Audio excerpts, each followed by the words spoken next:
has Bonn and Munich, Spain has Barcelona, Italy has Milan, and so on. And then Poland has Wrocław. So we are in a bit of a special privileged position, not only to act from the capitals, but also to be in the region. And I find it personally very rewarding, because this is when you really get the feeling for, for what the life of people is like, and you can find a lot of interesting partners, regional authorities, local authorities, students associations, universities. Academia is always a very good partner. All sorts of NGOs on very different topics, from energy topics, Green Deal topics, to protection of minors online topics. So we can work along across many subjects which are good and interesting for society, and also those which are disputed, and we can see what the impact of the EU policies is on the ground. So every day is a bit different. Every day there are a bit different topics. We also organize our own events. So, for instance, next week we'll organize a discussion with the Forum of Young Diplomats in one of Wrocław's universities, the DSW, the SW, on disinformation. And later on, the Parliament organizes one on the Green Deal. And then at the end of June, we actually have our 15th anniversary, because it's 15 years that the Office of the European Commission and of the European Parliament is in Wrocław, on a street called Widok, which is Polish for view, the view. And on the 27th, we organize an open, it's the 27th, Saturday. We organize a big party for the city, starting midday. It's at the Hutman, or it's called Huta, installation, and everyone is welcome. So there will be like a small European town, miasteczko europejskie, with also lots of attractions, with competitions, music, art, and in the evening there is a party. So the 27th of June, Grabishin, Huta. You are all welcome. So that's I would say for the party part. But I think that I wanted to congratulate you I was just speaking with the organizers here from Wrocław on being so invested in this undertaking in the ESN. It's a big organization. It's 9 o'clock in the morning on a Friday. You're all here. You will discuss, you will decide, you will vote, you will elect your representatives, you will plan for the work ahead. So, although maybe you think that this is for a youth organization, but this is actually where your experience is being built, and also your future. And the European Union is always looking for young leaders. So I think there are many of those future leaders, and now young leaders in the room. And as you know, we live on an aging continent, so I think what you're doing and all the energy that you're bringing is really incredibly valuable.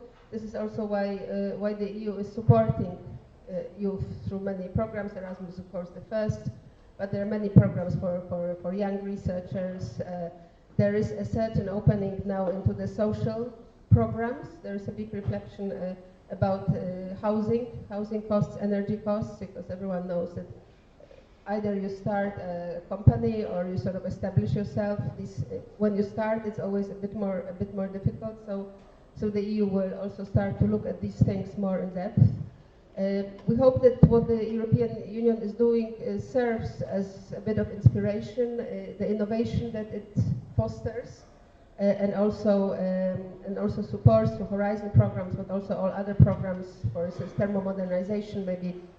Some companies that profited from modernization funds, and this is, for instance, this is one example. So I wish you very good sessions, and as said, a lot of admiration for steady work. We are looking forward to the big event next year in Wrocław, where we also want to cooperate. And congratulations once again. So Wrocław made it. We're very proud, and see you next year certainly, but hope also in the meantime. And also, last but not least, thank you for cooperation on the 9th of May volleyball tournament on the Oder. And the pictures from this tournament were among the most dynamic from all representations in Europe.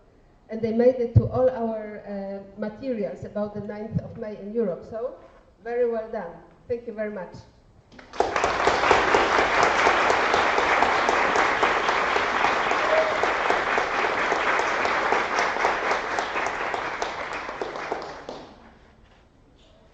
So, thank you very much. It was a pleasure to hear from you. And we have also one another guest. And as you may know, we have a guest from Brussels, Kaja Kaszkiewicz, our Vice President for Governance from ESN International Board. And she is visiting us today, so if she can say a few words to us, we will be very grateful.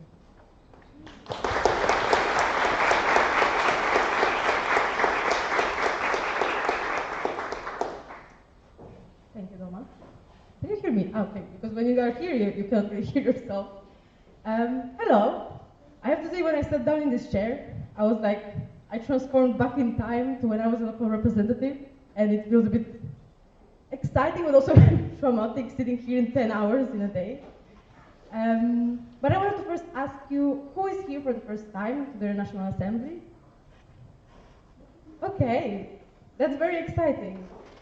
For me, it's super nice to be here because probably this is my last ESN event. I have been in ESN for 7 years, and I started where you are sitting right now. So I started also as a local representative, which hopefully also will not exist anymore as a structure. So you have very important decisions to make in this NA.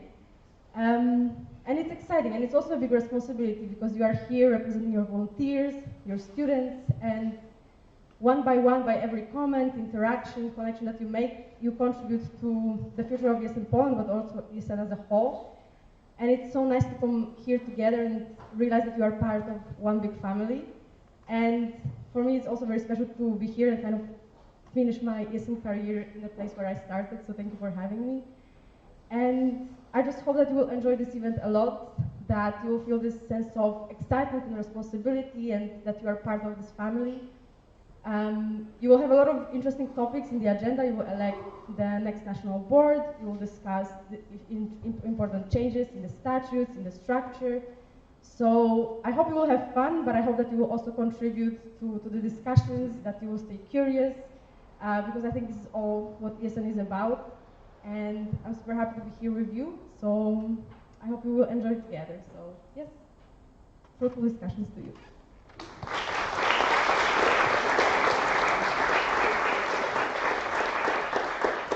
Thank you very much, Kaja. And well, finally, it's time for me. So we made it. It's our final NA of this term, and we're here for the last time. But you know, it's not only about the plenaries. Please remember that it's also a time for you to spend a little bit time with each other. Of course, you know, remember about asking questions and consulting with your sections as well, always. You will be hearing from me a lot during this NA. Surprisingly. And well, then I will try to keep it short. Officially opening the plenaries of the National Assembly Wrocław. So,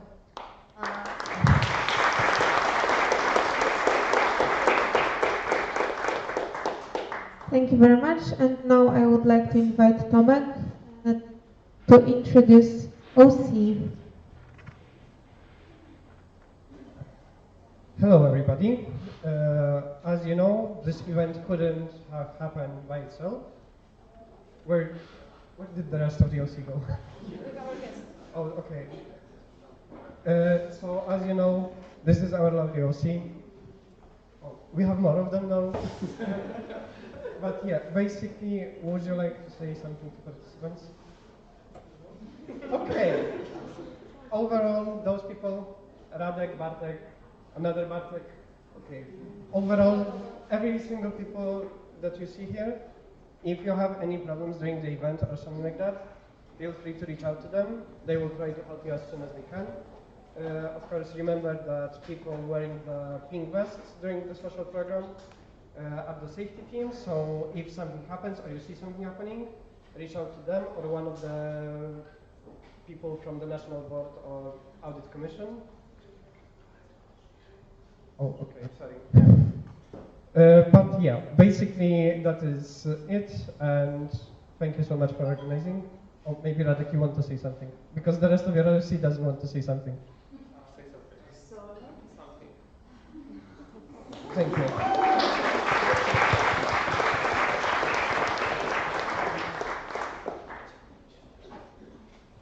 Oh, okay. And as you can see, we have our three lovely divas from ESNI, who are our CT, Marta, Dominika, and Ola. Big round of applause for them.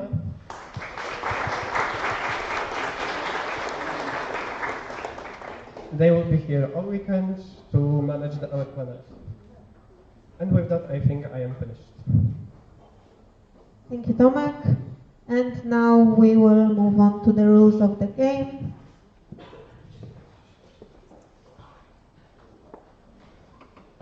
Okay, so first of all, some basic rules. The whole meeting will be conducted in English. Please follow the announcement that will be sent on the WhatsApp group. Remember to respect each other and act accordingly to the code of conduct. And please leave headroom because we are working on it, so it will be difficult if we won't have an internet connection. What is prohibited during plenaries? First of all, sleeping, playing games, talking and disturbing during the plenaries. Meow and 6-7 comments as always this year. And what is allowed? Allowed is of course listening, asking questions, consulting with section members, and making memes on our meme vision. And what is not recommended but is also not prohibited is working on university assignments or just working. At the end of each day we will have feedback rounds, and those will be done in buddy families, which will be shown at the end of the day. You can reflect on the day's presentation, share your thoughts regarding the venue, regarding the hostel, regarding our work, and so on. And it will be really helpful for us and for OC if you share your thoughts and help us improve. And yes, you will find the group soon on the announcement. Sugar cubes will be today hanged somewhere outside. You have to remember that some of the participants leave earlier, so if you want to say a few nice words to other participants, do it like with that in mind. And yes, those are to write something nice to other participants. Ola and Radek bought a lot of nice stickers and so on, so you can be as creative as possible.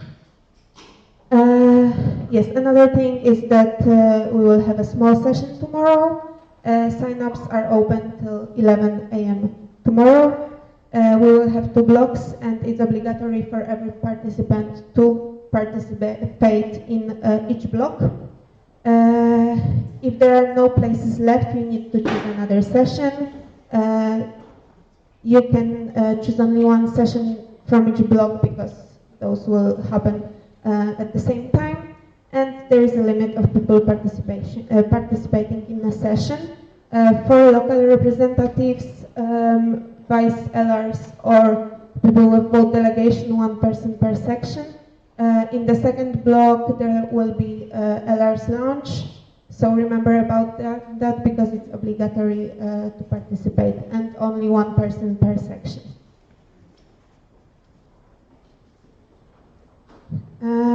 Yes, presentations. Those might be moved in the agenda if the request comes in. Please do not exceed given time. You have to stand right in front of the tablet, and on the tablet you will see the time that you have left. Please remember about that. And also on the tablet, I will send you some messages regarding the time you have left. Yes, and moving on to the question rounds, the speakers list is done through the National Assembly app. As previously, prepare your questions and comments in English. It will be necessary to put the content of the question in the app. If it will not be done, the question will be omitted. Try to be as specific and concise as possible. We will call you if it's your turn, but be prepared to go out when the person before you is speaking. Start your speech with introducing your name and section, and to listen to other questions, and also if you didn't familiarize yourself with the questions that were asked on the NA app, do it, because we will not allow the question which were asked already, and scrutinizers will be in guarding those, so they will check if the question was not asked during the question round on NA app. And there will also be a space for appreciation. It will not be read out loud during the plenaries, but you will be able to see it. When it comes to questions, the perfect timing is of course 30 seconds. Comments are up to 45 seconds and answers up to 60 seconds. When it comes to non-verbal gestures, 2 fingers reaction, 1 finger procedural question, 2 hands up waiting for silence, and light bulbs approval. Yes, as you know, we can exclude you from the plenaries if you are disturbing the plenaries, so please act according to the code of conduct and the rules that we already stated. Yes, so when it comes to votings, we will have most of the votings on Sunday. So please check the emails that are in the voting tab. Remember about vote delegation obligations. We didn't receive one of the vote delegations. Quorum checks will be done via roll calls, and the section that we will start from will be chosen by Wheel of Fortune. We will have secret and public votings, and we will have simple, absolute, and qualified majorities. You can see the voting questions in the agenda tab, and remember to sign the physical attendance list. We have 2 lists per day, so it will be 6 in total.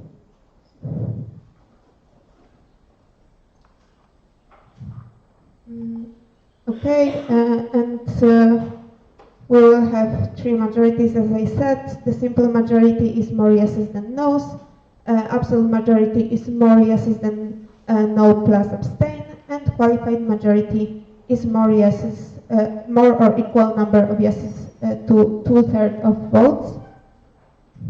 And yes, as you can see on this slide, in this case, only simple majority is approved.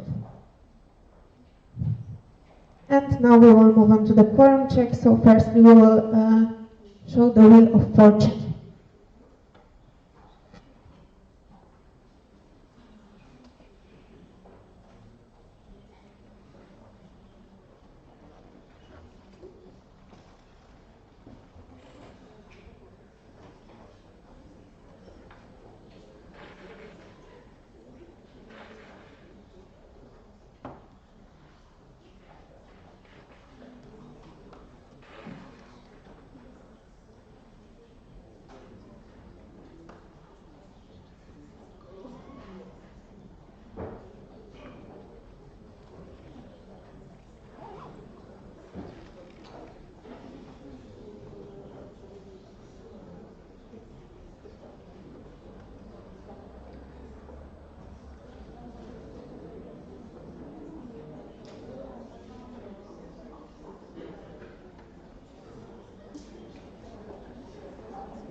Okay, we're sorry for this short break, but the internet connection didn't want to work with us. So yes, so now we will check from which section we will start the quorum check.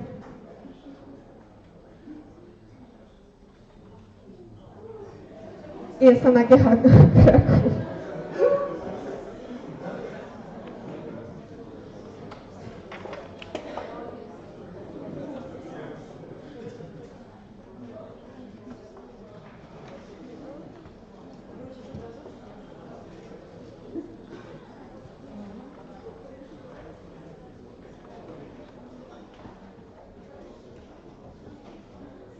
Okay. Please state your name. Okay. Jestem Agiecha Kraków. Jestem Gdańsk. Jestem Olsztyn. Name. But your local representative is Zuzanna. But we didn't have it in the documents. Jestem PW Białystok. Jestem PK Kraków. Jestem Poznań. Jestem PW Warszawa.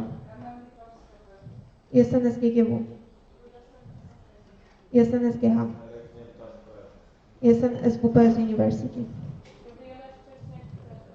Jestem Toruń. Jestem UAM Poznań. Jestem UE Poznań. Jestem UE. Jestem UEW Wrocław. Jestem UEW Kraków. Jestem UKSW. Jestem UEU. Jestem UMCS. Jestem UŚ Katowice. Jestem UW. Jestem UWB. Jestem UZ. Jestem Wrocław Tech. Jestem WUM. Jestem IUŚ.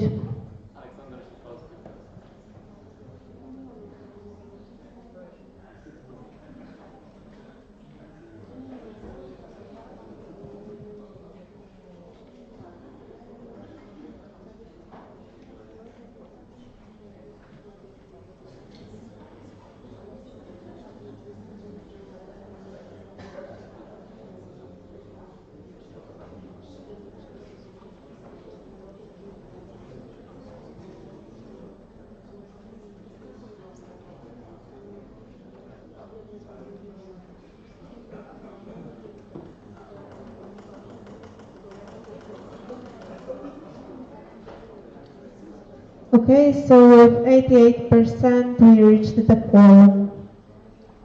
And now we will move on to the vote on the scrutinizers. So do we have any volunteers that would like to be a scrutinizer? Okay, so we have 3. So can you come here to us, please?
Okay.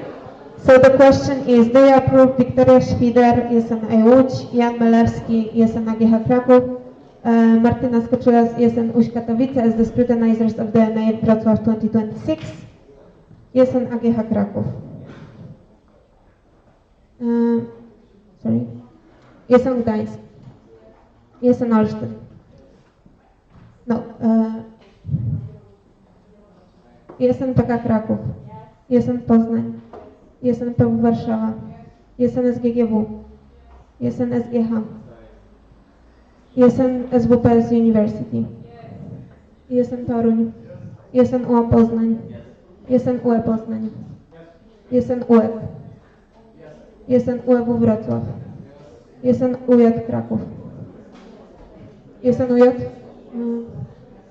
ISN UKSW, ISN UEU, ISN UMCS, ISN UMCS, ISN Łódź Katowice, ISN UW, ISN UWB, ISN UZ, ISN Wrocław Tech, ISN I.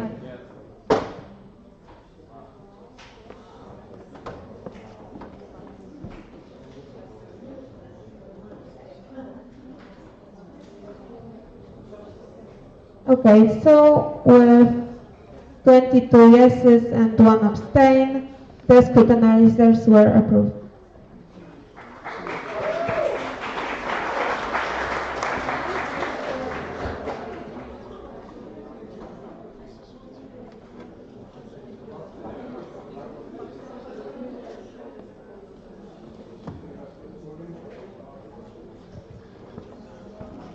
I would like to remind you that Janek is the head of OC, like he will candidate tomorrow.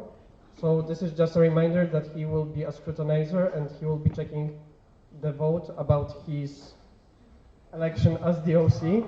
So this is, I'm just raising this so you know that you kind of voted for that. If you see the need to change the scrutinizers, tell us, basically. No, you cannot. He's already voted. The only thing you can do is remove him by the formal motion. I'm sorry, but I would like to remind you to check the documents before you vote for anything.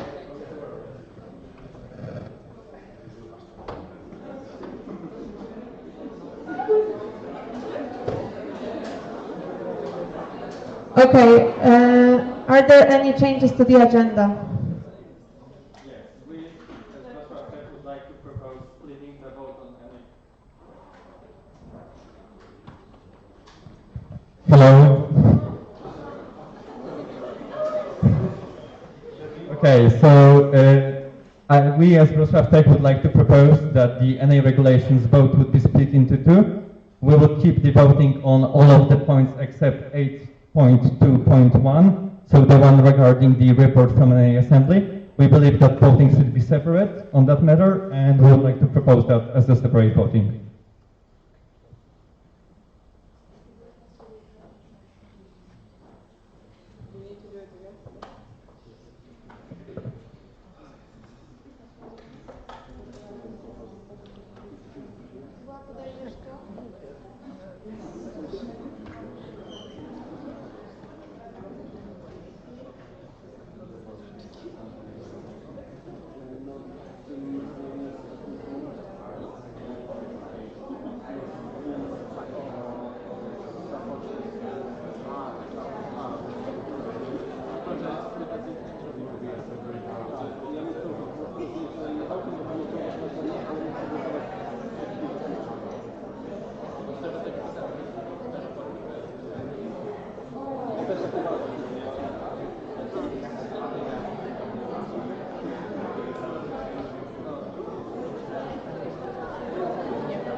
Okay, so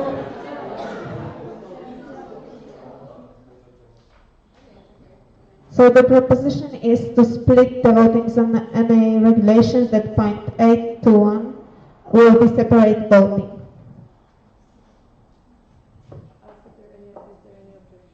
Is there any objection to this proposal?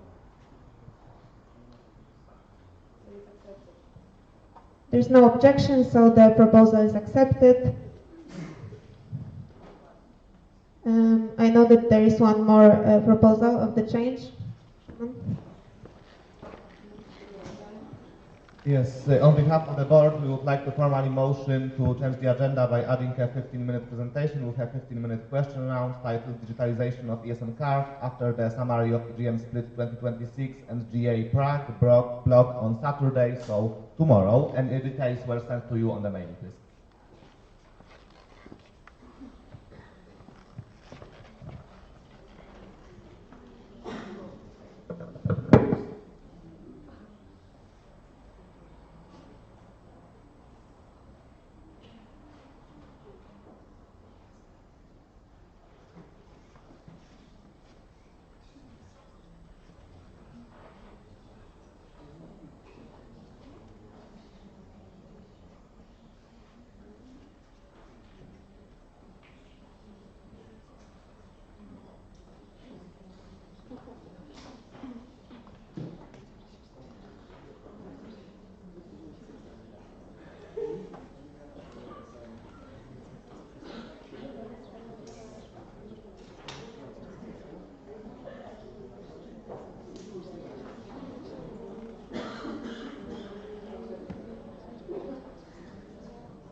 Okay.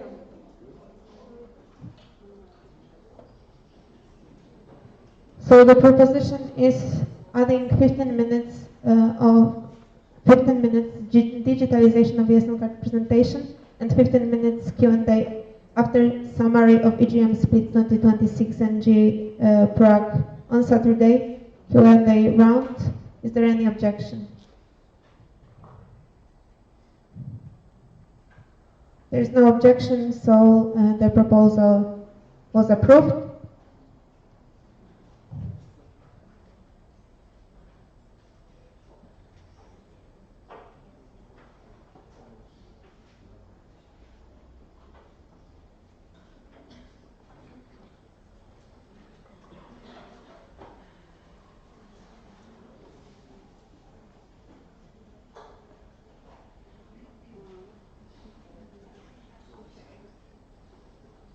And the last question, do you approve the agenda of National Assembly Wrocław 2026?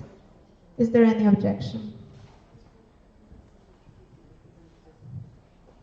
There's no objection, so the agenda was approved.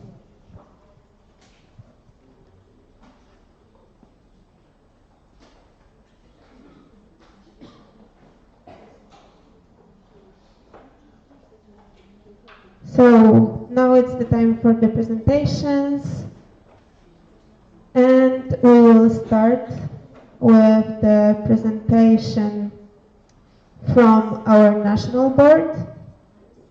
So I would like to invite them here. Please remember to check your time on the tablet and to stand here because the camera can see you now. Thank you very much. We're present. So we're starting. It's our last individual report. So I will go first again. Do we have a clicker or something? No, not yet. Just say click. So this click. First of all, as you know, I had a few amazing people that were supporting me throughout the year, and I have my education youth coordinator, Anya. She was helping me with all the institutional partners and everything that was going on regarding the education area, including supporting me with our, for example, education calls I have Bartek, who is International Affairs Coordinator, and we will actually have a presentation about EGM and GA, and those were the highlights of the, I think, of this mandate. And we'll have the presentation tomorrow, so we will tell you more then. And also I have Dominik Guzik, who is our project officer of the Speak Out project, and quick please. And we had, actually it was a big deal because we had a local phase in Łódź organized, and then click, and then also the National Policy Dialogue. It was the big finish of our Speak Out project, where we invited a lot of guests. You can see the summary also on our social media. Yeah, and it was amazing. So they were supporting me through this whole year. And I probably couldn't do a lot of things without them. But it was not only that, I also attended some conferences. I attended also 2 conferences in the past 2 days, so it was kind of a marathon for me. For example, yesterday I was at a conference of the European Universities conference, where we were talking about the education, about the research and innovation as well. Oh, thank you. Innovation as well regarding the alliances of European universities. And also we managed to strengthen our cooperation with NZS this year. So thanks to that, I actually attended 2 conferences that they organized, took part in, and I also was the panelist in one of them about the well-being of the students, where I get the chance to talk a little bit more about the mobility and how much it changes lives. So I think it was a very interesting point of view for them as well. More of that. We attended 2 GAs. We attended EGM.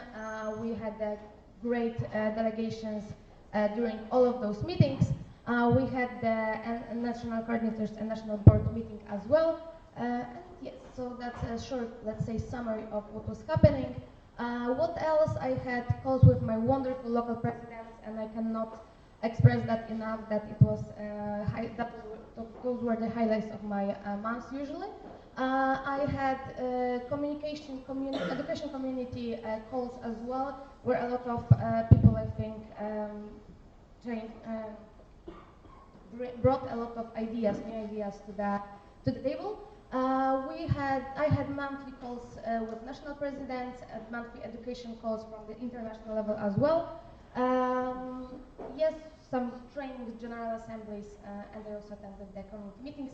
And the thing that I got this year also was monthly calls with communication managers and public relations managers. But about the communication, we will also tell you a little bit more on Sunday. So overall, this year we had, for now, 10 board meetings. I attended 40 weekly calls.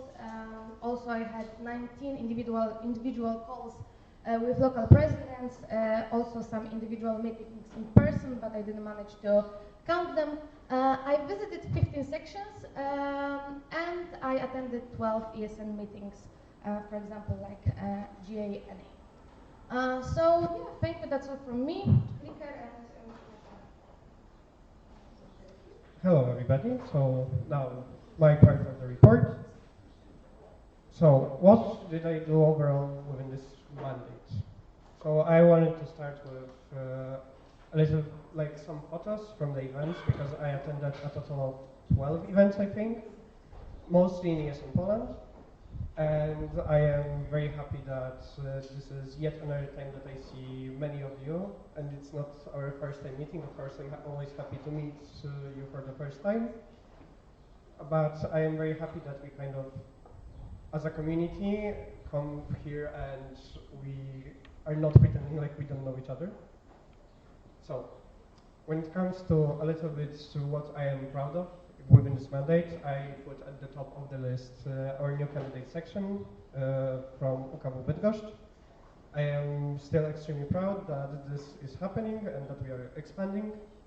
Then, division of vice president, another amazing change approved by you in March. I am very happy that we managed to do that. Then we had two very successful training events. I am extremely happy because it was the first edition of ESM Kickstart that I think turned out very good when it comes to the content and everything.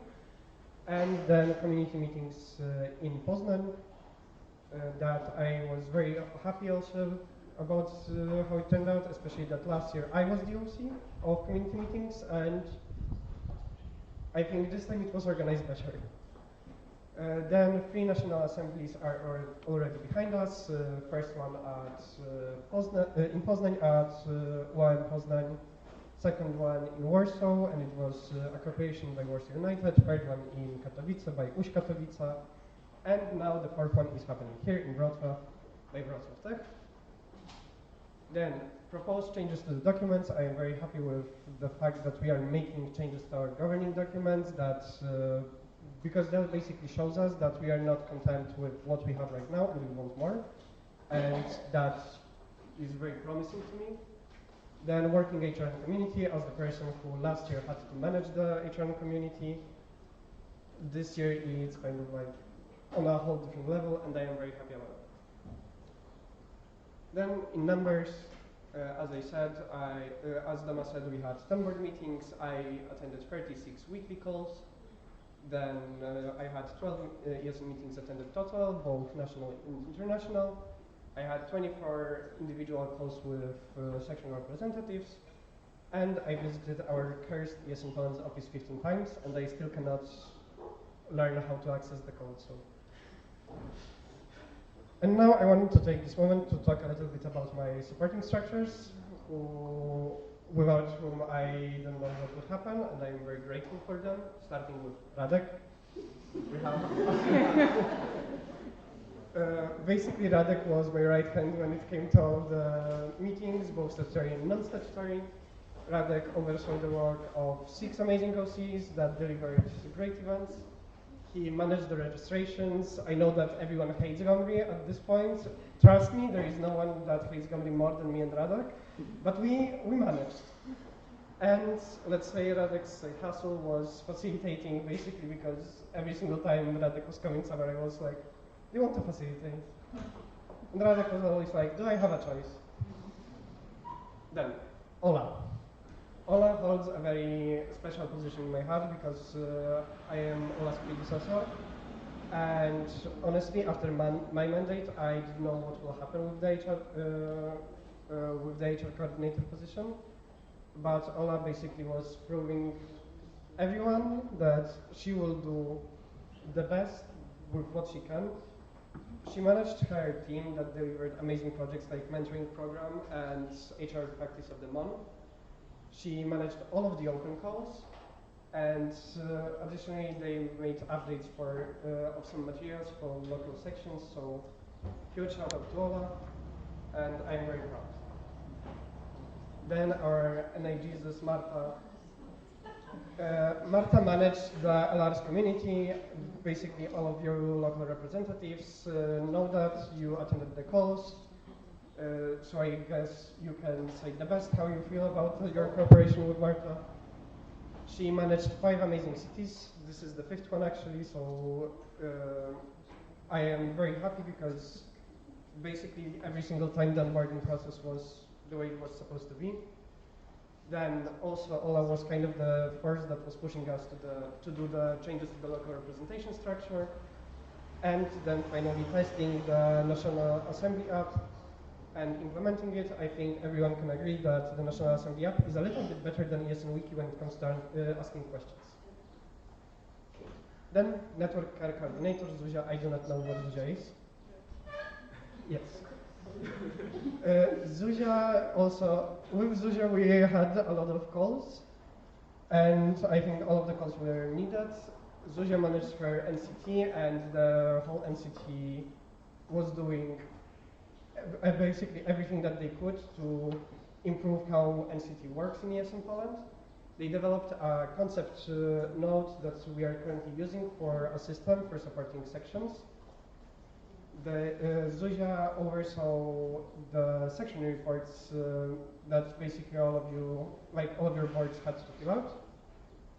And once again, shout out to Kuba for the 47 document on what needs to be updated on ESN Wiki. We are halfway there, and I believe that ESN Wiki can become great again. Then training coordinator Ula here.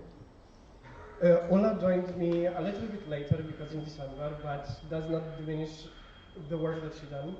Because I think with the time that Ula had, Ula did basically the most, and I would say Ula is probably one of the greatest training coordinators that we had, at least since I joined ESN Poland.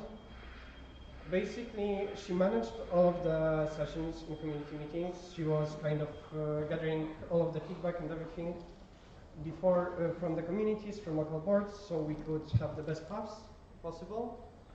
Ula did updates to the pool of trainer. She supported sections in finding facilitators for their for internal workshops or workshops integration trip.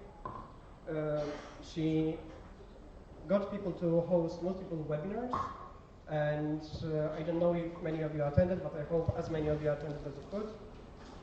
And also Ula established a community of trainers.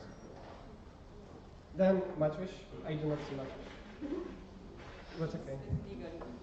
Yes, Maciuś has not such an age job because he is taking care of documents, but Maciuś was basically taking care of all of our documents, and he was auditing them before we send them to audit commission. He was monitoring the KRS and server changes process within local sections. I think his main highlight is the email that he sent in December, because I know that it was a lot of uproar how great that email was. And overall, he was supporting local sections when it came to any case of any legal questions. Then my predecessor, my HR and community manager, Natalka. Natalka is taking care of the HR and community. Basically, we had monthly calls thanks to her that she was hosting. She held consultations on the HR track for the HR track for the community meetings. And additionally, we have minutes from each HRM call that you can find on our wiki. If you don't know where to look, it's on the main page. So if you're considering to find it, you'll find it. And last but not least, Isa, our office employee. Basically, it's not kind of highlights, but it's more of her duties because she's getting paid. But it is what it is. Basically, she was keeping of the track of all of the documents, which very often I needed because I needed to find a very certain document, and she knew where to look. She was creating all of the documents, and she's still my private ChatGPT because of finding the documents that I requested. And basically, what I wanted to say to my supporting structures is thank you for this amazing mandate. I am very proud of all of you, and yeah, it couldn't be done without you. And now,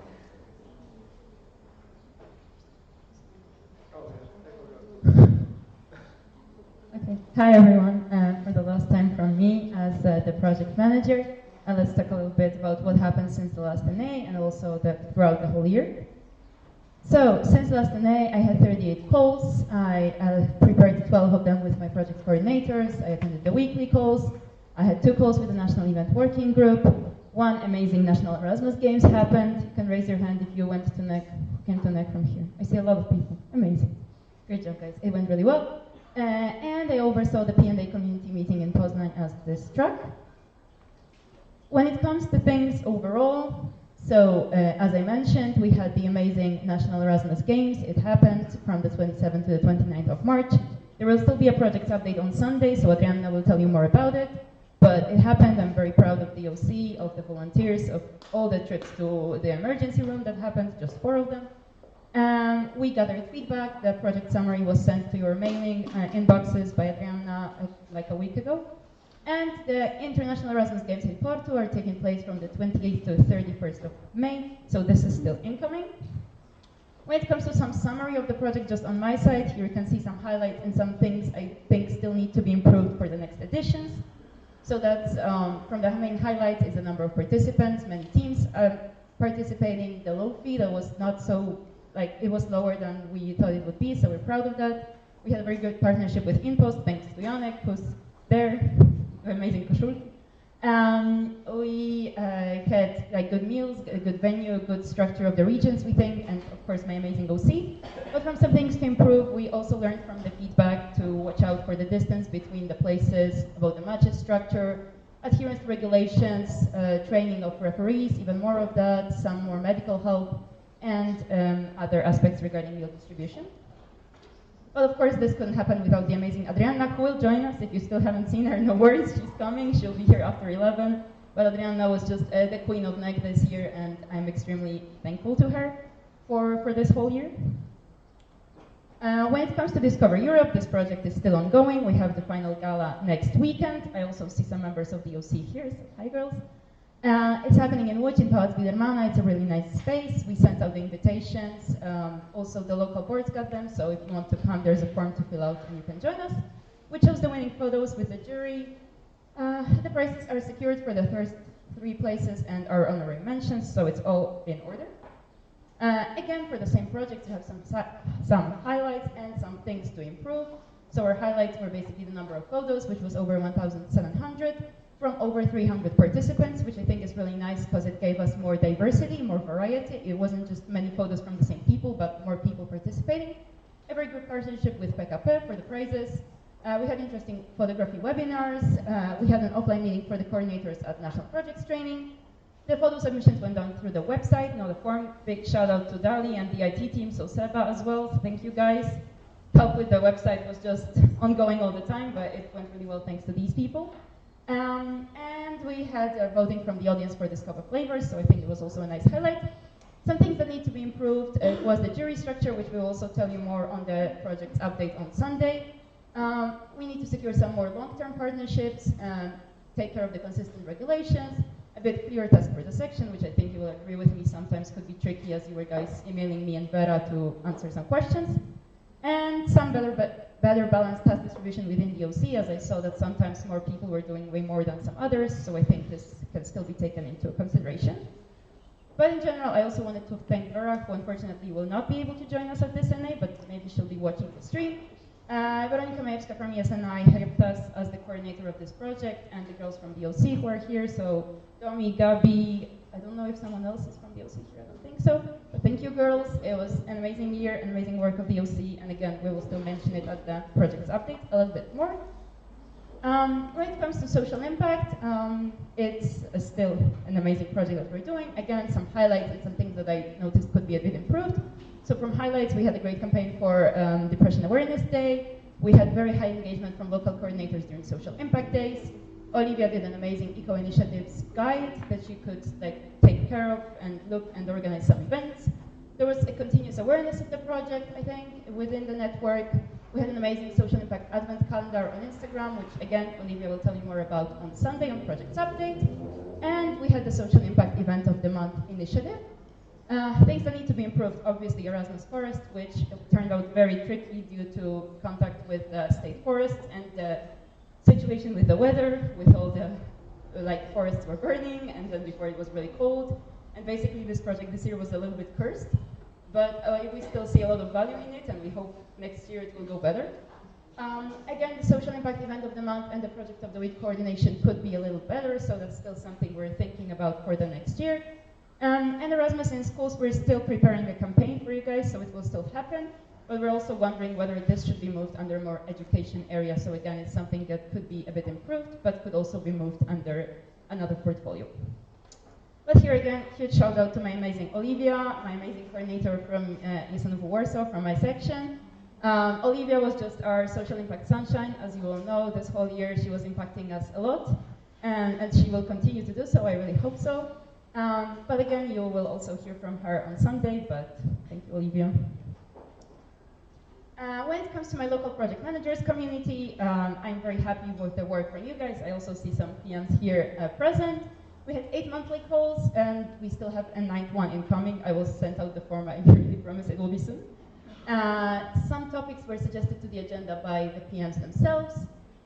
Here I have some pictures at both EGM, the calls, and some of us at NA Katowice. So I'm really happy with this community that you were involved, you wanted to attend the calls, ask questions, and just be there.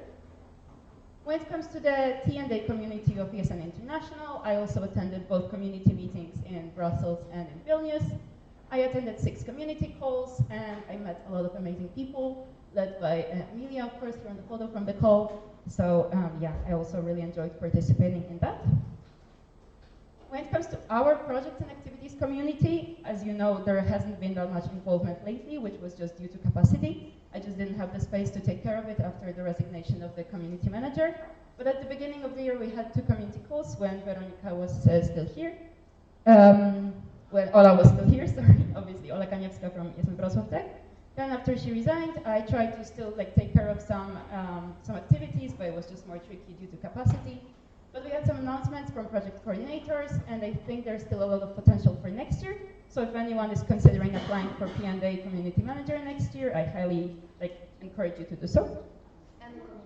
Any community, of course, but not mine. So. But yeah, you can go for any of them. And when it comes to promotion of our project internationally, which is also one of my obligations on my position of the project manager, Discover Europe managed to win the Culture Award at EGM Split, of which we're very proud, because this project finally got some international recognition. And yeah, it was very amazing for Weronika Zyskowska from RAC, last year's coordinator, to get the award. And I think there's still a lot of potential for further promotion of our projects at EGM Wrocław next year in our country. But yeah, I'm very proud of that one. When it comes to national event, you will still have, again, more updates on the national event presentation separately. But our current state is confirming accommodation, preparing the final concept note, and a budget, which will be sent out to you guys. This didn't load, but it's okay. It was just, trace. So we had those steps already done. And when it comes to those steps, which didn't load as well, but it's all right. Right now, we're at the final presentation at NA Wrocław. We were supposed to submit it for voting already, but we did not manage to prepare adequate documentation for you to vote on. So we will try to present, like normally, present the idea to you at the national event presentation, and then submit it for voting at the extraordinary National Assembly, which will probably take place in June. So this is our idea for now. As I said, we didn't feel confident enough to present it and submit it for voting right now, because we just felt we needed more time to work on the documents. And the pictures, again, didn't load, but you can imagine it was nice memories from ESN. So if you're on the list of these people, you're also in those photos. You can raise your imagination. And so yeah, just quickly to finish, I wanted to thank obviously my lovely board for this amazing year. Obviously our lovely AC for this amazing year. I see Maya here, I see Adam there. My amazing coordinators, ESNOW, my amazing section. All of you that come to NAs, and similarly to Kaya, this is probably my last ESN event, so I'm also a bit emotional, but these pictures would show it, but it's again up to your imagination. And this is still not loading, so I don't know how it's going to go for Shimon. Here's TT. Yeah. I can refresh, but I don't know if then your part will load. No, it will be fine. But I'm just checking, yeah, because his are not. Sorry, technical issues.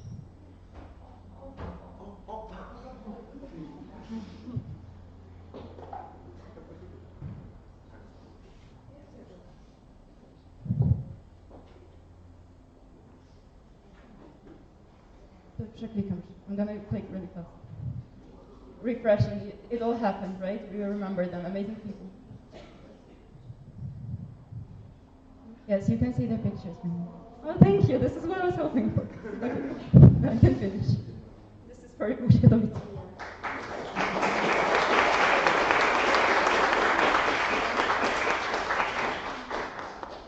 Hello, hello. I promise I will be quick this time. So, what happened since the last NA? Some statistics. Since the last NA in Katowice, I have taken part in 33 online calls, 5 ESN events. We signed 7 contracts, 1 today in the morning. 1 contract is still being processed, but more on that in a moment. I've managed to implement 4 more recommendations from the Audit Commission, and we survived 1 audit from the tax office that happened in the week of EGM. Yes, but to remind you about some highlights that we managed to do together in this mandate, we managed to reform the membership fee system, We created a new cash flow control spreadsheet. We implemented new financial tools for sections and NCs. You can ask the treasurers. I think they are happy that they can check their sub-accounts in an easier way. We changed the budget template and reporting system for the organizing committees, and right now are gathering feedback from ones that are already finished to make it even better. We started the process of changing the accounting firm. From what I know, the agreement already left the audit commission and it will be signed around next week, sometime around next week. We acquired a card payment terminal, so we will be able to do offline merch shops at NAs. The card terminal is actually in this box holding this flag. And we obtained multiple grants for our events. As an example, if you look at your badge, this National Assembly is co-financed by the city of Wrocław as well as Lower Silesia Voivodeship. But let's move on to my supporting structures. So, Kinga, that joined me in December, her highlight is revising fundraising documents. Next we have Jagoda, the ESN card coordinator, whose highlight is implementing and developing ESN card newsletter that all of you are getting if you have the ESN cards, and you should have ESN cards, and keeping the ESN card part of BFC community really engaged. From Dali's highlight, he with the IT team developed a complex foundation for upgrading ESN Poland's website and introducing unified sections websites in the future, and you will be able to hear more on that on Sunday during the IT update presentation, and please do ask them questions. Financial employee Izabela Tomaszyk changed the way we settle each month financially based on the new cash flow system, and describe each financial document for the accountant, as well as ESN card employee Małgorzata Borowiecka, who is managing all of the logistics operations related to ESN card and greatly supports me and Jagoda in preparing various statistics that you all could see during our NAs this year. And that's it from me. Thank you, and I'm passing to Doma.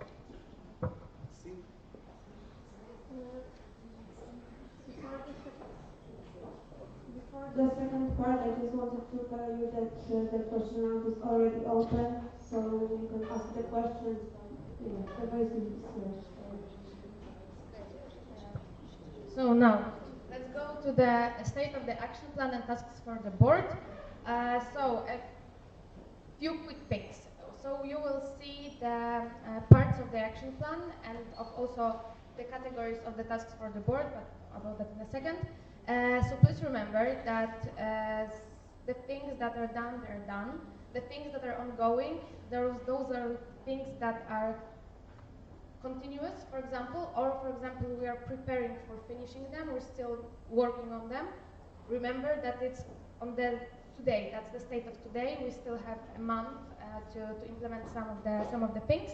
And the things that are not started, we will also try to explain a little bit more what it's about. If you have any questions about the specific task, you can ask us during the question round. Yes. So first of all, we have the students and international mobility. So the tasks, there were like about 26 of them. 11 are done, 13 are ongoing, 2 did not start it, and those are mostly because of the time that we didn't start them on time. About the advocacy, all tasks, there were 27 of them, 13 are done, 7 are ongoing, 7 are not started and probably won't start because, for example, that's about the ESN survey, the 15th edition, and we still don't have the report about that. About the communication, we have 18 tasks, 1 is done, 17 are ongoing because there's a lot of continuous ones. And actually we managed to start all of them, so I think it's a good thing even though we don't have the communication manager. So about the IT and infrastructure, we have 3 tasks. We started all of them, 2 are done, 1 is ongoing. About the activities and services, there are a lot of them. I probably didn't count them correctly, to be honest. But they're like 113, 44 are done, 54 are still in progress because, for example, we have still Discover Europe ongoing. And 15 are not started, but please remember that also the secretariat is there, and some of those things we just didn't manage to do it, and probably won't happen this Monday. Also, the connecting levels, 9 tasks, we started all of them as well. The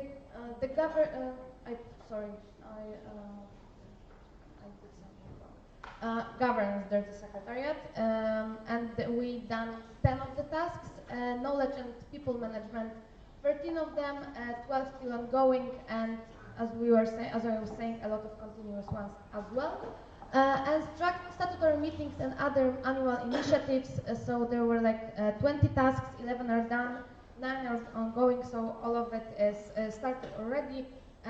Those are, as you can see, about the meetings. So, for example, this meeting is still ongoing, so it cannot be done yet.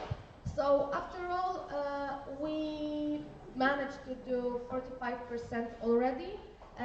We have ongoing 41%, so I think that it's still a good chance that we manage to finish a lot of them, especially because there's a lot of those continuous ones.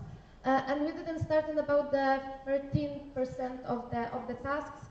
We still hope that maybe some of them will be started, so the next board can continue them. But as you can also read in the action plan, probably not all of them will happen this year.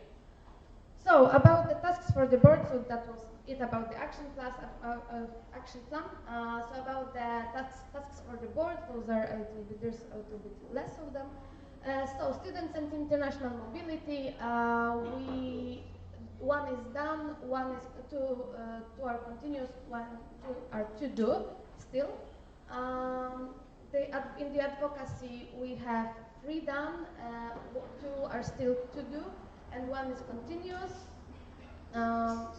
About the activities and services, we have 8 done, 3 in progress, and that will be it. So probably will happen. Well, all of them will happen. About the connecting levels, 4 are done, 0 in progress, 1 to do, and 2 continuous. So hopefully all of them as well. About the governance, 2 done, 3 in progress, 1 to do. Again, we'll see. Knowledge and people management, so we have 3 done, 3 in progress, and well, also hopefully we'll manage to do all of them. I think it's from the template. And for the strong statement, that's it from us. So yes, I think that we're now open for your questions. With a strong statement. We have a strong statement.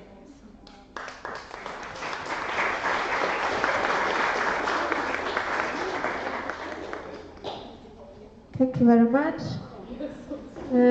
So yes, as I said, the Q&A is open.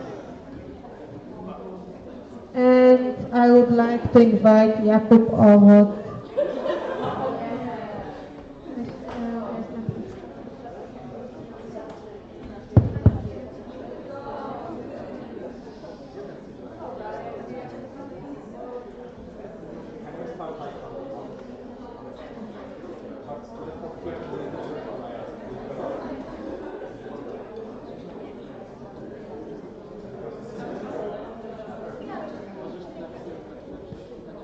Hello.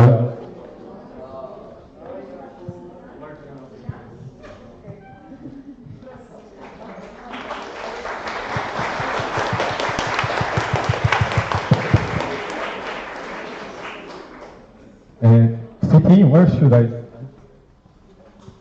Wherever you want. I got you.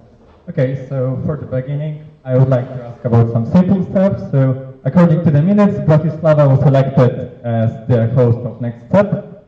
Could you provide more details regarding the polling results for ESM AGH Kraków?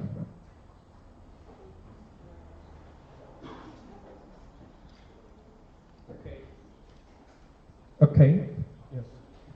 Basically, the thing is that when we are technically doing the opinion poll, like it's done by the international board, by the vice president for development, and basically everyone gets the access to the presentation and the budget. And based on that, the countries kind of vote. We did not have a call because at the time our region did not decide to schedule a call to discuss it. So it was mostly, discussions in private. And if I remember correctly, it was like 5 votes for 4 votes for Wrocław, 1 for Wrocław, of course. Yeah, it was us, and I think the other NOs didn't vote. And remember that opinion poll is not a vote. Like the international board decides at the end of the day, it's only the opinion poll. So it's not like NOs voted and that's why we don't have it. And we also think that people are kind of tired of Poland. No, it's not like tired. Just, we also need to take into consideration that other NOs, national organizations, want to develop as well and organize something. It would be nice not only visit Poland, it's amazing, everyone should do it, but, let's give them a chance as well. Okay, thank you. But huge applause to AGH for candidates. And Uyo. Two-section cooperation.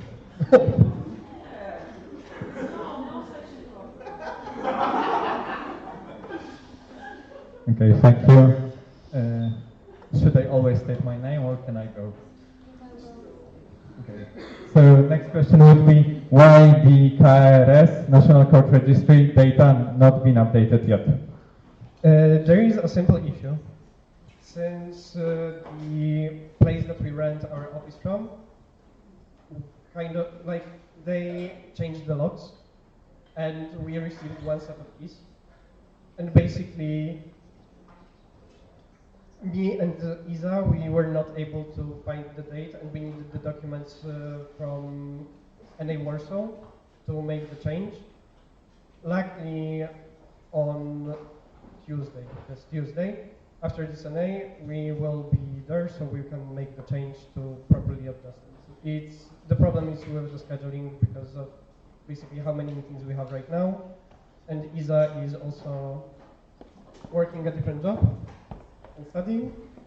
So basically kind of catching her so she can come with me to the office is not as easy, and since the next keys we are supposed to finally receive them also on Tuesday, we'll have a few more sets of keys so everyone will be able to access the same way as before. Okay, thank you.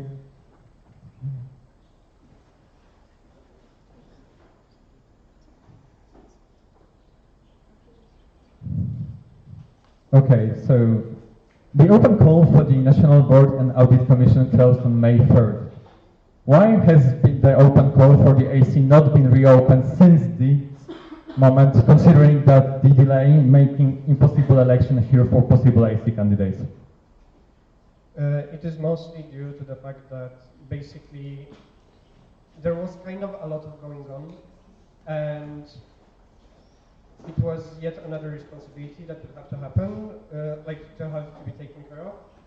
And I basically decided on behalf of the board that there is kind of a lot happening, especially with everything surrounding basically this NA and let's say some events from the past NA, that I decided that it would be better to keep the open call closed and open it after the National Assembly finishes.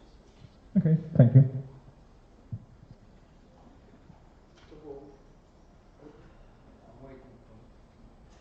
Since when NA is in white? It can be.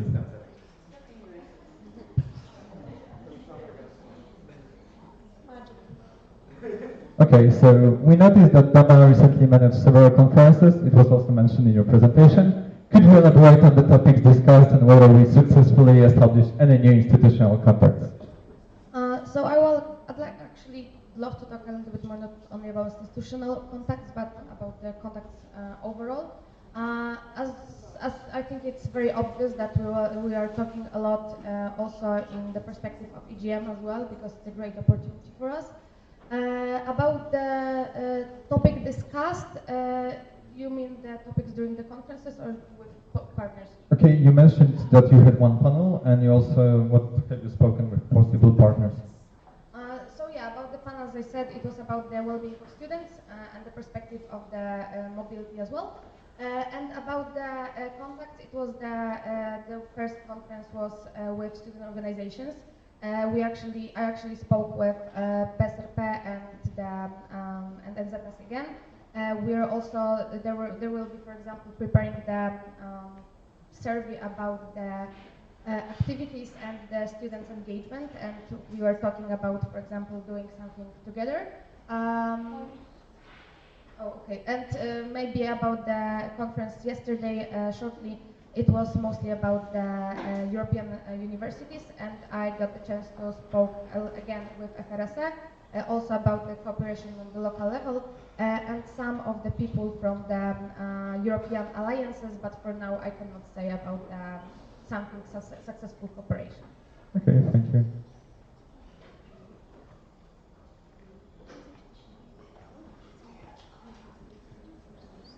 Okay, so recently a grant for alumni activities was shared on the mailing list of ESN International. Has this opportunity been researched or pursued in any way with the help of FR coordinator? I will start because it's actually something that I shared with the network. Because I shared that with the education community. I shared it during the first round, so it was in March, I think, and the second round is open right now, and so it was shared with the network for sure. But about the rest, you know, kind of the issue is that we have a very limited amount of active alumni, and I tried initiatives like the newsletter and stuff like that. And the issue is that they are not responsive in any way, shape, or form. I think overall, except for like people I don't know, like Misha.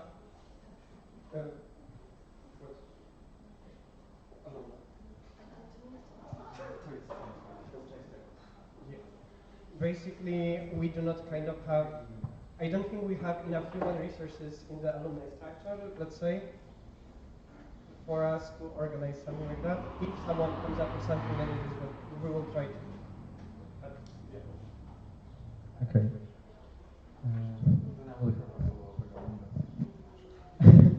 Could you provide an update on the steps taken regarding the candidate section from Bydgoszcz?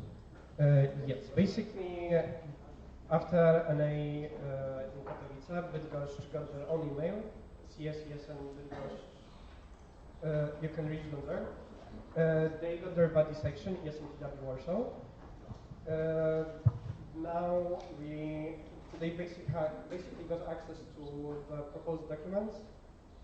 Recently, me and Zuzia Mikołajczyk from the network coordinator basically discussed that they will soon schedule a call. We had a call as a whole national board with their local board to discuss future steps.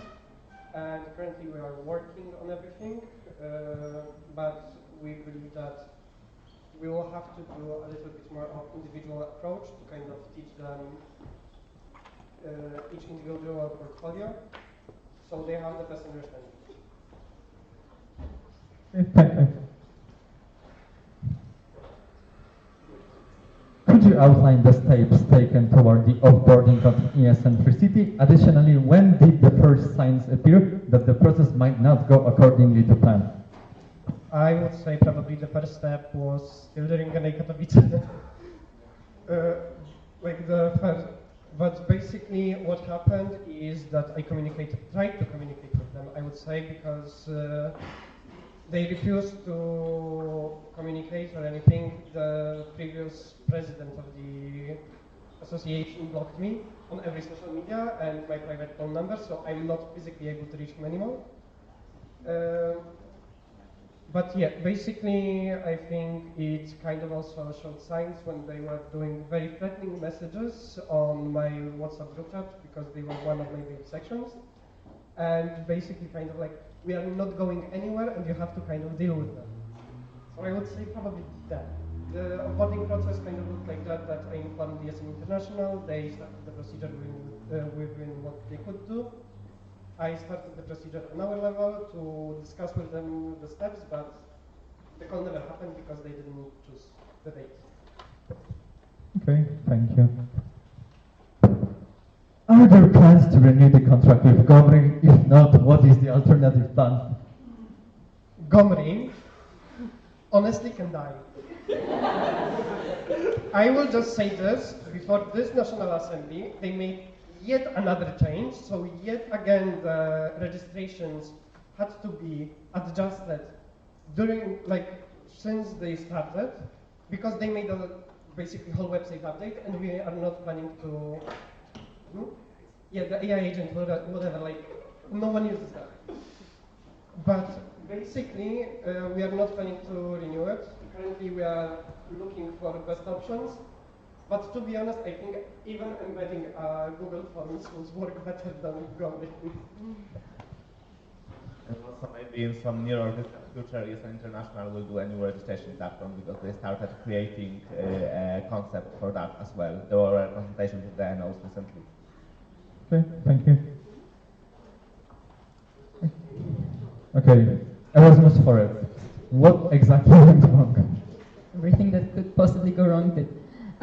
Okay, so again, we will talk a little bit more about that during the project update on Sunday, but just to give something from my side. As I mentioned in NA Katowice, we were in contact with the state forests. The local sections were in contact with the local forestries. What happened after NA Katowice, we got the confirmation from them via phone. So they called me, they said, yes, you can go ahead. But I was just like, okay, I need an email confirmation, the whole contacts, everything. I never received that, and when I call them back, they also don't pick up. When I send them messages on my phone, she replied that she will reply, but she never replied, the person from the state forest. So basically the collaboration, the communication was really bad. And then Olivia started asking local people to, from local sections to contact local forestries and ask about the possibility just from the down level, which is not ideal because usually we do it as a national project, not national project, but on the national level with a coordination. But the state forests specifically were very hard to communicate with this year, which hurts me a lot as last year's social impact coordinator. So I really wanted this to go forward. But then with the very bad weather, then forest burning and everything, this project was just very difficult to do this year. That's why we did the alternative events guide, and we're hoping to maybe do it in the autumn, and it's still new academic year, but this will depend on the new project manager and new social impact coordinator. Okay, thank you. Before the next question. Objection.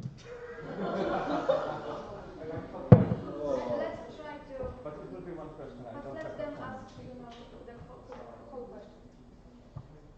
Okay. Why were no steps taken to notify us when the mailing list breach was discovered? To this day, we have not been informed about what specific private data was leaked or who might have accessed it. I believe you were informed by the IT team. You can also ask that on Sunday during IT updates. But basically what happened is, and it was in the email, ESN Poland mailing list allowed everyone who is a part of it to see the full list of members. We already changed that, and also the breach, I think, only 2 or 3 people received, 2 people, yes, thank you, Dali. 2 people received those scam emails. One of them was Bartosz Łącki. So the breach was not as big as we thought at the beginning. But yeah, you can ask for the details on Sunday. Okay, thank you. 17 out of 18 tasks regarding communication are ongoing. Will any of them be finished by the end of the mandate? As I said, they're ongoing because they're continuous. So it's managing social media, for example. So they will they will end with the end of them. Okay, thank you. Are you happy with the results of doing action plan and task for the board? I would say yes, mostly because we were, there were only 4 of us, so some tasks weren't supposed to be ours. And at the end of the day, I think we managed to do most of the important ones. We at least started them, and I really believe that we are still able to finish at least most of those ongoing ones as well. So. Yeah, I would say so. I don't know if my board I agrees will with sign up questions in the Monday. I will take that. I will just say that I think it also kind of, to some of the tasks, it depends on the outcome of this NA. If they will be done, basically. If not this NA, since we do not have any candidates, we will also have an ENA, so this is kind of maybe not a warning, but just heads up. that we will have it soon, and yeah, I guess if not here, then probably there we will vote on them again adjusted. Yeah.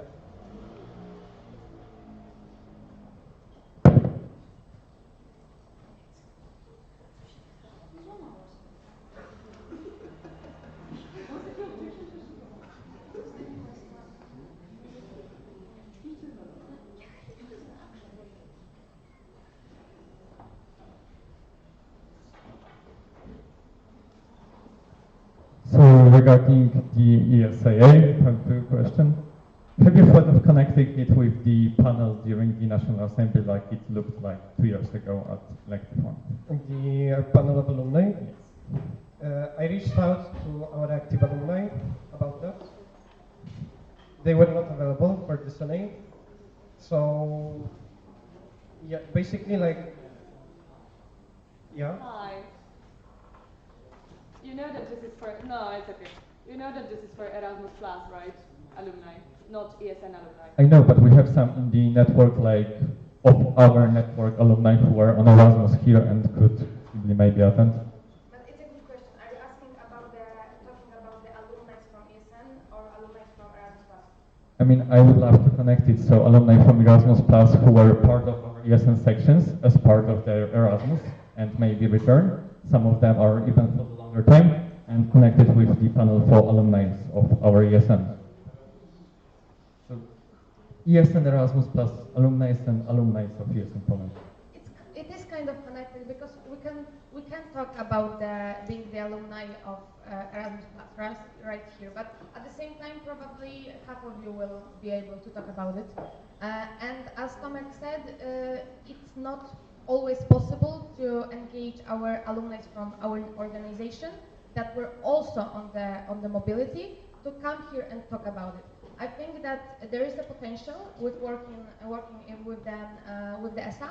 I also am planning to still talk with, for example, Germany, ESA Germany, as they have that developed amazingly. So I really hope that it will be at least in my recommendation for the next year to explore that topic. But I don't think that panel during VNA about the Erasmus Plus will be actually useful for you. Thank you. I would like to propose closing the speakers list. Is there any objections? Then the speakers list is closed. Thank you very much.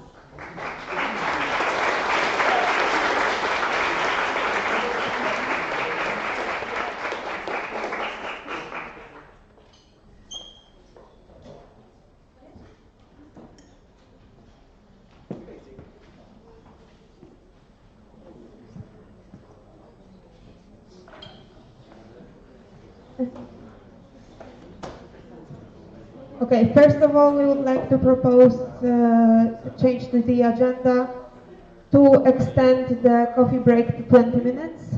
Is there any objection? No objection, so the change was approved.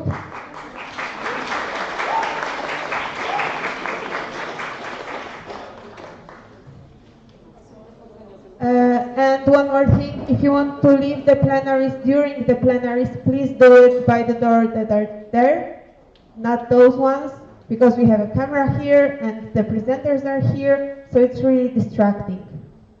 And now OSCE announcements. Okay, so hello everyone, I hope you're having fun. Now some OSCE announcements, so we'll have coffee break. Coffee break will be right next to the plenaries room. It's room 2.20. So during the coffee break, please mind others. There are a lot of us. So everyone, we understand that everyone wants to get to the coffee break as soon as possible. But be careful with the coffee machine. We have one coffee machine. If it goes full, don't try to turn it on, because if it goes full, it will not work. You just need to empty it and then it will work. Then also on coffee break, for people who haven't registered yet, there is registration. So it's especially important that you sign the list for some grant and register. Also receive your badge. And one last thing, on coffee break we have breakfast for those who didn't pick the breakfast from the hostel. So if you don't, then you can take breakfast. If there is some also left, you can also take breakfast because we don't want any wastes. So far that, one more thing. After the coffee break, during the question rounds, we'll have one volunteer to hand microphone over the place during the question round, so I think it will be easier to ask questions and be active in the discussions. With that, I would like to invite you for coffee break. No, okay, sorry.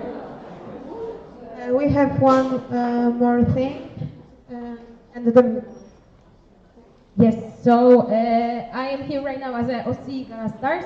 So we prepared meme voting. As you know, we are making memes during the night, and we decided to sum up all this year with the meme voting. So you will vote on the best meme of this whole academic year. So you can scan the code and vote. And the results will be on Sunday. Thank you. Okay, and now you can go to the coffee break. We see each other back at 11.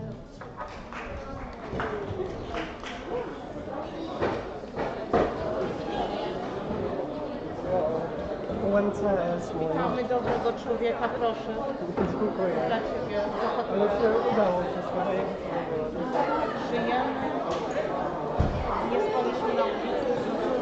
Dobrze jest, świetnie.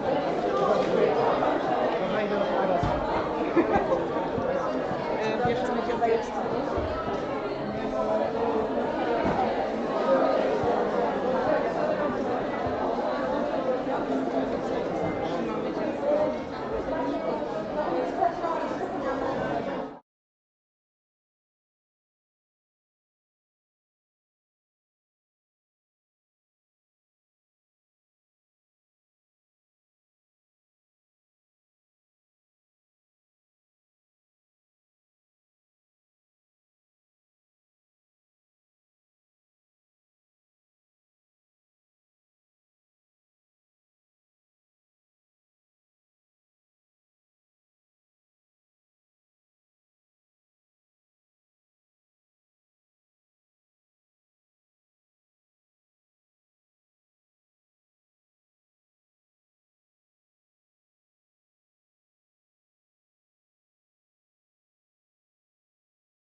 Let me just explain. Douglas is my middle name.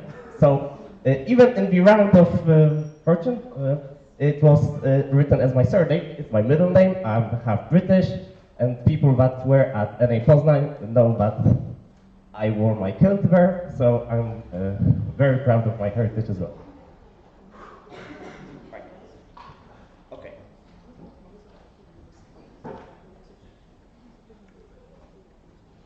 Okay, here's my short journey in ESN. I started in Poznań, in ESN Poznań, and I have experience on all three levels.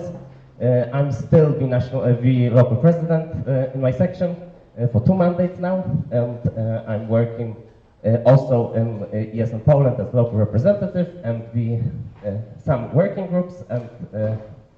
Oh God, what's taking place right now? Never experienced that. Also, I was the head of C in Poznań in October and local representative right now. And I have also experience in ESN karting on international level, and I was participant in GA Wrocław and GA Prague. But to be honest, really expanded my knowledge about the whole network and the difficulties we have on all the levels. Okay, let's go into what I have in my vocal points. So, local advocacy and mobility. I want strong education community, empower local level to act, and better knowledge sharing. Okay, these are very nice words, as you probably know, but what does it really say? My aim as local president was to have ESN to be seen as a partner, not just a student organization. And based on the experience I have as local president, I want to give you the knowledge, give you ideas of what I've done at my university to achieve that. And mostly throughout cooperation with IRO and through Erasmus offices and other university offices, I would like to showcase you what we've done and what can be done in other sections to put you in a position of partnership. And I don't want to brag, but I think that what we've done recently in the last 2 years in my section is a great achievement, and I'm very proud of the partnership we have with our university right now. And I would like to showcase you throughout this mandate the best practices we've done and help you do similar work. Okay, stakeholders cooperation. Also, I would like to point out that I want to continue the good work that's been done by my predecessors. And I think that especially the cooperation with the FRSM is very much important for us. And because of that, I would also want us to cooperate even more on the local level. So through visibility in Erasmus Plus in-hubs, I want us to engage even more with these institutions. As you can see, this is me, Zuzia and Aya last year in an in-hub. And I think we can do more in this sense, and we can really much showcase what ESN does on the local level more, because there's a limit of what we can do on the national level with FRSA. We need to also showcase that we are a network. And because we are a network, we have to bring to FRSA what the advantage of having and working with a network is. So I would like to propose and initiate more cooperation between in-hubs and local sections.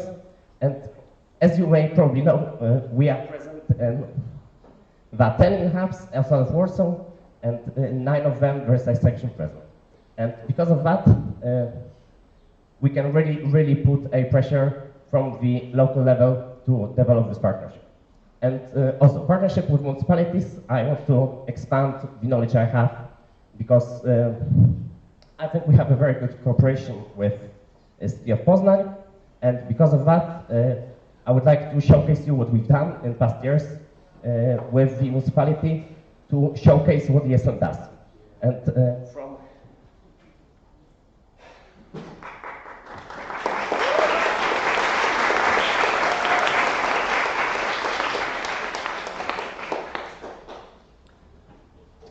for example, we've worked together with municipality to promote what ESN does, and we managed to get a 10,000 zloty grant for this year's activities of our section. And also we are like in talks with the municipality to do even more and have more funding for possible future, and this is still ongoing. But it took time to develop this partnership, and I really think that each section can do similar. Okay, presence in education and mobility conferences.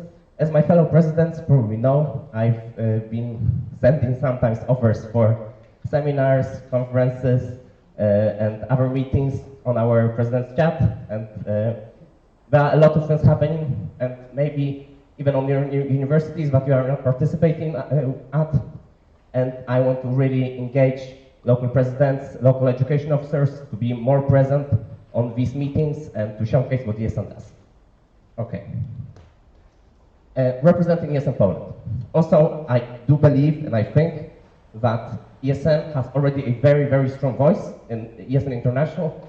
Last week at GA Prague, we are the biggest delegation, which is not a surprise. And I want to continue doing that, and I want to continue us being a very strong heard voice on international level. And this is not only my work, but also work of the whole team we have.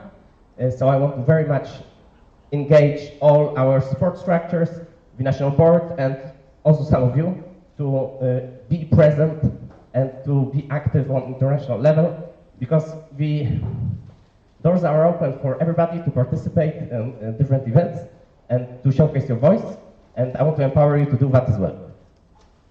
Okay. And also, I know that there are a lot of best practices in other arenas. I've already been in talk with some national presidents about possibilities or what they do, how do they cooperate with their national agency, etc. So I want to really go more into that and develop ideas that we can use in ESN Poland. Okay, why exactly me? My energy and smile on this picture is, I love it, and I genuinely care about this network. I genuinely believe in what ESN does, and people that work with me and with whom I work with as well, I can say that I'm always very engaged and I don't take things for granted, and the way I work is very passionate, so I want to bring this passion to our network as well here. And there are many, many people here on these pictures, and I want to thank all of them for putting me in this position and showcasing me the best side of our network, and I'm very glad that my, for now, mission in ESN throughout all of these events and initiatives I participated with brought me to meet all of them and to empower me to do a lot of things in ESN. And last but not least, thank you.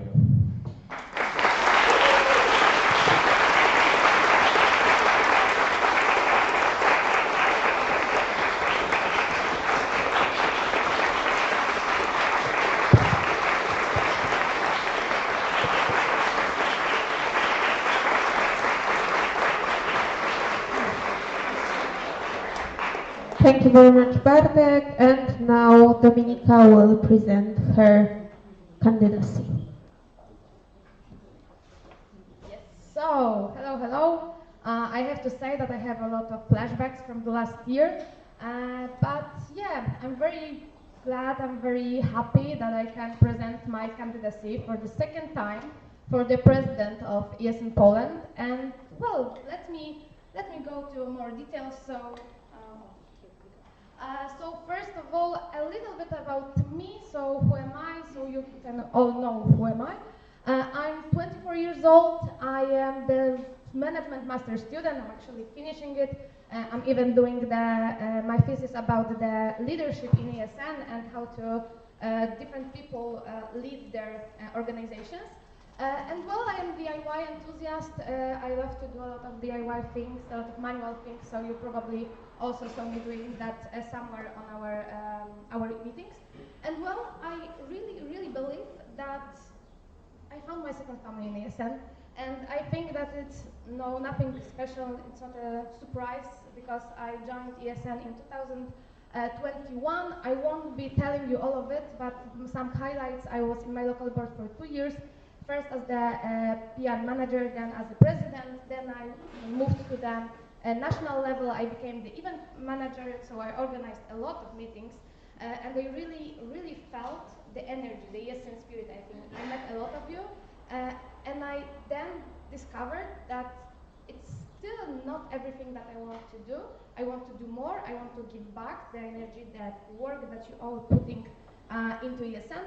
So last year I actually decided to start to run for the president, and actually you trusted me enough to elect me. So in May 2025 I was elected for the president, and my life changed a lot since then. But to put that into details, as I was saying before today, I also participated in a lot of conferences. I think that I learned a lot about how the ESN works.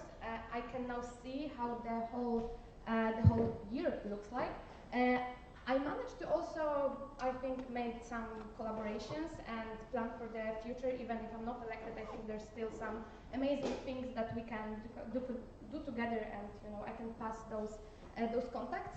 I cannot say enough how much I also enjoyed, for example, working my local level and how much I learned from them.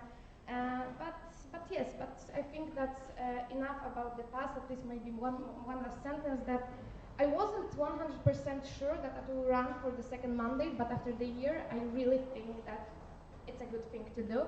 Actually, fun fact, I decided that I will go for the second mandate during my first integration weekend with my national board. So it was the first weekend of our mandate, and I then said that I actually want to do that the second time. So a little about the future. So my vision for the next year, something went wrong with the slide, but well. So I want to focus on the 3 pillars. So first of all, I want to focus more on the education and advocacy. I really think that the state of our network is very good right now, and we managed to have the great atmosphere on our meetings, for example. Also, I really believe that with the full board, so with the communication manager especially, and after the division of VP, I would manage to focus more on those areas. I would like to prepare our local volunteers more about the education and advocacy stuff. I want to prepare some materials for them, also bring some ideas from the international level, and discuss more about it with our education community. I also don't want to go to waste the effort that we put into the Speak Out project, so I really believe that there's a potential for us to create some kind of initiative with our institutional partners about the civic engagement. And also, again, hopefully with the communication manager, we'll be able to promote education mobility more. Second pillar is meaningful collaborations. And well, first of all, of course, stakeholders. Not only FRSA, I think that we should also explore more the NAVA collaboration, also the other students' organizations. As I was saying, for example, NZS, as we already started talking maybe about doing some conference together, because there's a great potential in that. I also still want to be visible. I want ESN Poland to be visible as an expert in the mobility area. So I would love to attend the conferences. I now know what, for example, I missed because I didn't had all the communication channels and all the announcements about the conferences. So I really hope to join even more. I think that EGM is also a great thing for that, because now we can also use that. So for example, start with preparing common session for the EGM and then go from that in the future. And also about the EGM, I really think that it will be very good collaboration. I am now working with the OC of EGM right now, so I really believe that it will be a good collaboration for the next year with the continued week. And the third pillar, it's efficient leadership. I want to lead our network, and I want to support you all. So with now with the new structure, I really believe that we can develop it even more. And also, I want to create a safe space, not only for my national board, but that's a very important thing for me. I want them to have the space to work, also to speak up, and be creative. And also I would like to still focus on the local level. So as I mentioned before, in the education area, not only bring the materials, but again work with, for example, local presidents. I think it went really great. You will have to ask your presidents if they enjoy the monthly calls, but I really think that it also gave me a lot of perspective on how our network is looking like right now. And there was a thing that we're discussing with national president this year, that we sometimes really need to go to the local level to see why are we doing this, because seeing you work is just very motivating, because the higher you're working with the institutions, you're sometimes forgetting why are you doing that, and that's just amazing to see you face to face. And yes, and well, why me? I think that the continuity is good for us, especially if EGM go ahead. I think I have the necessary management skills. I mean, it's not my first role as a leader, and I really love ESN. As I said, I think it's my second family. I dedicated a lot of time to that, and I would love to do it even more. So yes, so I really hope that you will trust me again, and that's actually it from me, and I'm very looking forward to your questions. Thank you very much.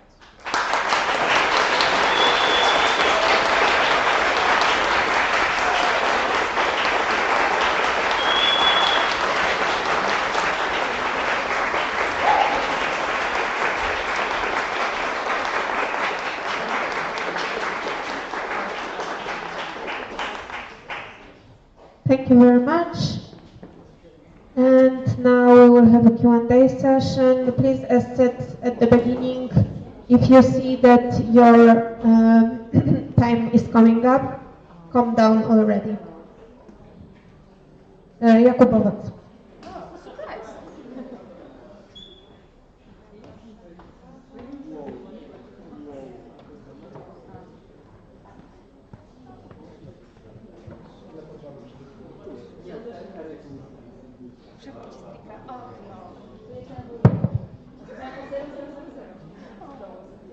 Okay, first of all, beside the protocol, congrats to both of you. It was amazing to see you presenting and running for the presidency.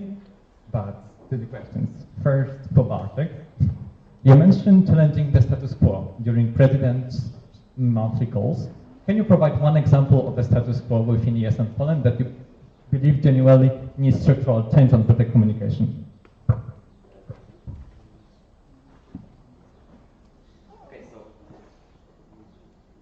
I think first thing that I was challenging on one of the very first monthly calls was why do we have to remove local representatives? And I think Doma can also confirm that sometimes I give a lot of extra topics to the calls, and they are always kind of challenging, but this was one of the most important topics I was starting this mandate with, and I wanted to advocate on the president's calls regarding the removal of local representatives, or change of the structure, sorry. And this is happening right now. So I think also I want to say that last mandate I was also talking with Radek a lot about this. We had many plans, and I think that also putting this topic out on these calls was very important to have the change that we'll be voting on Sunday. Okay, thank you. 37 questions. Not all mine. Okay, so now to Doma. As the Speak Out funding comes to an end and no replacement grant has been secured so far, what concrete mechanism would you introduce within Candidacy to promote civic engagement without external project funding? Just so you know, we also applied for the grant, not for the next year, but for the 2028. So hopefully we'll get it with ESA International.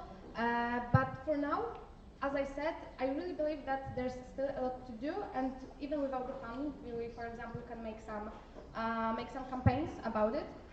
But at the same time, I really believe that, for example, our FRS Erasmus Plus in-house will be open to that.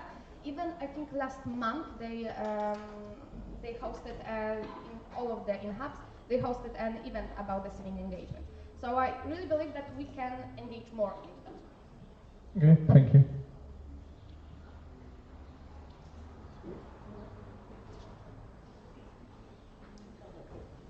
Okay, now back to Bartek. You repeatedly emphasize dialogue and listening. Can you give an example? Can you give an example where listening and to criticism actually change your decision or position on something? Okay, I will speak from my local board experience. Yes, of course, I wanted to be the change maker in my local board, in my section. So very often I criticized some things that we were doing a certain way, and an example is that I wanted to put, I think, too much governance into the procedures that we have while electing our new local board. And yeah, I was a little bit straightened out that it should be more, less procedural, but more open-minded for the candidates rather than super strict like for IP or NB elections. So yeah, this was a little bit of a criticism from other members of my board, but I understand why. Okay, thank you. Now to Domar. You described building a genuine connection with FRSA this year. Can you name one instance where that relationship was tested or strained and how you handled it? Also, what does genuine connection mean in your opinion? I know that it might be not an expected answer, but I really think that the time we spent during the EGM was very relationship building, let's say. So I think that really had a connection after that because we talked a lot, not only about the the formal stuff, so how to get a funding or something, but really talk about our plans for the future. What are we doing? They also saw during the because we attended a session, national agencies and national presidents from all the NOs present, and I saw that they were surprised that we have a really good collaboration, and we're kind of an example in some areas. So after that, they really, I think, put that into perspective that it's a good collaboration for them, and the national presidents in the other countries don't have that, and we have. So I think that they're also proud about it. And about the challenge, I would say that it's probably about the money. A lot of problems comes from the money. Finishing the sentence, so I really think that there was a situation where we had to trust it with each other with the money transfers. Okay, thank you.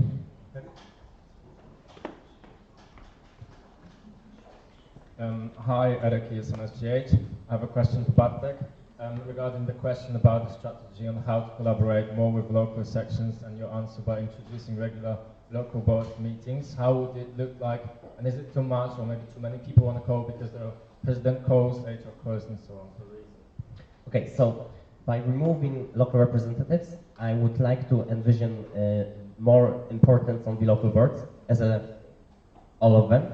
So this is actually an example that I found from a different NO that recently removed local representatives, and they shifted the meetings from being with the national board and local representatives to being with the local boards.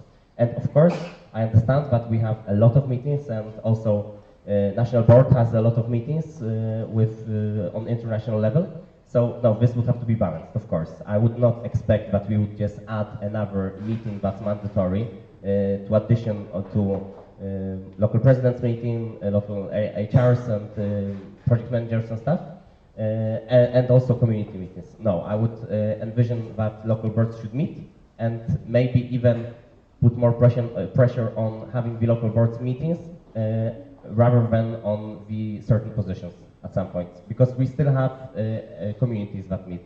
But this is also to be discussed with the future national board, but I do really want to have local boards meeting more frequently, regularly. Thank you. So, Jakub Wobec, jestem Wrocław Tech. And now to both. How do you envision cooperation between ESN and European University Alliances, which we have a lot in our network? Okay, I can also speak on the example of my university. Adam Mickiewicz University in Poznań is a member of Epicur Alliance, and I think that we have to separate it to local and national level. That's what you can do, and there's a lot of potential to do on the local level. And there are student boards where ESN members can join, or if even they are not there, there are always student board meetings of the alliance that are taking place from time to time, even at your universities, where you can organize something for them, cooperate with them. On the example of Epicur, we did create a training for the students' boards meeting that took place in Poznań, and also we worked together with them on topics during the summer schools, and let's say we organize also some events or time frame. Even next week, there's Epicur members are coming to Poznań for Juvenalia, and we are like looking after them. Yeah.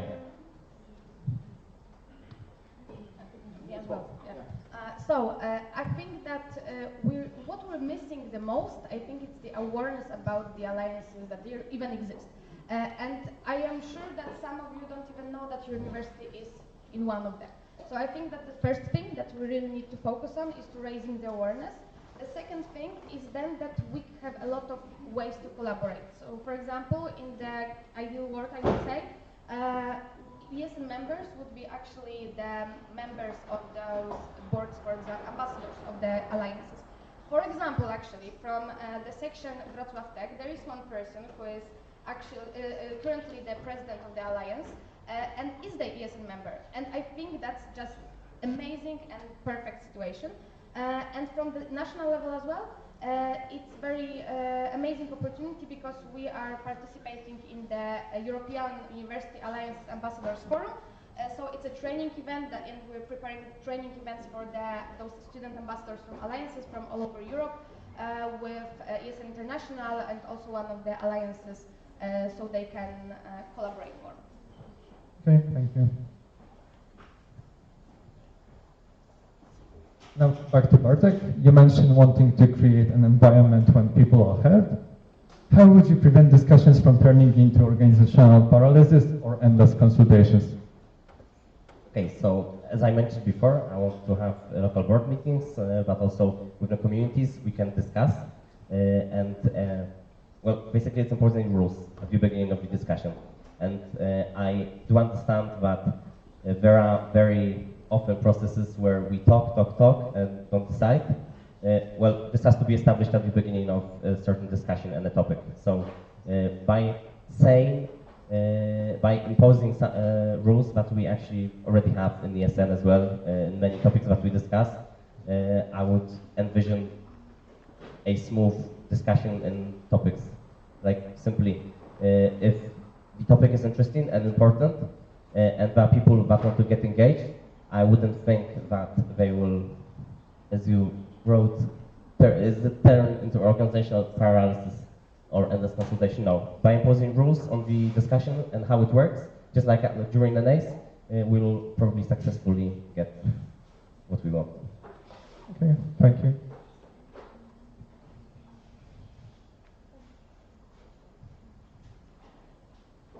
So now to Doma. In your 2025-2026 letter, you committed to strengthening transition periods and improving ESN BT accessibility.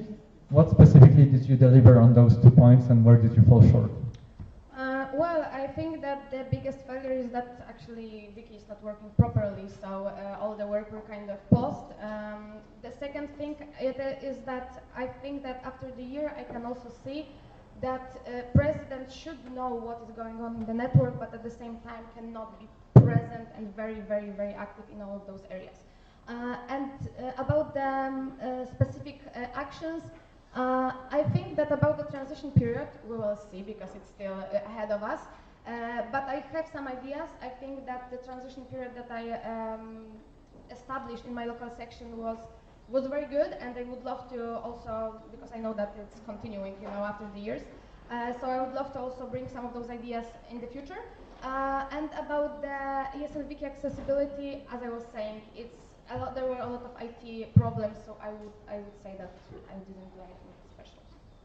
Okay, thank you.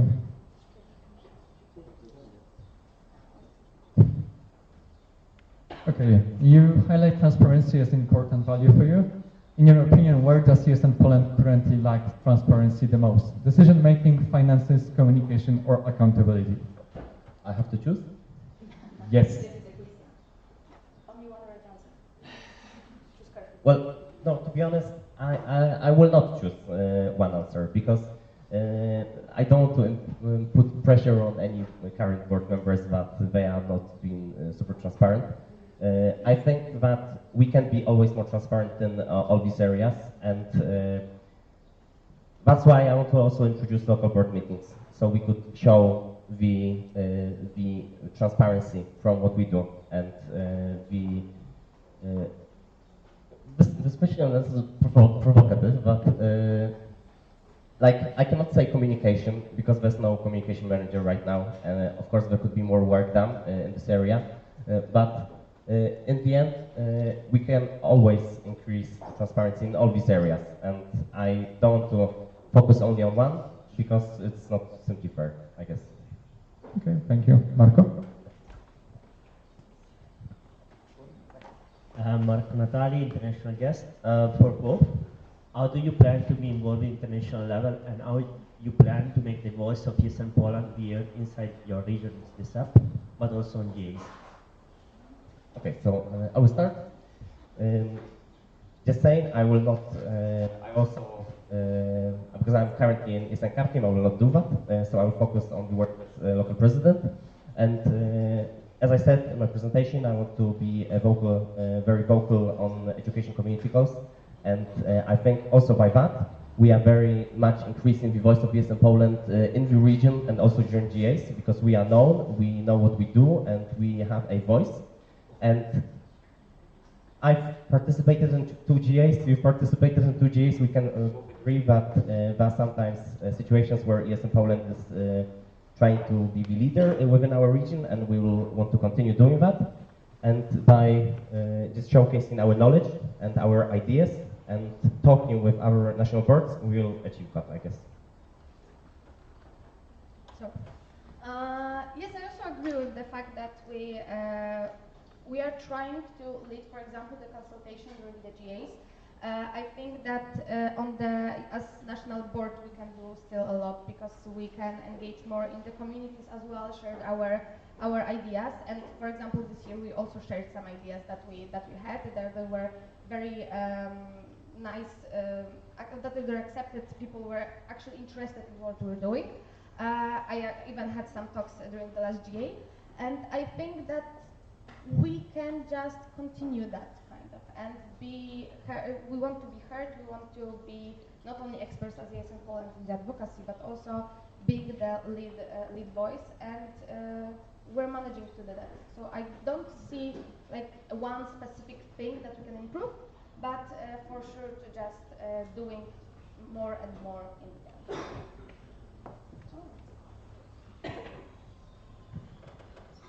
So now Fidawa, your 3 pillars in 2026, meaning education advocacy, meaningful cooperations, efficient leaderships, are essentially the same as in 2025.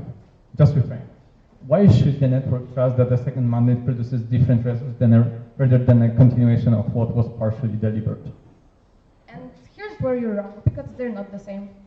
Because actually I know that last year I wanted to focus a lot about the structure, about the organization, and about also the feeling of the well-being, let's say, of our volunteers. And of course I want to still do that, but also the fact that I really want to focus a lot more about the advocacy and education, because now I think that we have such strong foundations with the new composition of the board that I will be able to do that. So I think that if you read carefully both my letters, you will of course see a lot of similarities, because I did not change. I mean, I developed, I hope I grew, but at the same time, I'm still the same person who cares about the people and want, first of all, for you to feel safe in our organization, grow, and implementing the ideas that you want. But for that to do, I also need to build a strong organization that you can work within and represent proudly.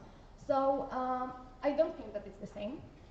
There are, of course, some elements that are very similar, but as I was saying, I really want to focus more on the also president portfolio, more from the education area, not only being the leader of the network. Okay, thank you.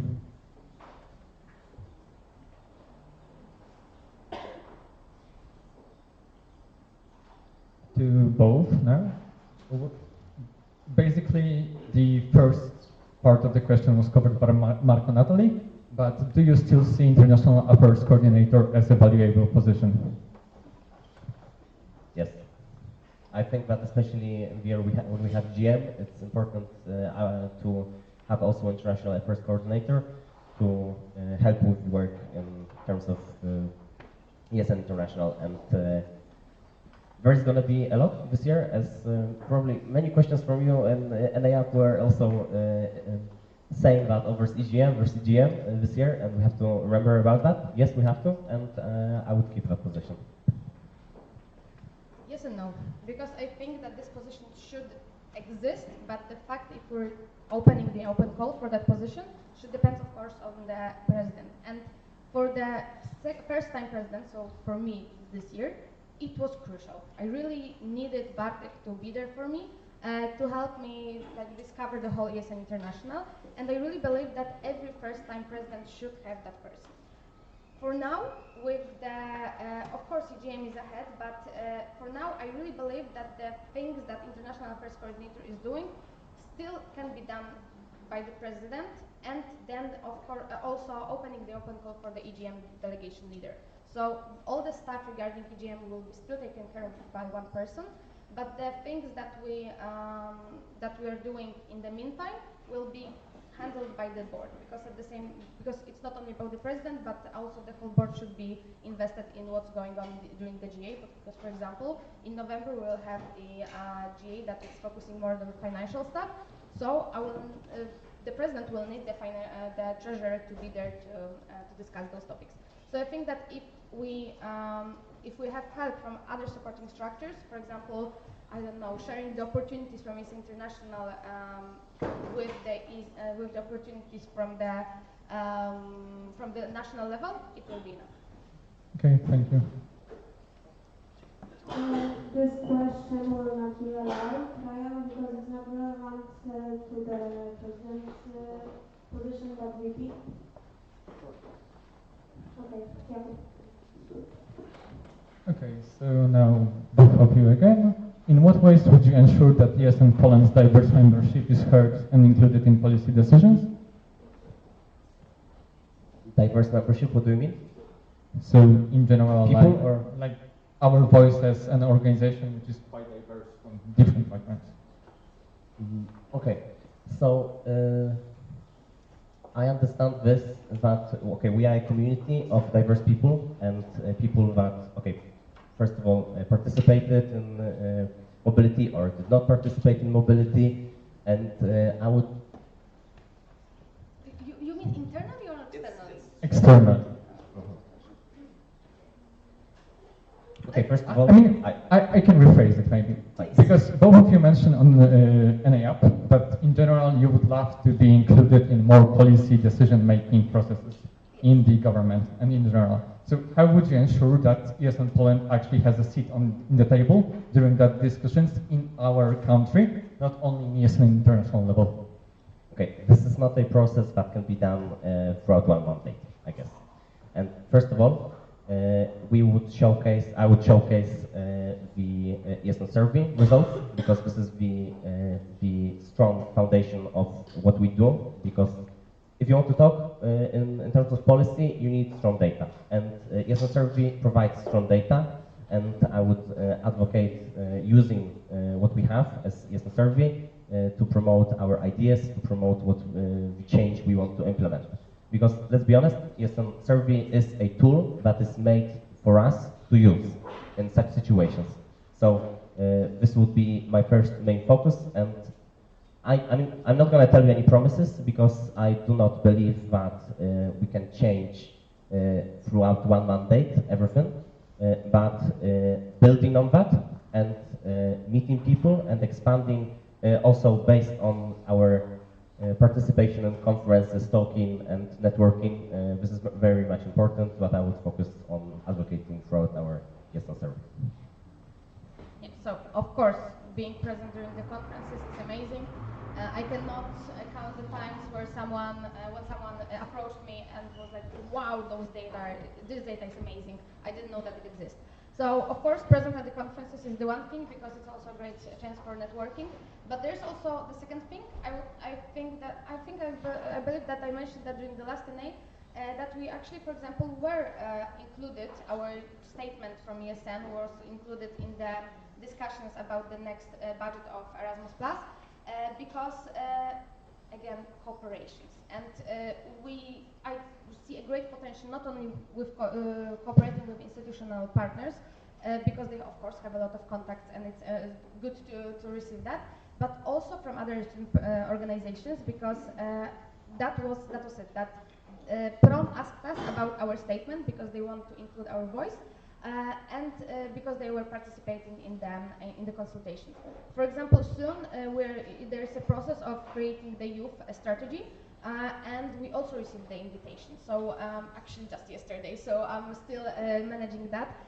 But I think that it's already happening, and it's happening through the cooperation with other students' organizations. Okay, thank you. So again to you, Doma. ESN value to FRSA is partly symbolic. We represent the student voice, but FRSA funds and shapes Erasmus Plus implementation. Where is the line between partnership and dependency, and has ESN Poland ever crossed it under your leadership?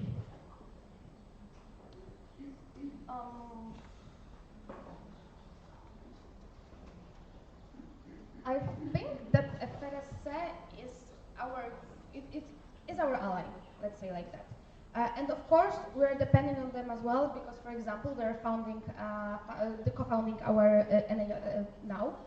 They helped us with some other projects this year and will help us throughout the year as well.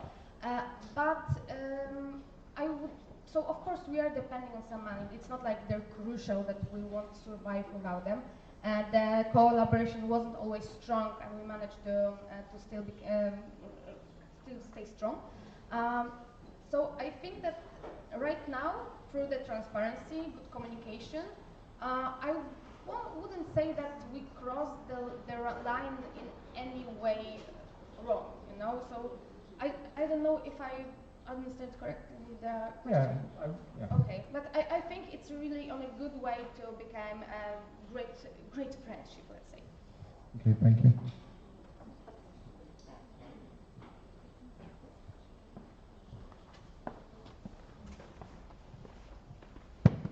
Ryan Oliver and Wrocław.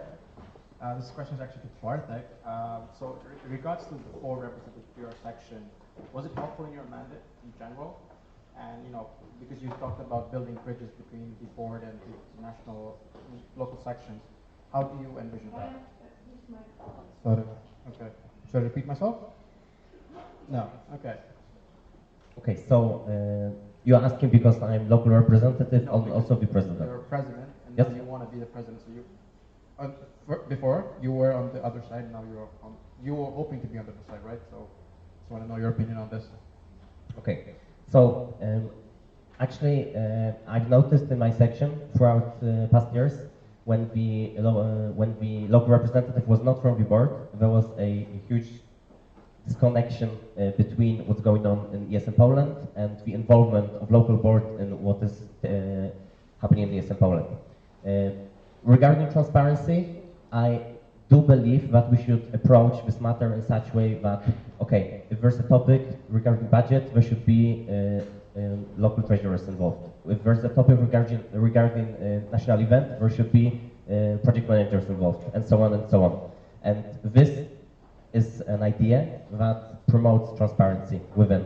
And we have to, and I believe, secure this structure in such a way that there's no way of another interpretation. Okay, if this is budget, let's leave the topic to local treasurers to discuss and put their inputs into that topic, yeah? And, okay, being on the other side, I seen what's been taking place throughout last years. I would like to promote this idea, basically. And okay, it's not a surprise that in Warsaw during NA I went with my local treasurer who was asking a lot of questions to the budget, because that's what I actually believe in, that it should work this way. And yeah, so include all before. Perfect. So before Domi with a lot of another questions for Bartek, you write about building bridges between levels of ESN. What do you think is the biggest source of disconnect between local and national structures from your experience? Okay, I partly answered it in my last answer, but yeah, most importantly, the disconnection between the engagement of local representative and local board within Eastern Poland. I believe that we put too much pressure on local representatives to be engaged, and then the local boards, they don't really know what's going on, and they don't really think they have to know what's going on the national level. And because of that, I would like to, I think this is the biggest disconnection, where the local board just focuses on what's happening locally, and just focuses on their local stuff. So by having the representation in ESN Poland by the local board, we increase the engagement of the board. And yeah, that's simply what I would like to change and where I see the biggest disconnection. Okay. I don't think it's working. I did not speak for additional 1.5 minutes. They know. Because the internet connection is not working. It's not the time. One moment. Domi?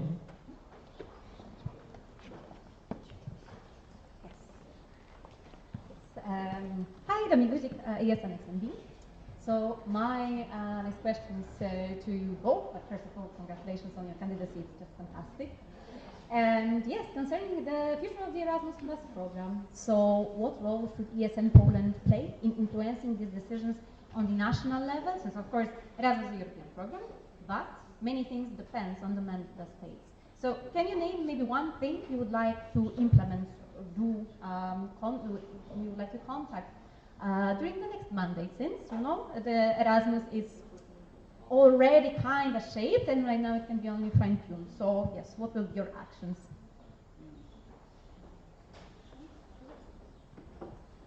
So I think that, of course, you can say a lot of things, a lot of ways.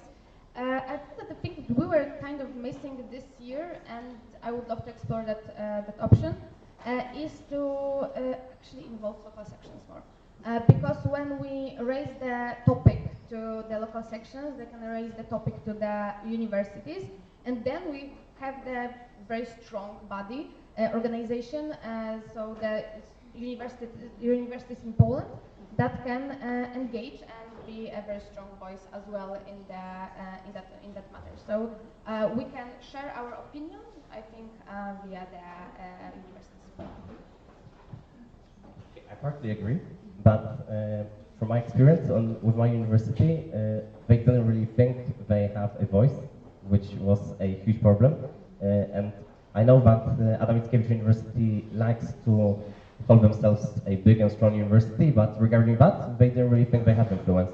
So maybe not only involving local presidents or local boards, but actually telling the universities and discussing with them that they are also change makers in this topic, because from my experience, they didn't really know about that. And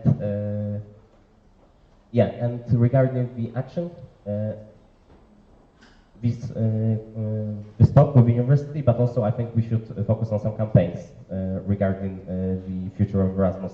And I know it's actually quite shaped, but we have to also go externally, and so people can see that ESN has a voice, and ESN has a very strong voice regarding that. Because I don't think we've used the statements that ESN International put out enough in Poland. And yeah, I would. If it was last year, I would probably showcase this more. Yeah. Okay, thank you so much.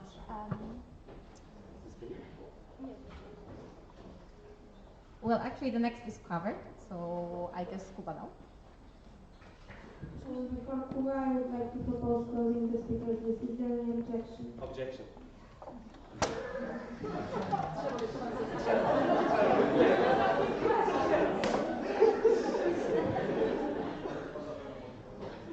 Okay, now back to Doma. You write that you gain a new perspective after year one. What is one thing you were genuinely wrong in your candidacy this year? Wrong? You mean what mistake that I made, or what I thought was is being the president like? The second one. So I kind of knew that, but it was still came with as a surprise a little bit. I actually spoke with someone about it yesterday. That when you're in the local board, you kind of need to be involved in all the areas because you have to lead the section. But when you're on the national level, please don't get me wrong, but you're with the probably fellow presidents, fellow board members from local level. So those are people who actually know what they're doing. They're not learning, they actually know. They have a lot of experience. So it was kind of surprising for me that I don't have to be always in their let's say responsibilities. I don't have to take care of them, but I actually can trust them with what they're doing, and it was, it was very exhilarating because I could have breathed and focus on the stuff that were important for the present portfolio. Okay, thank you, Dominika. Hello, Dominika. All right, yes. Hi, Domi, yes, an XND. So, yes, in Poland primarily focuses on exchange students, so Erasmus plus mostly, but full-time international students remain an underdeveloped part of it. So, how can we improve our position, so position of yes in Poland, in the discussions that are happening about them right now on the national level? Okay, let's start with, I think that in general, in Poland, we don't really focus on full-time international students, and of course, there are differences between countries, and in Poland, a lot of students are actually Polish, and there are Polish students are a majority, so it's not really covered, that topic. But regarding ESM, okay, we have a voice in terms of exchange students, and why not do the same at meetings, at conferences, why not take action and also speak regarding these, regarding full-time students? On local level, I had problems talking with the university regarding international full-time students, because I think we mostly work with international relations offices, and the full-time students are under normal boss, so it's a little bit different. But yeah, I would advocate more also on all the meetings we have and regarding the international students, full-time students, because they are also member of Erasmus generation. So two things. First one is actually being more inclusive, probably. I know that a lot of sections did that in the past years, but just including also the international students in our work as ESN, being the volunteers, will also raise awareness that something like that is happening, and we also create the events not only for the mobility, short mobility exchange students. But the second thing, I think we really still have a lot to discover about the partnership with Perspective Foundation. Because they have a lot of research. They also organize a big conference about studying Poland. It's about international students. And even the fact that I still cannot emphasize that enough, I was so disappointed that the last conference studying Poland that was supposed to be about the international students, and there was even a competition where the international students were awarded, it was in Polish. So I think that there's even those little things that we can do, just raise awareness. Let's do it in English, for example. Okay, thank you so much. Okay, thank you so much. All right, yes, 2027, quite an important year. The upcoming 40th anniversary of Erasmus Plus seems to be a great opportunity for, well, Erasmus students and us ESNers. And what role should ESN Poland play in celebrating this occasion in Poland? And how will you ensure that our organization will remain visible during this year? The thing that we already did is to put in the task for the board for the next year the point about being included in the anniversary, to do some things in that regard. I think that we'll probably use EGM. To be honest, I don't really know how much can we already speak out loud, but I think there is some things that we already talked about. For example, with PRSE, I think it's a great possibility for us to explore that local collaboration with Erasmus Plus in hubs. So that's for sure, and of course the materials, the education of our network during the education community call, for example, prepare some campaigns as well. Okay, yeah. So first and most importantly, EGM. We have to use EGM to be a platform to also celebrate the 40th anniversary in 2027, but also on local level. This is such an opportunity for local level to collaborate with Erasmus Plus in hubs and to showcase their IROs to do something. But why not now? And especially, well, I had the dream in Poznań to do a flag parade because of that, and maybe it will happen. I don't know. But yeah, we can do a lot of things locally, and let's not only have this on the national level, but also on local level. And well, I will ensure by talking with Erasmus Plus in hubs and talking with local boards about how to do it and what to do exactly. And I guess the exact well, event, maybe conference, maybe a meeting, maybe a flag parade, whatever. This is something to do by talking also with local boards what are the capabilities. Perfect, thank you.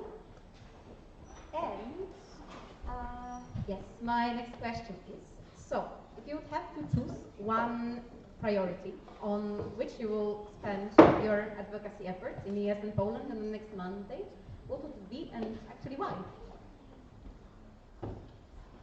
Okay, so again, special year, EGM taking place, and 40th anniversary of Erasmus.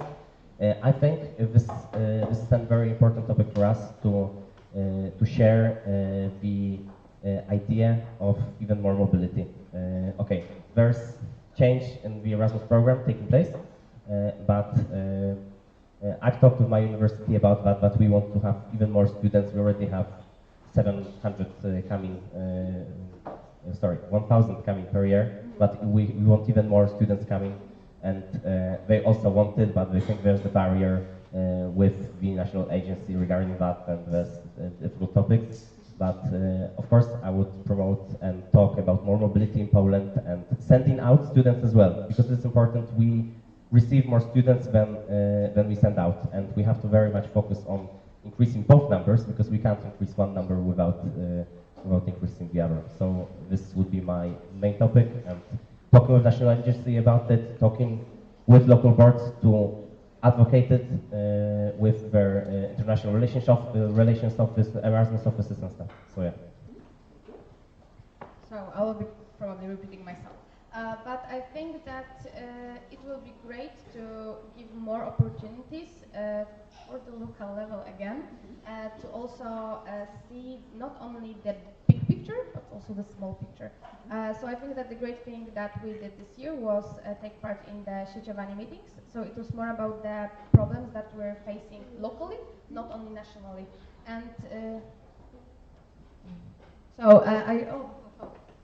so I think that it will really increase the awareness on how much we can do, and also create some strong collaborations that we can see already in Poznań, in Wrocław, and other cities in that matter. Okay, perfect, thank you. Okay, and now the question is to both, but so the first part of the question is just for Bartek, and the second part is for you both. Yes. So, ESN survey is a great source of data, but its usage on national level still remains to be limited. So, Bartek, any plans on utilizing them better? And both of you, how would you like to collaborate with the future communication manager in this? Okay, so first of all, we have to discuss more about ESN survey throughout the whole mandate, not only during community meetings, but also during education community calls, because I think everybody should be aware of this tool and of the results that we have from this tool and how we can use it, because it's not advocated that much, and I do really believe that it can bring ideas for local boards to how to talk with their universities, again, backed with data behind them. And also for ESN survey is not only a tool for local presidents, it's also it's a tool for all the local boards. So even communication managers can, I don't remember the other question, part of the questions for me as well, but communication managers can also use this data to create campaigns. And this is a great collaboration that we can have between local presidents and communication managers to create campaigns and advocate on certain topics that we want to from ESN survey.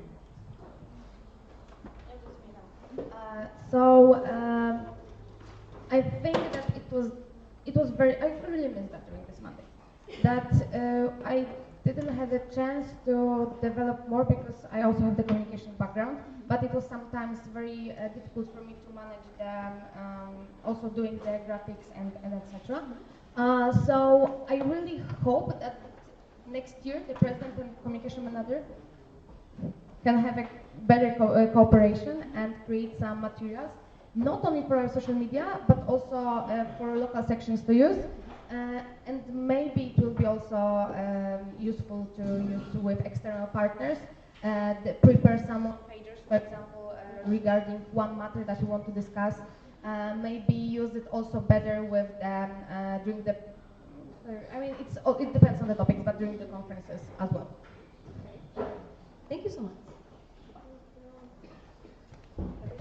And before Kuba, I would like to propose closing the speakers list. Is there any objection?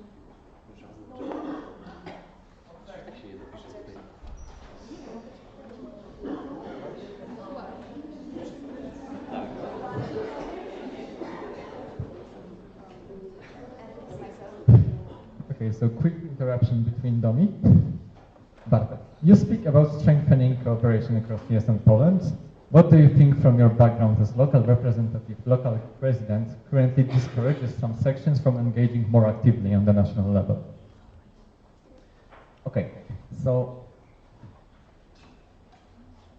sometimes the engagement is difficult to understand. And I think that with the workload that local boards already have and the upcoming mandate that we may have without local representatives, we'll have to adjust to all of that. And okay, I want to have a larger engagement of local boards within ESN Poland, okay? But let's also not put local boards in a position where they have to over-engage. So I do not expect local boards to participate in support structures. I do not envision local boards being overworked. So in that case, I think that that the idea also of exactly promoting what is being done on ESN Poland level and showcasing why some processes look like that, or why do we have Network 13 and what does it do, as you as a member know, is very important to tell everyone. Because, okay, not everybody reads all the emails, not everybody reads all the documentation, and I do really believe that simply by talking with local boards and especially throughout this mandate, discussing what are the changes for them, because they will also represent hopefully themselves during NAs. So yeah, this is something to actually leave also for discussion throughout this mandate, I think. Thank you.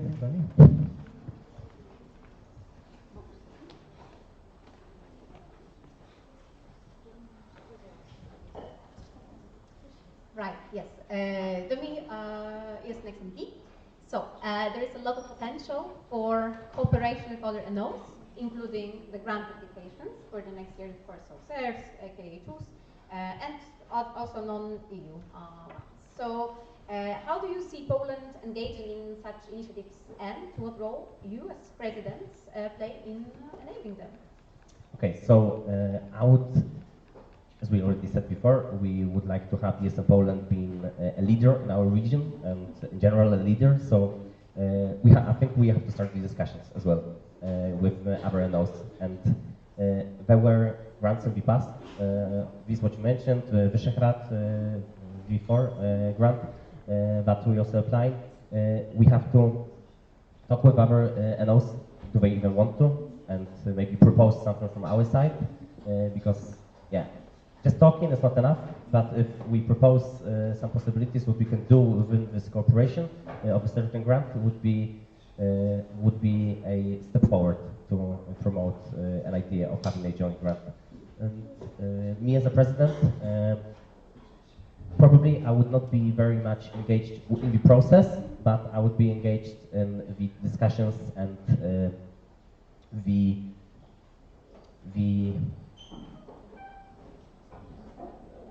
consultations and giving up the idea as well, because I don't really think this would be in my portfolio per se, but the way how we have to do it, it is.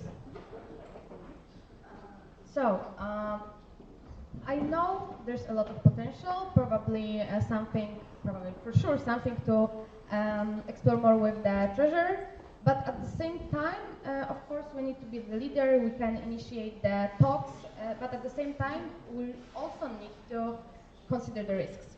And even though there's a great potential, there's a lot of grants, I also believe that when we see that the collaboration with, for example, another NO is not going great, because there's a lot of different aspects, we do not have to force ourselves just to apply, just to do it, because we can do it another time with maybe someone else. There's no need for us to risk, for example, our reputation, our funds, and our well-being as a network, just to apply for the grants. So, as a president, I think that I also need to be on top of the situation with another node as well, to see if even applying for the grant together is possible.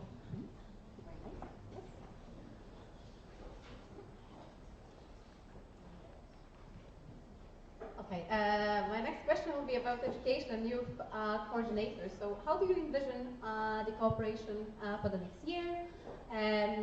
What should be clearly under president? What should be delegated? Maybe you already have some ideas on the tasks for this position for the next year. Maybe you already know that some things require some changes based on your observation from this year. Thank you.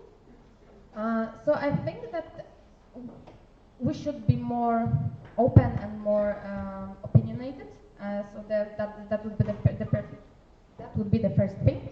That we should express ourselves more. So I would love to engage education and youth coordinator to collaborate with communication manager, maybe prepare some materials for LinkedIn, because it's not always for the Instagram and etc. But doing some statement on LinkedIn, it will be great. And also, of course, conferences, it will be great to do it together, for example, because I had a lot of free time this year, so it was easy for me to attend the conferences. But it's not always the case. Some of them are happening at the same time, so then we have to delegate. And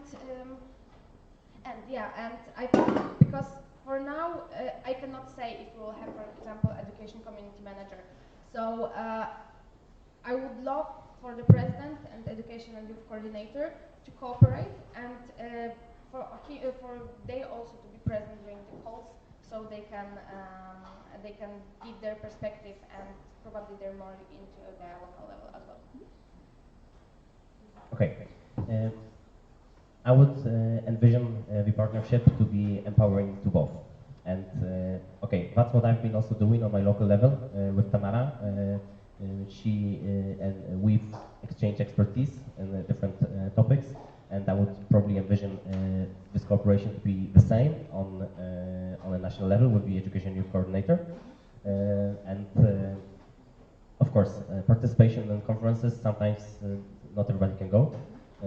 I would expect that person to cover me, let's say, but also and this is, I think, something that really needs to be done, is showcasing the local parts of what the education community, what are the possibilities within the topics regarding education mobility to do also on the local level. And I really think that education youth coordinator can create materials for local boards, can showcase what they can do and inspire them, and should be a help to local presidents as well.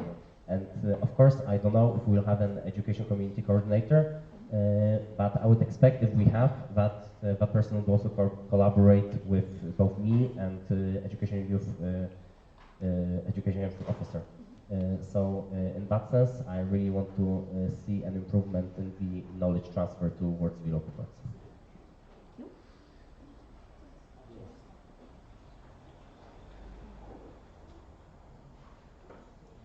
Yes, so both of you participated in GA Prague, and ESN International has many education and advocacy priorities. They were presented there, also voted in the action plan. And which one of them do you find most relevant for ESN Poland, and how would you ensure that our network will actually contribute to implementing this one?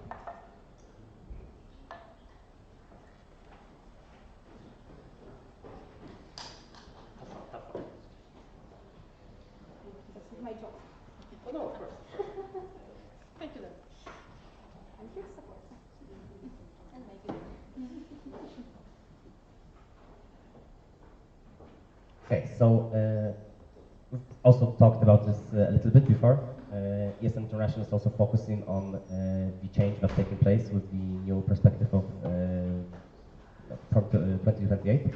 And I think on ESN Poland side, we can continue to talk with our national agency and develop the relations with universities to showcase that we have a voice, and not only leave this to you as liaison officer and to Simone, but also to the national organization, that okay, we are engaged in the topics, and that we do want to also create change from within our country, and I think that's very much important. So I would say something different, for the diversity. Oh yeah, again. Maybe I will elaborate more about the international students, actually, the full-time students. I really believe that it's not enough, we don't talk about it enough in Poland, and we have some work to do. And we actually have some things that we can learn from other NOs as well. Maybe we can also collaborate with them to ask about the feelings from their people from their countries, yes, how they feel in Poland, what is missing. So yes, I would say that's the, and I would say that we should explore that topic a little bit more. Perfect. Thank you so much. I love the title of this question. It was intentional. Yes, so my next question will be about the two divas from FRSI who participated in Israel Split. They had so much fun. Yeah, they had so much fun. Everybody had fun during a social program, I'm sure. So when it comes to collaboration with FRSI, of course we have EGM, and we are in talks with Sylvia and Lucia as well.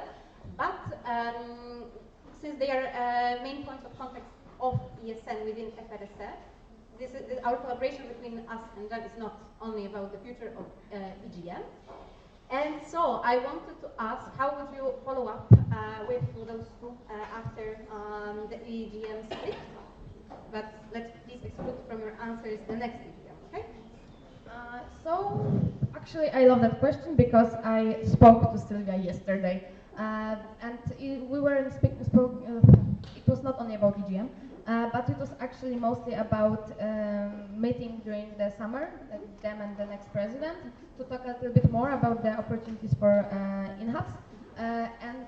Well, with Lucia for now, I would say that it's still a great relationship, and we have a good contact. She's even answering my calls still, so probably from Bartek she will even more eagerly answer them. Let's not direct that.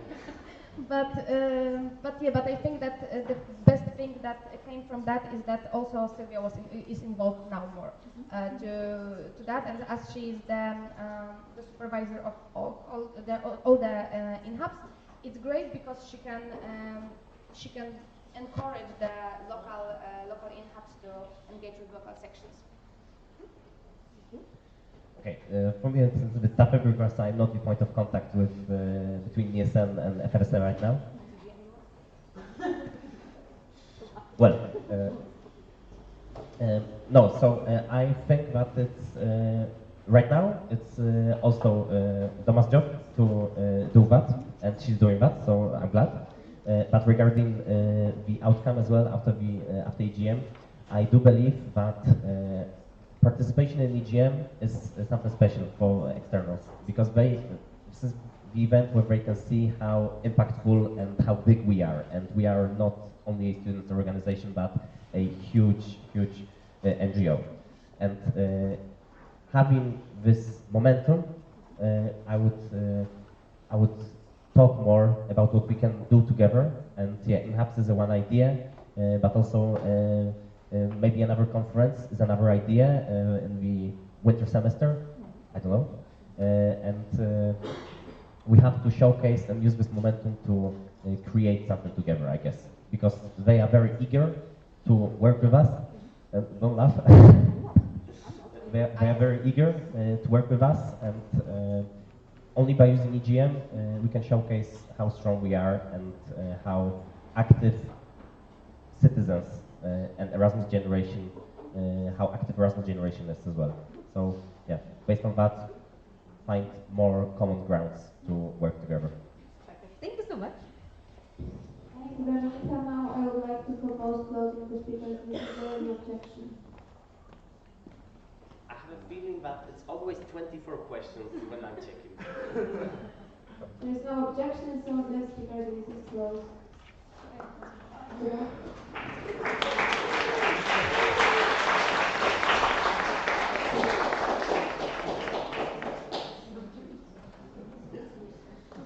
Okay, so Jakubowicz, CSN Wrocław Tech. So the question will be to both.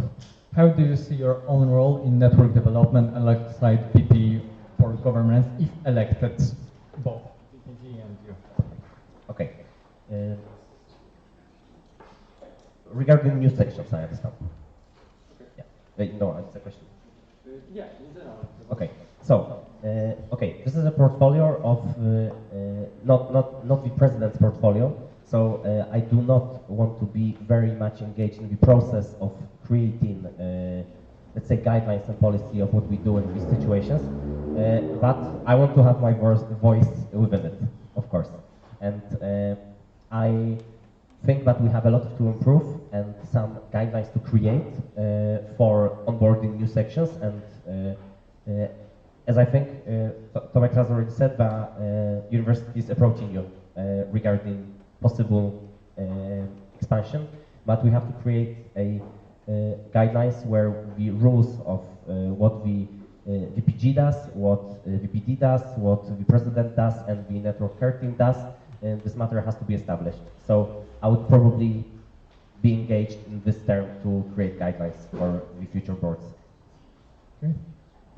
So, as you know, there's still a lot of changes that need to be done, for example, in the composition of the board.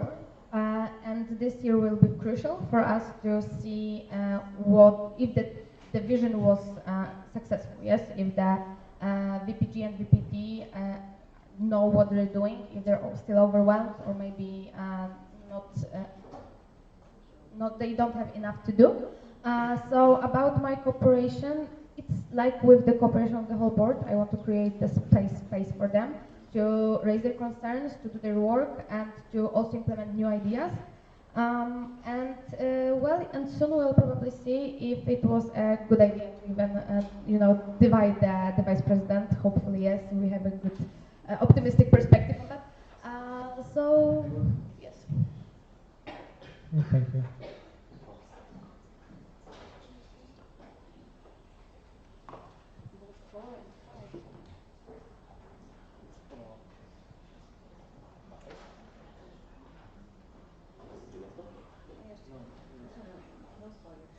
That was.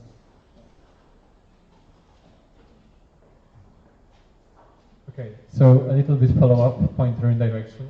So engaging these universities, which would like to have section, might be valuable, but from their point of view, why would they trust ESN over their own student unions or international organizations? What is your answer to possible pushback? Okay, so first of all, if IRO approaches us, we still have to, as I said, establish guidelines what to do. And in that situation, if they come to us, if the university comes to us, we have to explain to them the rules. So it's not us creating a section at a new university, it's a group of people at a certain university creating a candidate section that wants to approach. So this has to be very well said to the university, but it can't come from us. We can give them the guidelines of what's the process and how it looks like, but they need a group of students at their university that want to create a section. And I think this is the most important thing, to communicate this directly to them, because we are not an organization that's going to create a section at universities that don't have sections. But we can give guidelines and showcase how it's done. Yeah. So it is the portfolio of Vice President for Governance to, you know, to actually engage more, give the guidelines and prepare the whole process. But at the same time, it's not only approaching via email. There's also a lot of people that are approaching me, for example, during the conferences, but not only me. When Shimon was representing us at one of the even closer. The conferences, they approached him as well. So I believe that it is very important for the president to be present in that process. But we have a lot to offer. We can focus on the ECHE and actually showing the universities that we can help them a lot with the responsibilities that they actually have and obligations that they have in that area. So we can be very useful for them. And I don't really like the idea of choosing ESN and student unions over someone, because we should collaborate, because it's still about the well-being of the students. And Erasmus or mobility students as a whole, there's still students that everyone should take care of, not only ESN about the international and student union about the local one, but student unions also should focus a little bit more about including them into their activities, for example. Was it okay? Okay, thank you. The next one would be pretty quick, I think. Among the whole portfolio of Possibly, where would you place EGM in the list of your priorities? I actually believe that we answered so many questions in the NA app about EGM and our priorities that I think you should just go check it out. But, I mean, by the levels, among which place would be your priority? That wasn't answered. I would say that it's not like it will be the biggest priorities. For me, EGM next year is so much between the priorities, other priorities, because it's connected to so many other things, because we need to, and not only in president portfolio, but in the whole national portfolio, in the whole network work, we need to take care of the volunteers, include them in the preparation, I mean, hopefully. We also need to take care of the organizing committee, so they won't, I don't know, burn out, for example. We need to focus on the stakeholders, so they can be involved. We can use that cooperation for the future, not only for EGM. So I would say that EGM will be a great tool, but at the same time, please, let's remember, ESN Poland, yes, is the host of EGM, but we as national board are not organizing EGM. So, of course, it will be great to include EGM into our action, to talk about it, to promote it, to teach local level about how to promote it, but it's not our responsibility to organize it. Yeah. And hello? I will say that, I will tell what I've written in answer to one of my questions, yes. National board is not organizing EGM. It's OC and content team that organizes EGM, and we can use the EGM as a possibility for us to develop and certain areas. And like us as president, we would love to develop in advocacy, in mobility, and showcasing how can we use EGM for the better cooperation, let's say, with our national agency and stuff. So no, I would not put EGM super high on my priority. I will put it as a tool to use it to do my priorities right. And this is an opportunity that will come once in a lot of years. So we have to use it, of course, but I'm not going to be focusing on the organization itself of EGM because this is not my job and I don't have enough time to focus on organizing EGM and being the president of NNO. This is impossible. And we have to say it loudly because, thank you. Thank you. Yeah? Hello, Kaja. First of all, congratulations to both. My question would be about international students' needs. So, which main issues do you see of international students facing in Poland? And how would you advocate for these topics on the national level? And if you can mention maybe some specific initiatives, actions that you would take, and with which specific partners or stakeholders? Okay, so I would say that it's still so I think that it's still a big problem in Poland as well about the accommodation, finding it and financing it as well for some people. And it's not also because it's in Poland, yeah. So it's present in Poland as well. And I think that we can focus on that more. We already are advocating for that during the, for example, some panels in talks with our partners. I know that our stakeholders are also aware of the problem, so it's not like it's overlooked. It's just a little bit hard to solve it, in my opinion, like on the spot. It needs time, and I think that we can also use the international initiatives about the housing, about the accommodation. We have partnership with Pepe Housing, for example. It's a great way to also improve the quality of finding the accommodation. So, okay, I will tell something different. In my university, we have half of students from Erasmus program and half of students from different programs.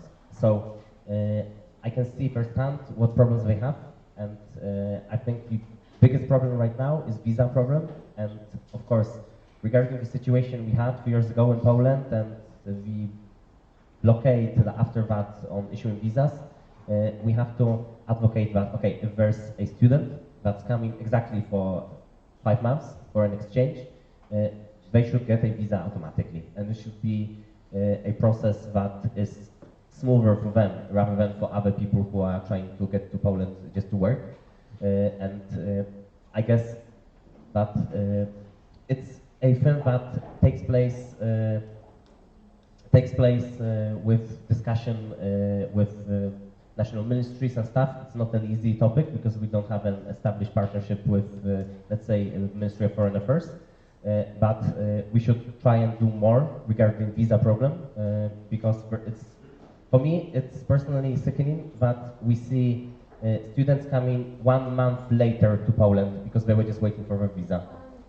And yeah, it should not be acceptable in that sense, so we should work more with the Ministry of Foreign Affairs to showcase that, okay, these people are invited to come to Poland already.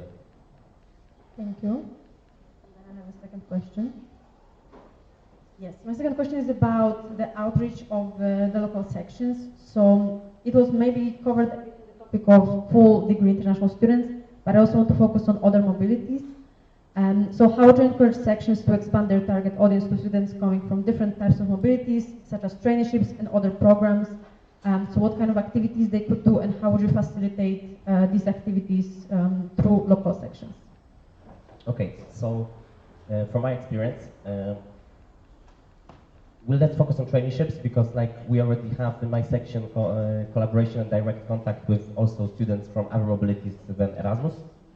So traineeships in Poznań, a lot of people come and there are a few places where they do the traineeships, and a lot of them also want to get the ESN card, want to be Erasmus generation, and by having direct contact also with these organizations, we can showcase what we do and that we want to engage with them. And I'm with an NGO in Poznań in direct contact, for example, and they are asking for people who want to volunteer at their place, and we are providing them with internationals that want to volunteer. So it's, I think, a good example, because I guess in each city we have an NGO, an organization that brings in traineeships, Erasmus Solidarity Corps, to just talk with them. And we have access to a lot of international students, but also coming to Poland.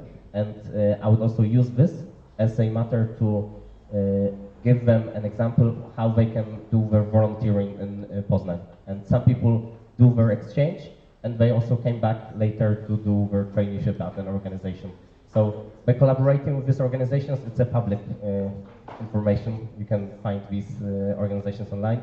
We can talk and find solutions or common grounds to do something together.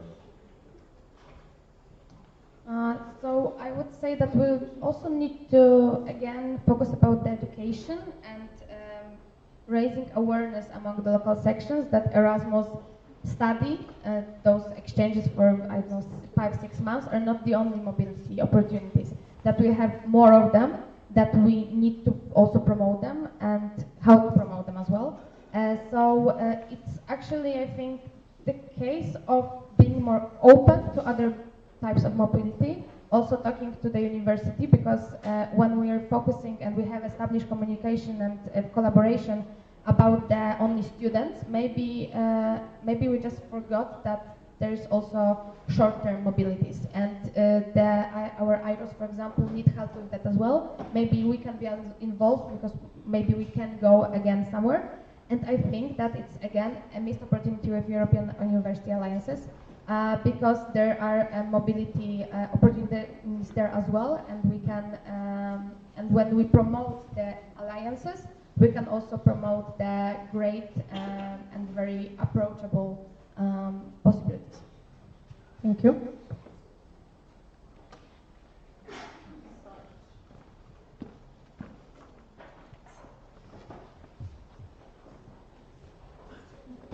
So, okay, I'm Paola Papalardo, International Affairs Coordinator of ESN Italy.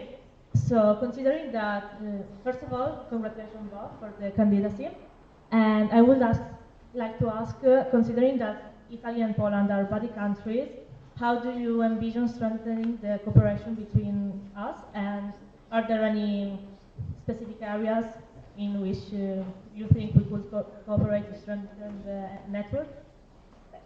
I think that it's a great example of how the cooperation is heading in a great direction, that the next international board will have to polish into Italian people. So that's already amazing. I think that we are, yes, from my perspective, this year, I think that we are really trying to also learn a lot from you. We're asking some guidance as well from the people from your NO, especially, for example, regarding the national event, because we are trying to establish that. And I would say that that's the most, probably also the easiest thing, is to just exchange knowledge, to be approachable to each other. And I don't know, I remember that some years ago we even had some stickers with Moncello and Poldek. So I think that we kind of maybe forgot about it because we focused only on the formal things. But I really believe that, especially because you're like such a big NO, and we're the biggest NO in our region as well, we have a lot of things in common, and we can discuss that on a more informal way, formal path as well. Thank you for that question. Okay. First of all, I would, for me, your partnership with Indira, with your national agency, is very inspiring. And by simply watching what Matilde does on her Instagram, I can see how much you actually do. And I think in these terms we can learn a lot from you. And also, we are establishing our own national event, because we don't have a national event, and you have a lot of national events and a huge experience in that term. And I think we could simply just also ask you, how do you do it? What's the procedure? And I I think also yes, in Italy in many ways is an example of an NO, but many NOs want to be in different terms. So yeah, we want to focus also on what you could give us and work on it together, try to find common ground, so how can you advise us on doing some stuff. I know it's a little bit hard organizing maybe some event together because we are further away than we maybe would like to be. But yeah, common ground on the discussions on the national board level and just asking for help in some terms would probably also strengthen our cooperation. I do not really expect local sections or to work together with Italian local sections, but if they want to, it's up to them. I would focus mostly on seeing what we are doing very well and how can we also use on the work that you've already done to do our better. So yeah, simply discussion with you guys is probably going to be also very change making. And yeah, throughout my mandate as ESNCR team member, I've talked with Nicola a few times and your treasurer. I think this just broadens the perspective on how do you see the network and how we see the network, so we can find common grounds or new ideas to implement together. So these discussions are I think are crucial. Hello, Julia Czajkowska, ESNSGH Warsaw. So I have a question about local representatives. In the case that on this NA we manage not to remove local representatives, how are you planning to tackle the subject further and communicate with both the local board and local representatives? Well, I'm for a long time already an advocate of removing local representatives in such a way that we have them right now. I know that already many sections are implementing this change as well. So a local representative is either the president or the local board member. So this would probably easen up the situation in some sense. But I would not leave it like that. If we vote no on Sunday, then it requires us to go a step back and discuss with local boards what we're going to do and find a common ground, because we cannot, I do not really believe that the structure we have right now is effective. And in that sense, we have to change something. So if it's not the proposed change that we will be discussing later, it's a different change that we have to find. So I do not have a exact answer what would this change look like, because we are in a different situation. But yeah, it requires not only me, but also the whole support structures and national board and local boards to discuss, what we are actually going to do. Because if this wouldn't pass, it's going to be a discontinuation of what we have right now, and this is, in my opinion, not effective. So yeah, a lot of dialogue.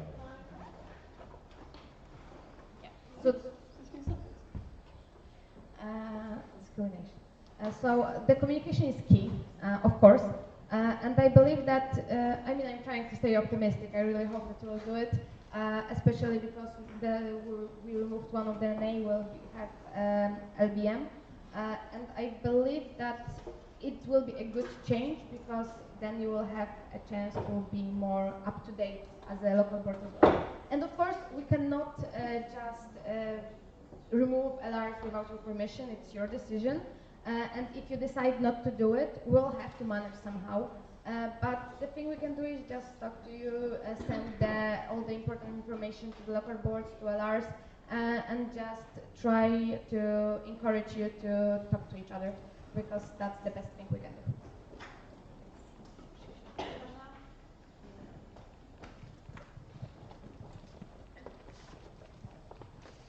Milena Naskalasz, ESN Gdańsk.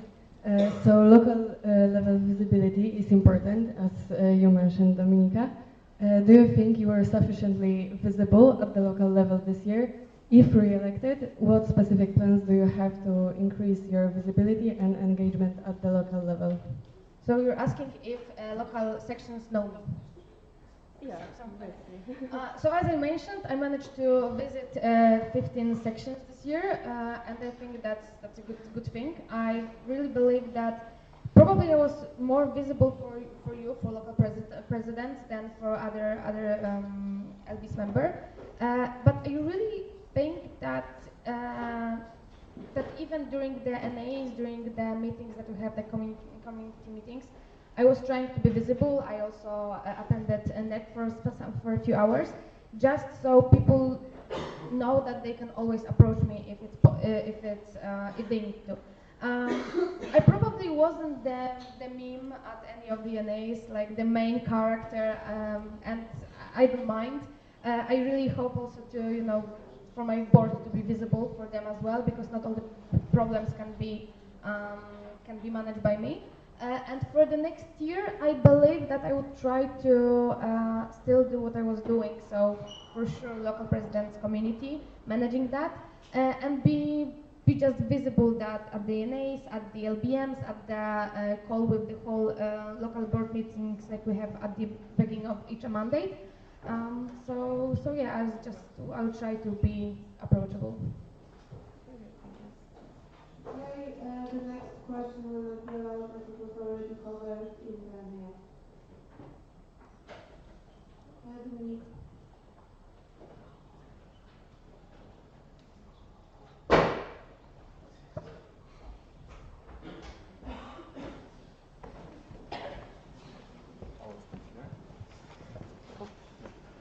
So, hello, Dominika is here, jestem z Katowice.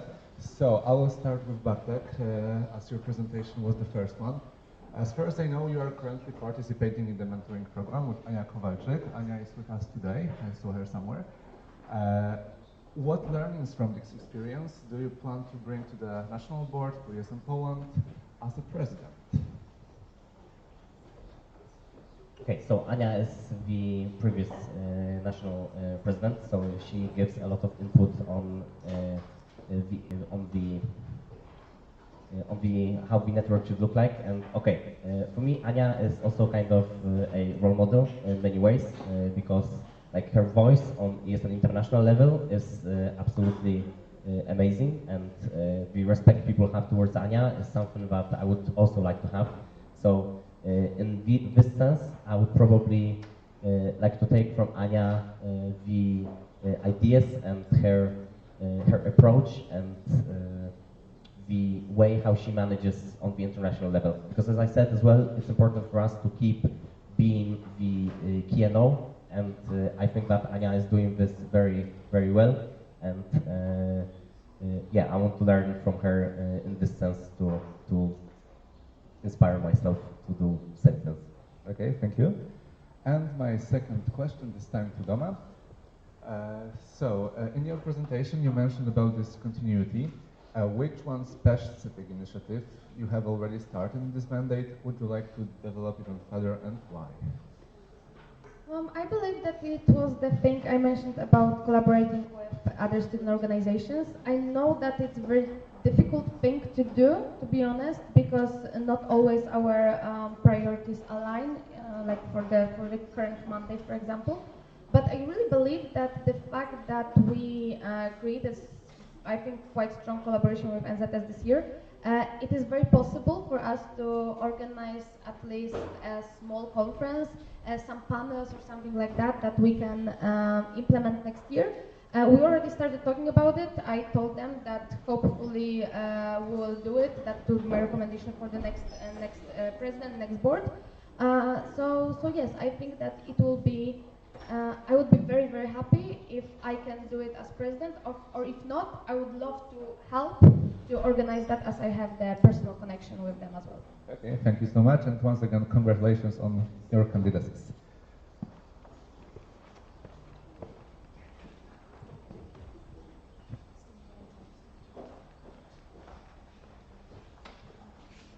Aurelia Grabowska, ESN Katowice.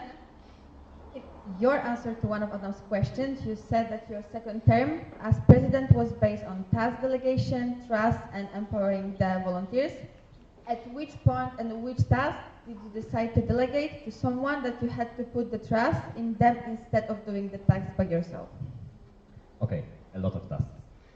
Well, my first mandate, I was very active not only on my position, but I was also influencing a lot of stuff and changes that were taking place on, let's say, an ESN card, how we distribute ESN cards, and that's why we also sell a lot of ESN cards now, in how we organize welcome days and how we organize buddy project.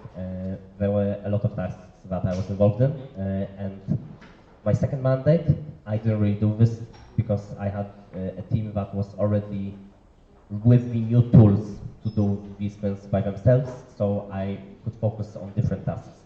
And yeah, like, okay, for example, of ESN card, because I'm very proud of the sales of cards that we have, I didn't really put as much effort into the process as I did in the first mandate, and my treasurer and ESN card coordinator did most of the job, so I could have more free time, let's say.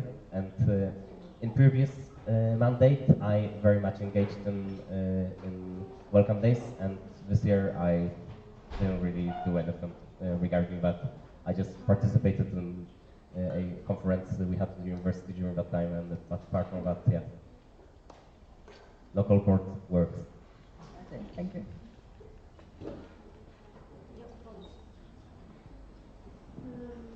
We're so united an hour later. Yes, in the end.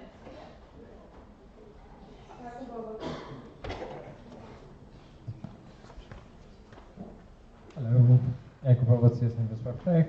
So, for Bartek now, you propose monthly meetings with all local board members. Do you know how many people that is across all sections, and what's your honest assessment on what attendance would look like by month for, let's say? Okay, it's an influence of a lot of people, of course, but connecting to one of the questions I had before, we have to establish not just add another call, but establish the way how we're going to go with it. I do believe that local boards meeting call is super important to showcase what we do to all the network, because I think there's a lot of there are a lot of gaps in the information that we receive.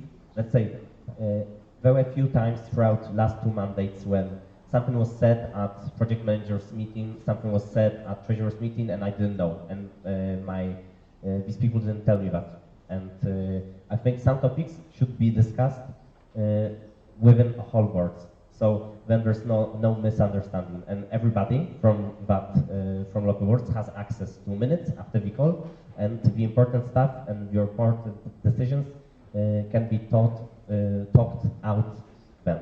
So I know it's a lot, but also taking an example from different NOs where they introduced something like that, it was appreciated from what I heard. So that's what I want to do. Thank you. I just want to remind you to be respectful now, because this question is pretty harsh. It's on behalf of Adam. So, in 2 questions from Adam, you evaded the answer for biggest missed opportunity. It was something that was blocked by EGMCT or FRSA. When the questions explicitly said that Adam wanted to hear the true answer, not something that was blocked. In the question about harshest feedback, you've described how good feedback looks like and did not provide the answer on what it was for you. President's position is based on trust, and the trust that you will represent our federation needs and us. How can we have the trust in you when you cannot be honest with us and provide answers to the question? First of all, the session with FRSA was not blocked by content team. It was something that, as said, I probably could have done better. I could have pushed more about the opportunity to facilitate a common session, and we didn't do it because I didn't see enough potential for that with the people that were about to attend EGM. So it wasn't blocked. I actually chose it with full awareness that I won't be able to do it. So it was my decision mostly. Of course, there were some other aspects as well. For example, the mix-up with people attending EGM from FRSA side, of course. But at the same time, it was my decision at the end, and I can do it, say it loudly. was my decision not to persuade that opportunity, because I felt that it will be best to put it further and do some other things with FRSA during PGM, show them how the cooperation can look like, and then do something next year. The second part, can I have more time, because it was kind of a long.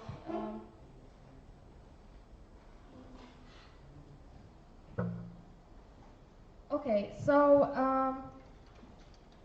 I believe that it's not only about my answer, that the case that you can answer, trust me or not. I think that I really believe and I hope that I give you enough opportunities to see that you can trust me, and also the fact that you were talking to me about your problems, not only ESN ones but also the personal ones.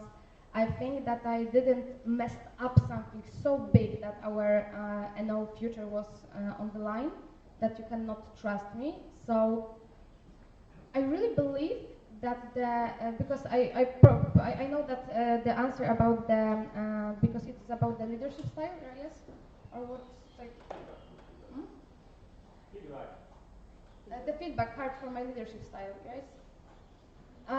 I actually it was I don't think that I tried to miss to say something different.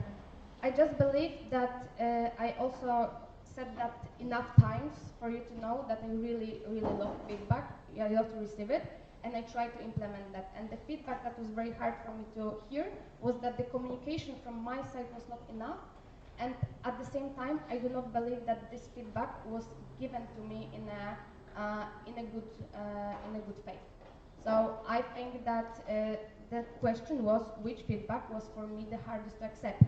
So that was it, because I heard that I should get drunk and try to understand my local volunteers better, because that's the best way to do it, and I don't agree with that, because I really think that that's not the way to connect to you, to get drunk with you.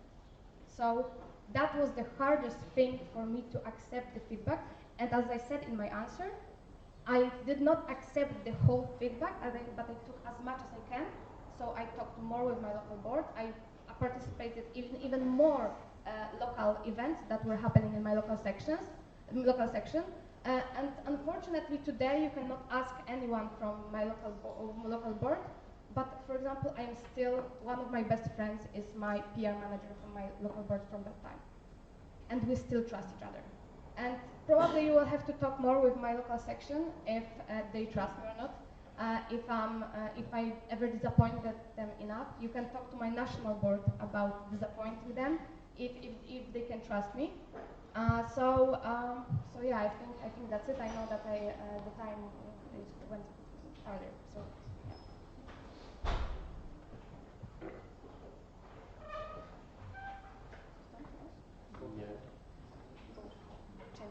Yeah.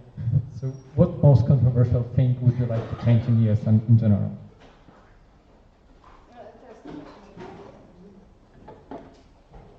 Can be anything. Controversial? Okay, I'm gonna maybe be controversial right now.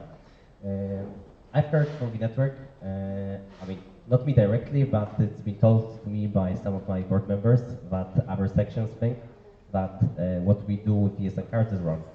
That we are telling students to buy and that's it. And otherwise they don't get support, which is not true.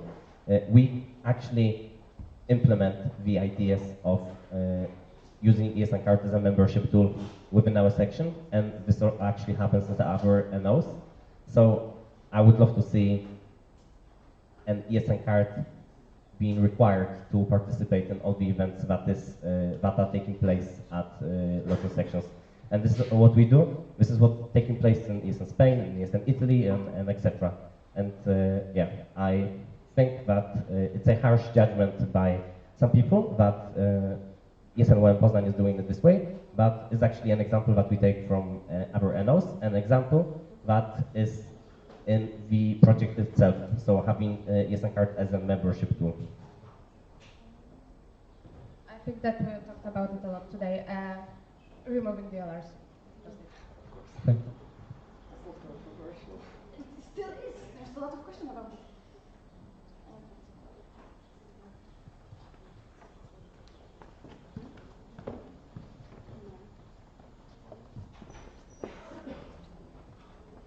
Hi, I'm Marianne Paniak. I'm from ASN Web in Wrocław, and I have a question specifically for Bartek.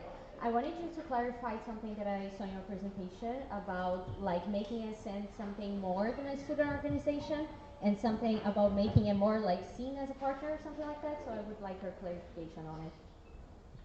Okay, first of all, it's not my personal interest, but I do believe that we in ESN, we have to position ourselves more as a partner, because when I entered my first mandate as local president, then I could see that we were still being treated as a student organization that organizes events and nothing more. So we have to showcase more what we do in terms of advocacy, let's say, because of its president's portfolio, and in this sense, show them that we also care. Like going to IRO and speaking simply about the care you have for also outgoing students is a lot for them to hear from you. And if there's some criticism towards something that's taking place at the university, and it comes from you, because you are the voice of people that came here and are also going out, then wow, then this is the place where we position ourselves as a partner.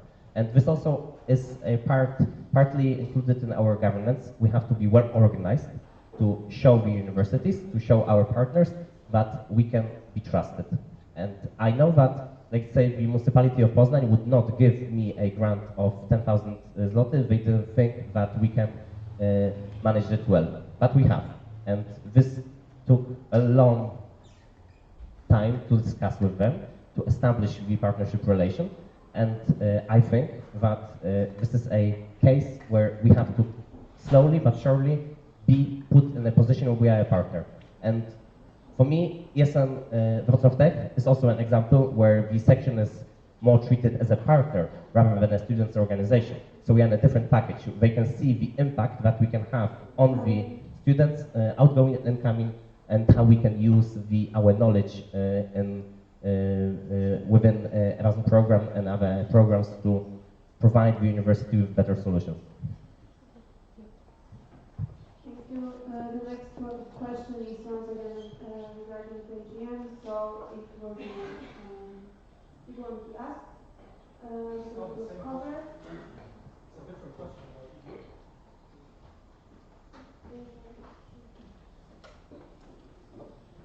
It was a question which was already covered on the questions Q&A round. Yeah.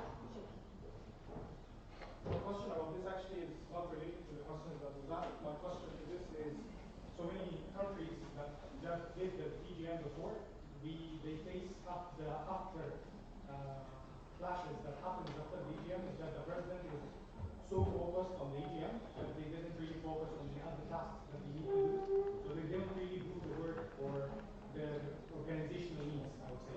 So how do you plan to do work on these kind of things when it's happening at the same time, especially when it's time for February or more? You can answer? I think it was covered on the end. So the question will not Adam. Can I speak from here? No, please, no. For the sake of the minutes, you know.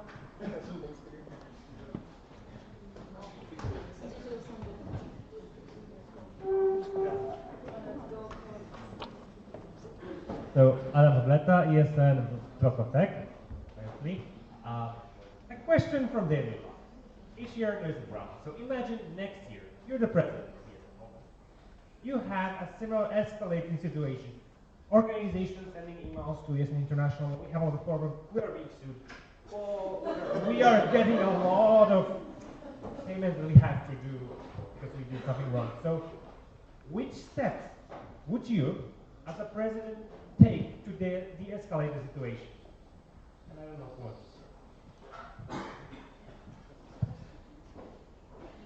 So first of all, let's not make a habit of that, please. I think we actually should like each other. But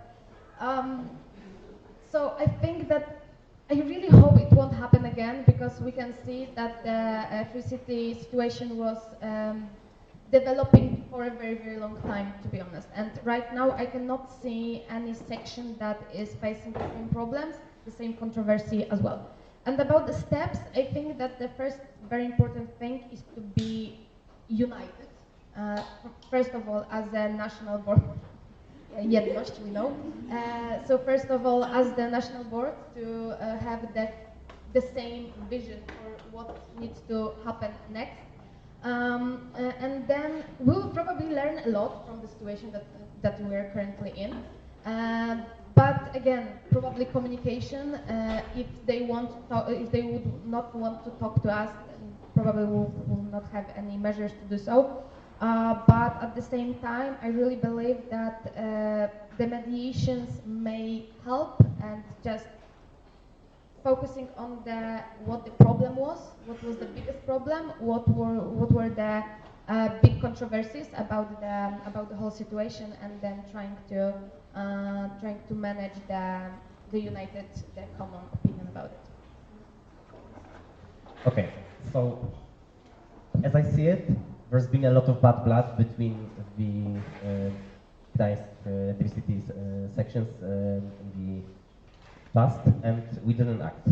We didn't think that something may escalate to a situation like that. And I don't blame it on anyone, because it just happened, and it's for the first time happening to all of us. But we should take care of the network, and me as president as well, if I see a situation that's going into the wrong direction, maybe include network care team, or maybe other body, maybe other board member to solve an issue.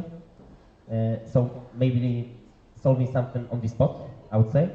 And we are still a network, and we have to make sure that our network understands each other.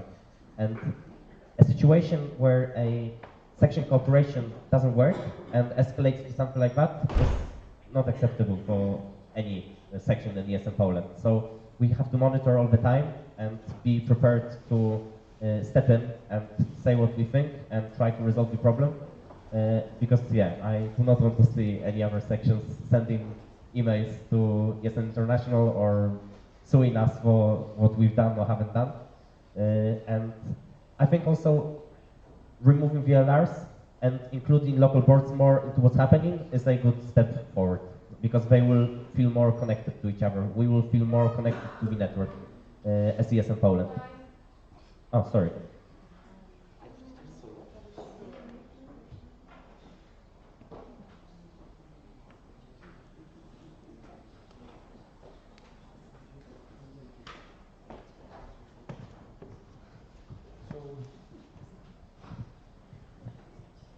Part of the question is for Doma.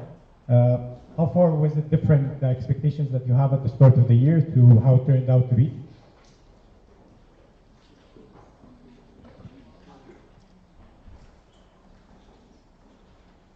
Okay, the first one, okay. There should be space between your name, that's right. It's two questions. I actually already told you about it. I think that question was covered in one of my answers, that I really was positively surprised that I can focus on my staff and we are partners in my national board. I also think that that there's a great potential still in the local level, and there are a lot of things that they can achieve if they have good enough resources to do so, and guidance as well. So I saw that during the education community meetings, during the special local presidents meeting, because they were so active and so they really wanted to share their ideas. I also got the chance to collaborate a little bit more with community communication managers as well. So it was also saw some gaps that we have, and I really hope that we can give some recommendations for the communication manager next year. Do you want me to also answer the next one already? Yes, so for the second part, I know that you already told us a lot of things that you would like to do this year, and you already answered this, but the thing is, like, as I was saying at the start, expectations are really different from the reality. So if, imagine right now it's May 27, not May 26, what are the 3 things that you would like to present, just like you presented today? Both of you, what are the 3 things you would like to present to us, and you will be actually proud that you have achieved during this year? So I have 3 things. So first thing is not only mine, it's like from the whole national board that we will propose the composition of the board that will be more suitable to our needs. So that's the first thing. The second thing is that we will actually have a common initiative planned, or at least, have an idea to implement with one of our institutional partners. So not EGM, and not like inviting them somewhere, but actually that after EGM something will be for us that we will have something in mind. And the third thing is that the local sections would be automatically involved in the FRSA in-hubs actions, and as the national president I will be just so happy and proud of them, and not really advocating and reminding them that they can use that opportunity. Okay, so I think that it's kind of already answered in the question round, but also in our motivational letters. I would love to see the local level be more engaged. More sections on local level, having partnerships with in-hubs, with municipalities, with other organizations, with universities, and yeah, this is something that I would really, really want to see because the foundation is the most important in our network. We need strong local sections. Okay, well, this is already a few things, but next one, I really hope that the removal of LR's passes, and I really hope that we will establish throughout the next year a well-organized machine as our network, because as I said before, these are changes that have to be also adapted on the local level. So if we want to have this working, I hope we will come here or somewhere else in May and be prepared to say that these changes were good, and we as local boards as well, we are managing them well. So let's include municipalities as the third one.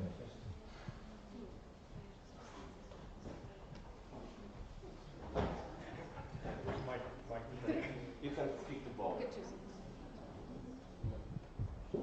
So, Adam Pawleta, yes, I'm the Wrocław Tech. There is always someone who asks a question. And unfortunately, I asked Jakob to ask it, but he said, no, I'm not going to do it. I have to do it myself. As you know, this is nearly the end of the question round. Only one of you can be chosen. Really? Yeah, unfortunately. We are not Sparta, we don't have 2 kings. So, as such, if not chosen, what is the area that you're hoping your candidate right now will not get wrong? Okay, as I've been talking a lot already about local level, I do really think that if Doma gets elected, she would focus more on local level and initiatives that local level can do with partners there. And I really, really hope that you create a space where local presidents can understand more the partnership, institutional partnership level on locally.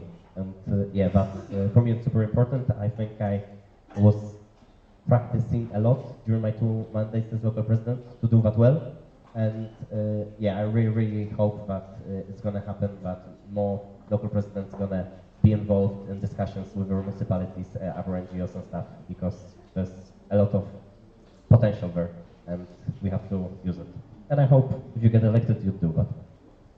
Okay, so actually I also wanted to focus on the local level again, but I will tell you a little bit something else. It's still about creating a space to grow, to develop, to learn. But I will speak about the national board. I really hope that if elected, you will Bartek focus on also creating the kind of friendship with them, because I think that the thing that really helped me through this year was the fact that I could have always count on those 3 people sitting right here, and I really hope that they put their hands on me as well.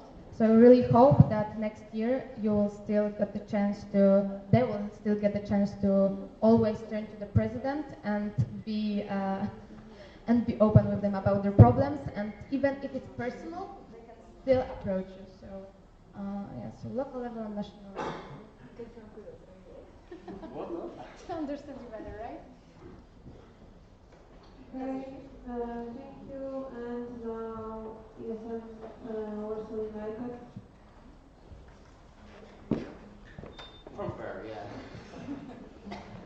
Hi, Joanna, SMPW, but on behalf of Warsaw United, we would like to just highlight that you're really an icon, and as my predecessor, I'm really thankful that you still find time to be with us. You are actually really connected to our level, and it has been since you are the president, through you being the main chair of Warsaw Platform, till now you're still coming, you're still appearing, you're still reading our chats and our dramas with Erasmus students, and you still give the advices.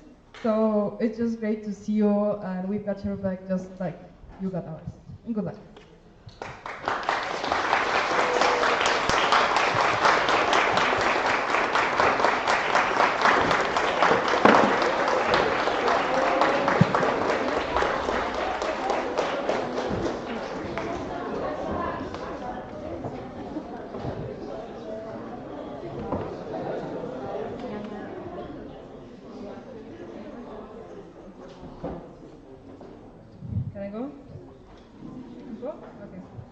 So now it's my turn to say some nice words to you, Bartek, as you did last week. So, Bartek, you don't even know how proud of us here, our whole section, and ESN Poznań United is. It's a big step that requires a lot of courage. It's amazing to see how much you have grown since we started working together at the local board. You are always proactive, changing so many mechanisms and making them easier and understandable. Supported all of us on the board, our volunteers, and also the ones from other sections in Poznań. ESN Poznań United never worked that well. We never sold so many ESN cards.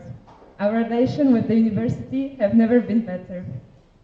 We know how much time, work, energy, and heart you put into making our section the best we could imagine. I always look up to you and wish to be as organized as you are. I'm more than convinced that you will do an amazing job, and you have our full support.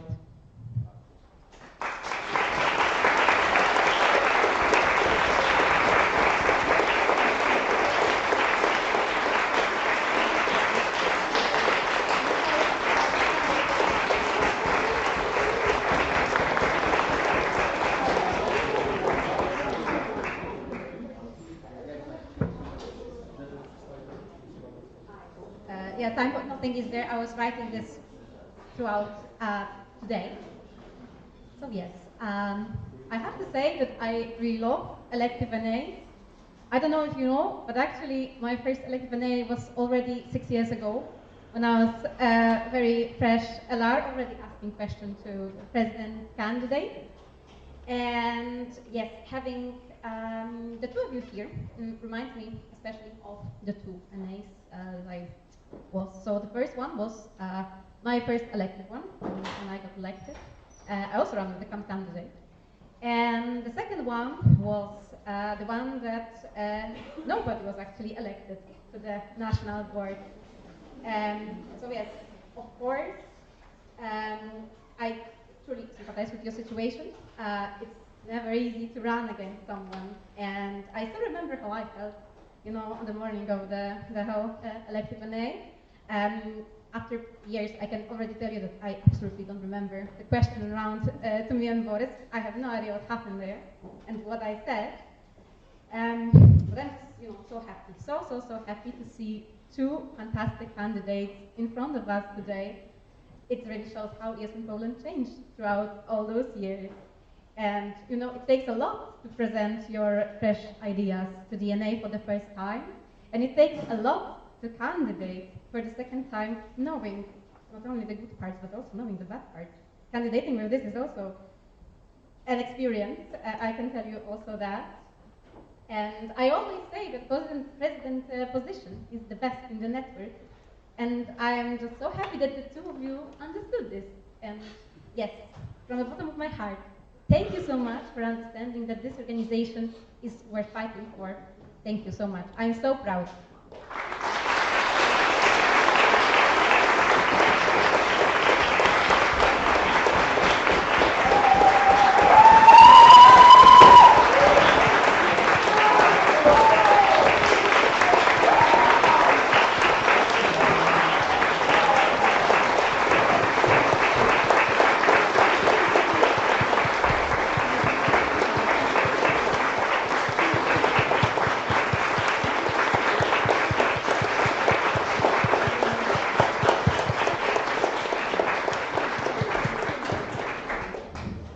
Thank you very much.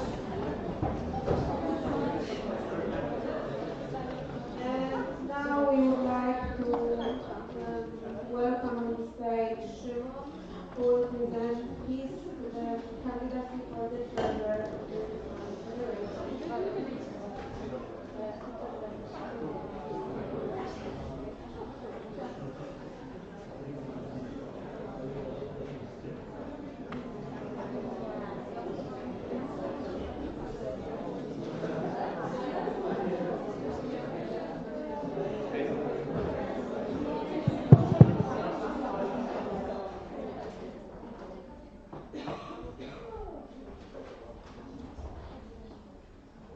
Okay, hello everyone, my name is Szymon and I would like to present yet again my candidacy for the position of Treasurer of ESN Poland. I am 22 years old, I study Information and Communication Technology and I originally come from the Wrocław Tech section. But let's maybe start with talking about my ESN journey. I have been in ESN since the autumn of 2024 and throughout that time I have held multiple positions and organized multiple events, and here I would like to outline I think the most important of them.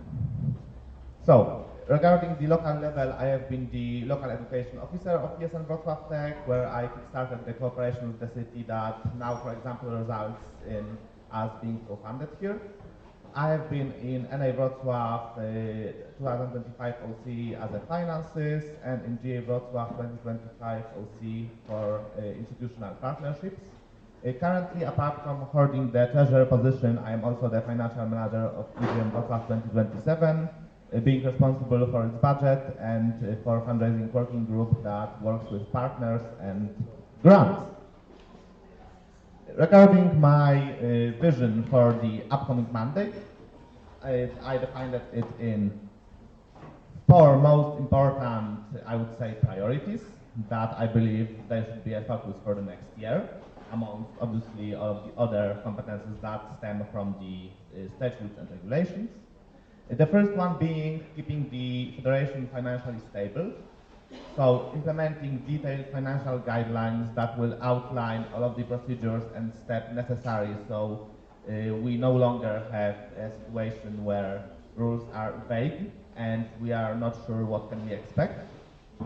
Improving reporting templates and monitoring tools that were already improved this year, but I believe they can be improved even more, especially after gathering feedback, which is happening right now.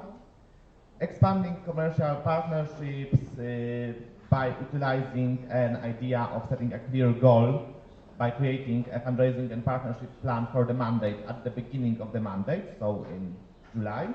So we have a tool that we can refer to when it comes to setting priorities and setting workflows and framework of cooperation with our commercial partners.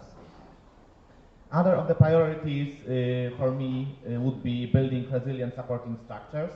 So entirely reworking how the structure model of cooperation works and moving away from a treasurer-centric model via, among others, implementing joint biweekly calls when every supporting position, BFC related on the national level, joins one call and we discuss all of the updates. In my opinion, it's really important because by doing that, we can outline and utilize overlaps that are happening between our positions. So, for example, partnership manager can utilize that call to talk with ESN card coordinator about upcoming partners, and exchange updates. BFC committee manager could already start gathering content for the next calls. Fundraising coordinator could overlap the plans for fundraising that are overlapping with other positions. As BFC positions generally have those overlaps that are amongst them, and we should not we should not divide them and let them work together. As well as establishing a new financial manager role, and that financial manager role's main task would be supporting the organizing committees in supervising their budgets and in helping them understand all of the financial procedures. As you may know, right now this is a part of the event manager portfolio, but event manager will be no more from the next mandate, as was explained in Katowice in the concept note by Tomek. And I believe a supporting position like that is really important to have that intermediary that can focus on supporting organizing committees with their finances. Another priority would be empowering the business and finance community. So, as you may know, already this year in March it has been kind of restored, but I would like to make sure that BFC community is a space where people are the primary source of engagement, so they are not scared of exchanging ideas and discussing difficulties that they have in their sections. Making BFC topics accessible and interesting through reworking the way that BFC calls work and generally establishing regular BFC calls. Introducing monthly online workshops that would help the BFC community develop, and thus nurturing a new generation of BFC volunteers that might help us with fitting the vacancies that we so often have on BFC positions. And the last priority stemming from the updates that came to us and that we will need to do is digitization of ESN card. So, as you may or may not know, we will have to start the process in the next mandate. So I would like to focus on making the process easy to understand for sections, prepare a clear onboarding plan for ESN Poland specifically, outlining clear structure and order in which the onboarding will happen and what sections can expect, as well as establishing a new ESN card team structure to ease the journey. So in the ideal world, we would not only have the ESN card coordinator, but also ESN card team that would be structured in a way to help local sections in the process. When it comes to why I decided to recandidate, I believe that my work is not fully done yet. And I believe that I have some ideas that might still improve our network, and I would like to implement them and develop the ones that I already managed to implement, as they can be improved even further. And I am ready for your questions. Thank you.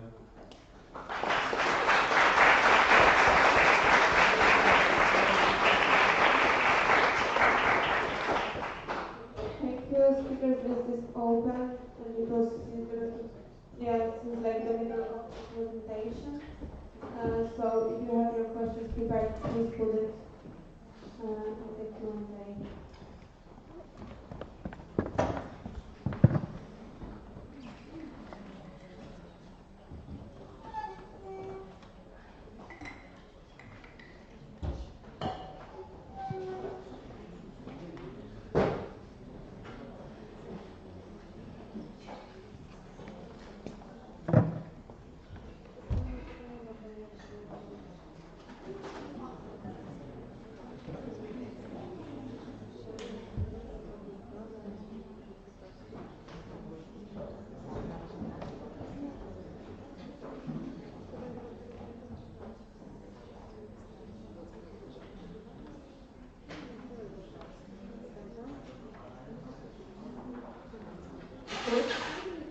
Is anyone signing up?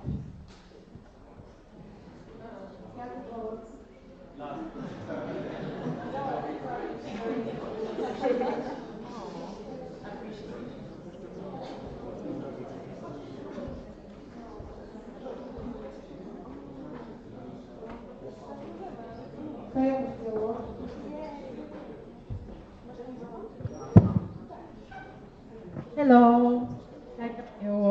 Shimon, congratulations. Very happy to see you reapplying. So actually you answered one of my questions in your presentation because it was about digitalization of ESN card. But my second question is connected a bit to what I asked to the presidents. So ESN Poland is in general doing quite good with the numbers of ESN card sales and distribution, but compared to the numbers of international students, it could still reach more to its potential. So how would you tackle that? And how would you encourage sections to expand their outreach with ESN card to also different mobility types, to more students, and all of that? Thank you for your question. What I believe is important to set an example as well from the national level. That's why, amongst others, in the tasks for the board proposed for the next mandate, we included that all of the national events should require ESN cards when applicable, because, for example, in Kickstart we cannot because they are newbies.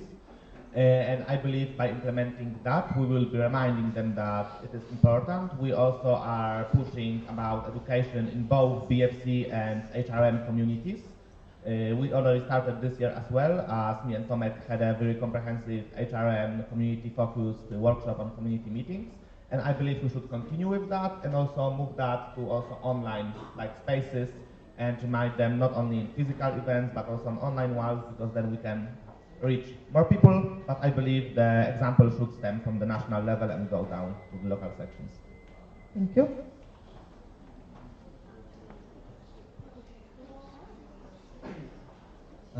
Actually, so thank you, Shimon. I'm very happy to see you reapplying.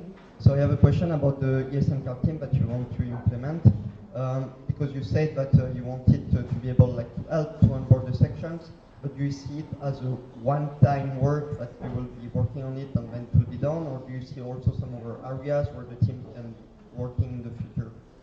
Yes, thank you for your question. So basically the ESN card team would support the ESN card coordinator of the work that is currently done, and digitalization would be on top of that. When it comes to the division of tasks in the potential team, that depends who applies and with what motivation, because we cannot, I'm opposed to putting people in boxes before I know their strengths, and I would say the better thing is to try to divide the roles on the first meeting when we can get to know each other as well.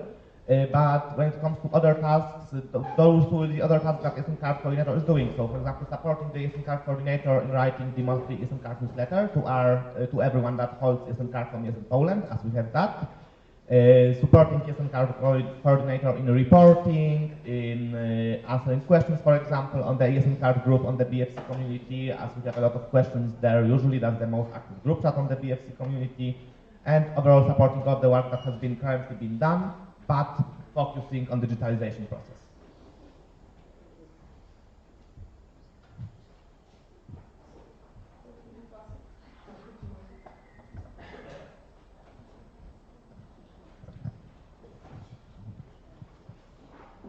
So you mentioned the less treasurer-centric approach, which I personally really like, and I wanted to ask in terms of a potential future national event, how do you see the cooperation with OC? Like such event has extensive budget. Would you get involved operationally, or you would, through maybe some power of attorney, handle it differently? How do you see it? Thank you for the question. It's really important. First of all, if we manage to have the financial manager, and I really keep my fingers crossed that we do, then the financial manager will be the first point of contact for the OC. When it comes to the power of attorney, that depends on the necessities, on the situation, because we are not opposed to giving power of the attorney, but I would say that needs to be defined. What are the specific cases, use cases when the power of the attorney is needed? So I would say that is something that should be defined by the OC, financial manager, and the next board together. Thank you.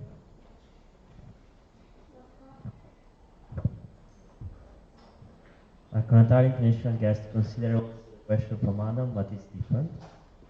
During this year, you travel a lot during the network. Do you think this is a potential issue or a benefit for your mandate? And also, which was the impact that has done for this current mandate? Thank you for the question. I believe I traveled too much this year, and next year I will for sure travel a lot less, especially with EGM upcoming. So probably the only events I will go to will be like ESN Poland events and maybe GAs, if agreed by the board. But basically, yes, I see that both as a benefit and an issue, because traveling abroad to different, gathering different perspectives and talking with people helps me develop my visions, helps me see things that I would normally not be able to see if I close myself only in ES and Poland as an NO. But it is an issue time-wise, as it is time-consuming, and as you probably know, after coming back from some kind of travel, you are drained out for a couple of days from the energy, and you need to recover. So I see it as both. Thank you. Thank you.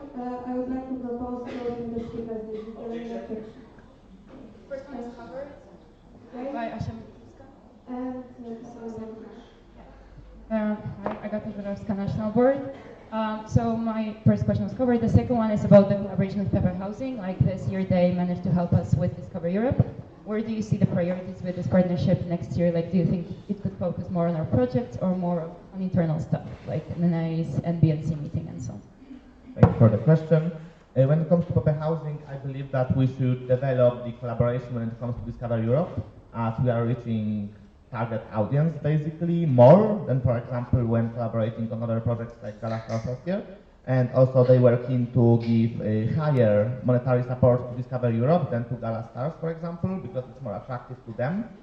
So I believe we should for sure develop the cooperation with the housing regarding the Discover Europe. And when it comes to other projects and other statutory events, I would say that it depends on the okoliczności. Circumstances. Thank you.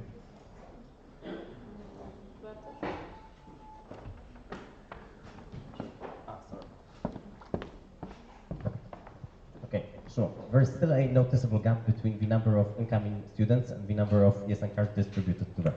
What will you do differently in this mandate to help local sections close the gap? We all know the numbers because they are also in section questionnaire. So yeah, please elaborate. Yes. So what I would like to do differently is focus more, because as you know, before each semester there were like those online trainings for local ESN card coordinators and local treasurers done by the ESN card coordinator Jakoda. What I would like to focus this year as well is implementing into those trainings not only the Voyager platform usability and this time digitalization circumstances, but also like the proposed strategy, so to say, how to utilize your ESN card locally, so what ESN UI and Poznań does currently, which I think is the reason why you are doing so well with the ESN card distribution. So like promoting more the approach that you have. Marta, can I ask a question right after? So my second question is regarding also ESN card.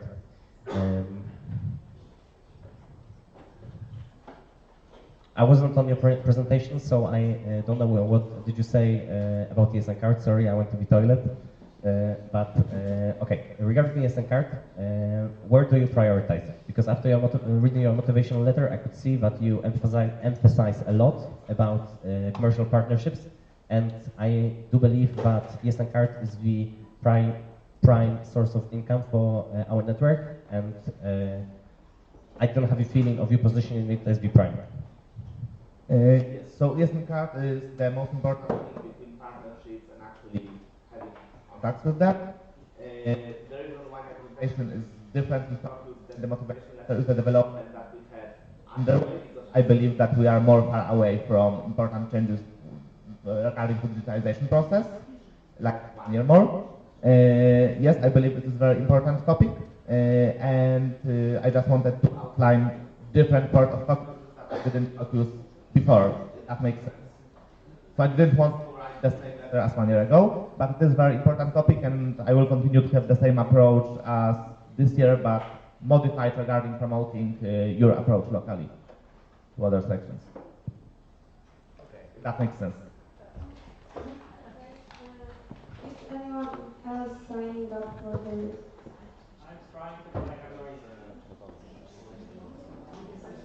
Can I ask one question and that will be it? Put your question up. Try.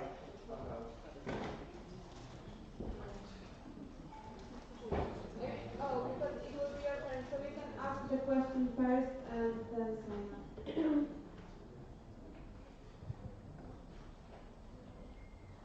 So, Szymon, I will give a small backstory. Last year, you have been traveling a lot, attending different events, NAs, and so on. And my question is, how will you manage time better this year? Because even seeing that the last 2 weeks you were on different NAs, GAs, and your answers to, unfortunately, my questions were very short. How will you make sure that for the next term you have more time to do your responsibilities? Thank you for the question. Like answered to Marco earlier, I am planning to limit my travels next year, especially because upcoming EGM, and I will probably only go to in Poland events that I will need to go to, and eventually GAs.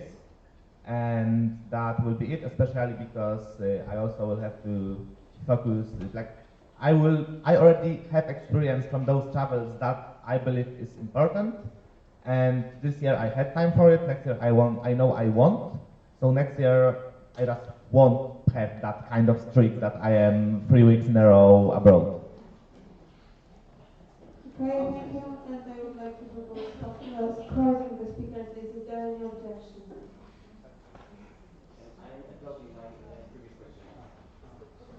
Okay, so the speakers list is closed, and Adam and Bartosz, please put your questions. Okay, great. Thank you.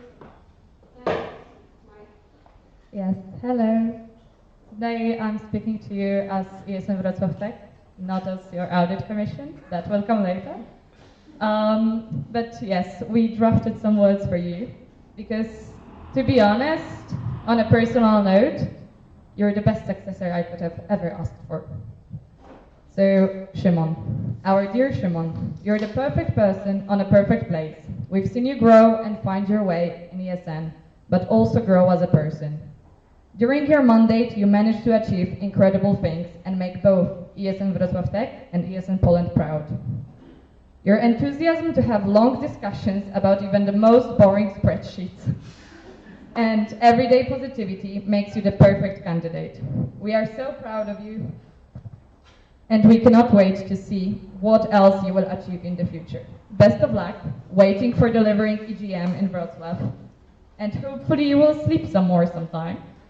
But at the same time, I really hope that both international and national finances are safe in ESN Wrocław Tech. Thank you.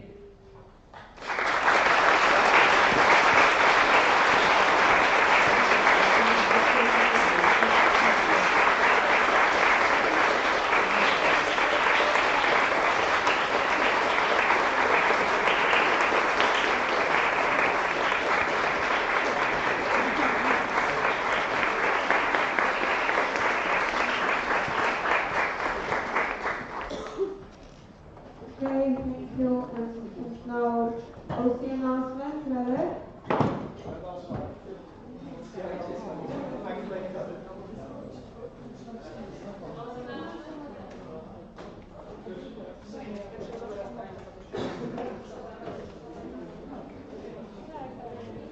Stand out from me.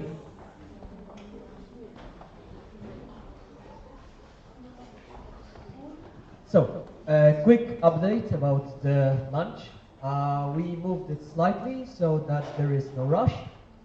In a moment, we will hand you out the coupons for the lunch. Well, today the schedule is a little bit extraordinary. We are having the lunch at the canteen.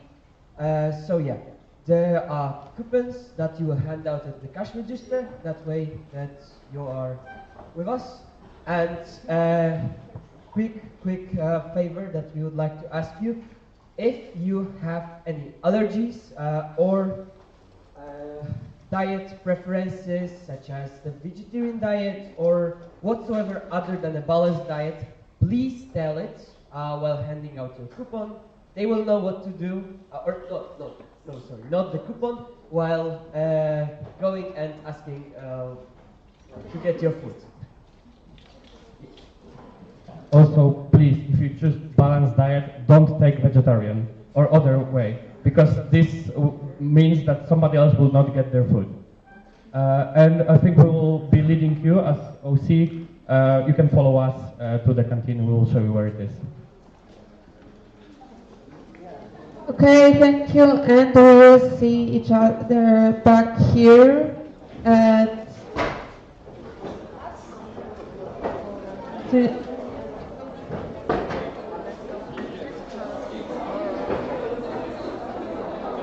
we are back at 2:50.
You can eat and drink here, but please take care of the trash and try not to spill anything and so on. Just clean up after yourselves.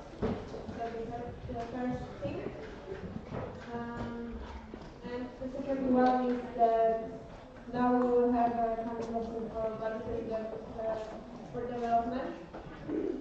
And the Q&A will be open now. But a few rules before that. First of all, please don't put two questions in one slot. And second of all, please specify your questions as much as you can, so we know if they will be covered or not. Because they're really similar, and then we have some other things that you want to ask, but it's not specified, and you might just, not allow to ask it because they seem the same, but they are not. Okay, so I would like to invite Ula to present her candidacy for Vice President for Development.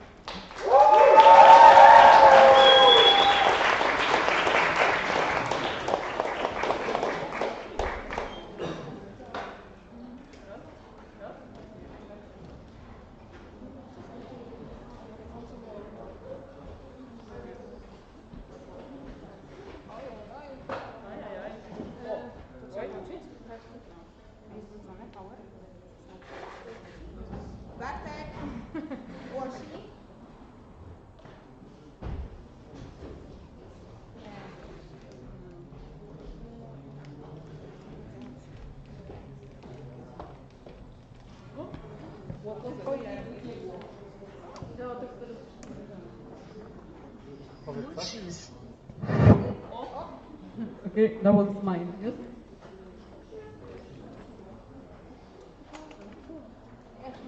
Musisz go trzymać tak blisko w miarę. Działa czy nie? Działa, działa. Raz, dwa.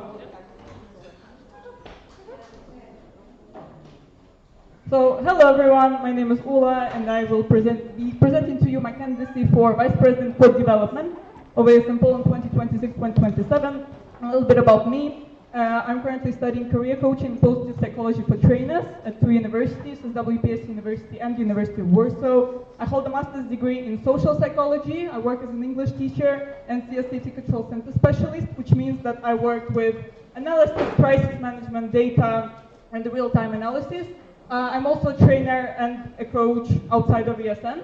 I've been a part of our network since 2019, more on that later. Fun fact about me, when it comes to my personality test, I'm INTP in every personality test. If you want to see if it's legit or not, just ask me to take it. And I'll probably, if it's legit, I'll get this thing. I love seals, I love D&D, museums, and watching 1 hour deep dives on YouTube. But enough about me, let me come back to why we're here in the first place. So this is the first time, the first mandate when we have a Vice President for Development.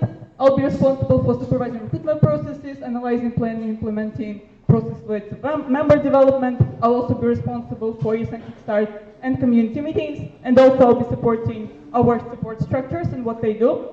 I think that in order for me to be able to complete these tasks, I have to have experience in 3 areas, which is events, human resources, and trainings, and let me walk you through my experience in those areas.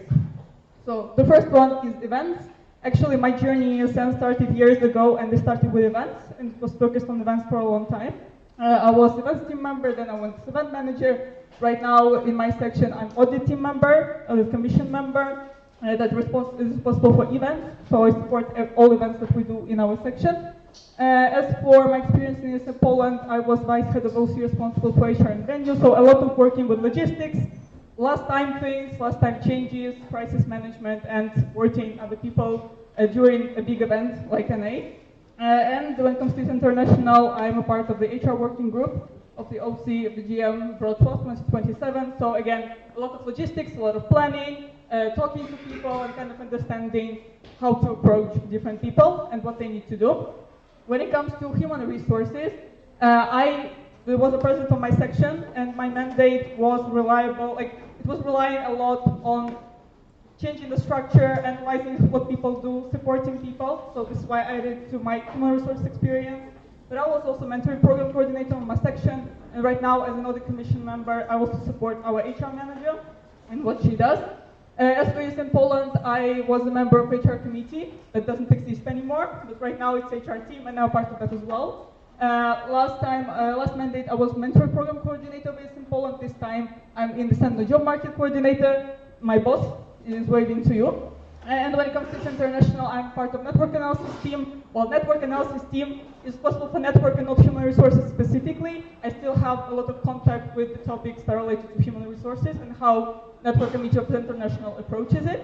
And last but not least, because it's my favorite, unfortunately or fortunately, this is trainings. When it comes to trainings, as you can see, most of my experience in ASN Poland, in ASN is way 2 years in Poland. So I was a training team member for 3 training coordinators.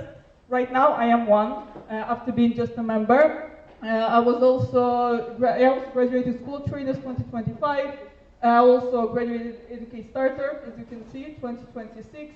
Right now I serve as training coordinator with in Poland. I'm also part of the Pool of Trainers 2025-2026. And also I am a member of the mentor program for those who graduated ESN starting in 2026. So I will be developing in that area in the future. But as you can see, I have a lot of experience in all the pillars that are necessary when it comes to my role. And I'm also in touch with our current VP, who is also sharing his wisdom with me and supporting me in what he does so that then I can do it even better. And yeah, my focus areas, as you can see, are presented here. I want to revise training events and activities. I want to work on our well-being and burnout for a project that you can read more about in my motivation letter and in some questions, because I got questions about that a lot. And also I want to implement systematic approach to development opportunities through creating an event calendar. And these things, in my opinion, are directly related to the things that I'll be doing. So the Burnout and Wellbeing project is related to development of our members, rather supporting them in their experience in ESN. When it comes to revision of training events and activities, I'll be responsible for start and community meetings, so it will be directly related to that part of my role. And when it comes to systematic approach to development opportunities, it will be both a tool for our supporting members, our support structures, but also it will support me in supervising recruitment processes. As a part of this approach, open calls will be more present, will be more visible, and they will be all in one place. And now, when it comes to my motivation, this is where I was thinking. I was like, why am I even doing this? As you can see, I've been network for a long time. Why am I going for the national board? Well, the thing is, I realized that the only thing why I'm here, the only thing that's supporting me in my candidacy is people. And I realized that actually, I want to do this not for myself, no ego here, I want to do this for you. And I want to do it for everyone who is here right now, everyone who is not a part of the network anymore, who is just joining us, everyone who's been for a long time or just finished their newbie period. I want to support everyone, and I want to create different development opportunities. Find yourself in this picture, because there are a lot of people with different experience, with different knowledge, and I want to give them everything I can to make sure that they feel like they're actually developing, and they feel like they know what to do if they want to develop, and in general, I want to support their well-being and their growth in ESN, because from my experience, let me tell you, ESN gives you a lot, 100% a lot, and I want everyone in our network to have access to those things. Thank you.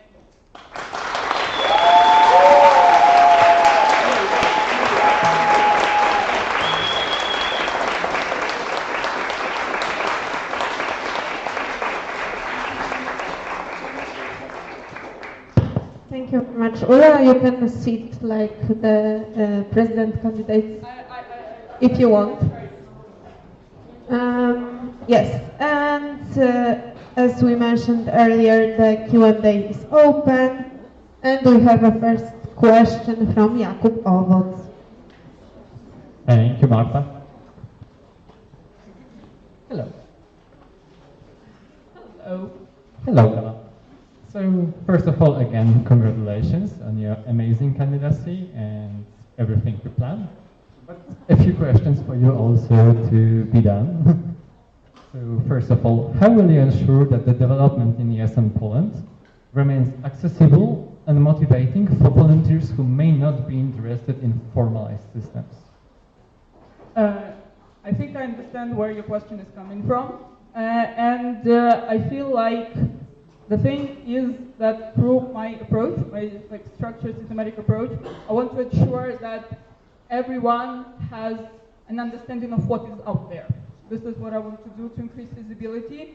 And I don't want it to be highly structured in the sense that if you read my motivation letter, I've described that I want to approach this in the form of a calendar that will be accessible to mostly local HRs and board members to support the development of their members and their own development, but also to everyone, actually. So I feel like this would be the way to avoid this bureaucracy that could maybe discourage some people, because it doesn't give you any pressure, it doesn't put pressure to engage, it just shows you what's out there. And this is what I want to do. I want people to know what's out there and what they can do. Okay, thank you.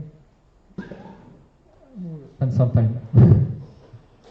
Okay, so burnout prevention is often discussed in ESN, but implementation usually struggles because local sections have very different realities and capacities.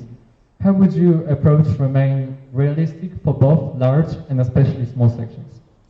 So when it comes to my approach, like I said, I want to, I also described it one of the questions that I got in the Q&A, like the whole system and like the way I want to implement this burnout project. The way I want to do this is, there will be a question about a section, at least section size.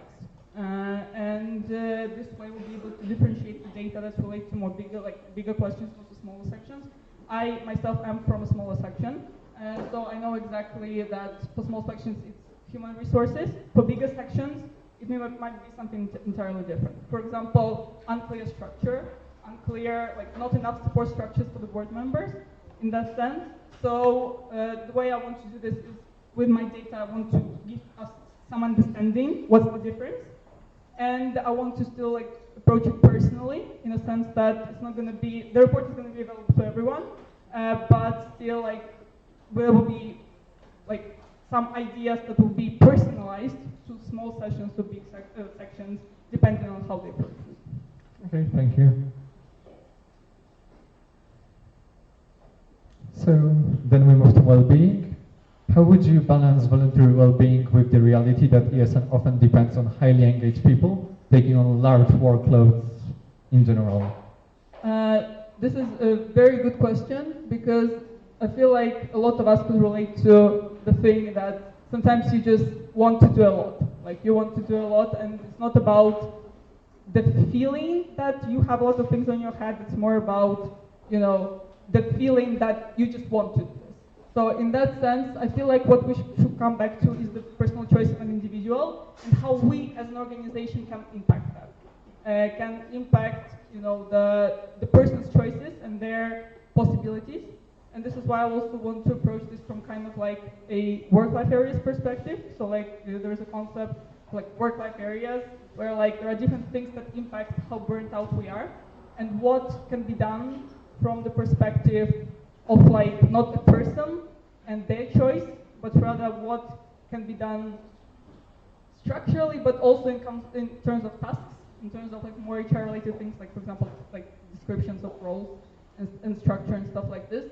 So this is the way I want to approach this, to ensure that there are no organizational factors in place.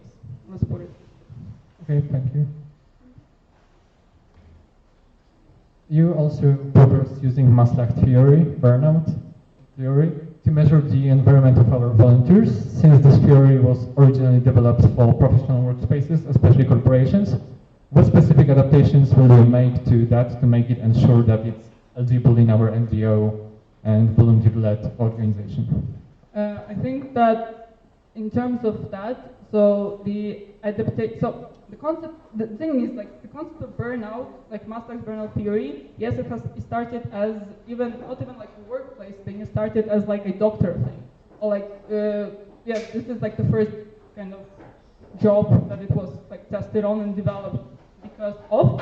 But later on, it was proven to work in other environments. There's also, for example, a student version of this questionnaire. How I want to do this is I want to ensure that the three elements of the theory are taken into account. But when it comes to the structure of the questions, for example, itself, or statements that you agree or disagree, or not agree with, I will ensure that they are not like work related, like I hate my colleagues, which like this is the retelling of one of the statements. It would be something adjusted to the ESN reality, so that it's like related to what we do. Yes. Okay, thank you. Your plan includes a report with ideas for intervention. Based on burnout research, can you give one concrete example of a suggested intervention for a local section that has only a few active volunteers?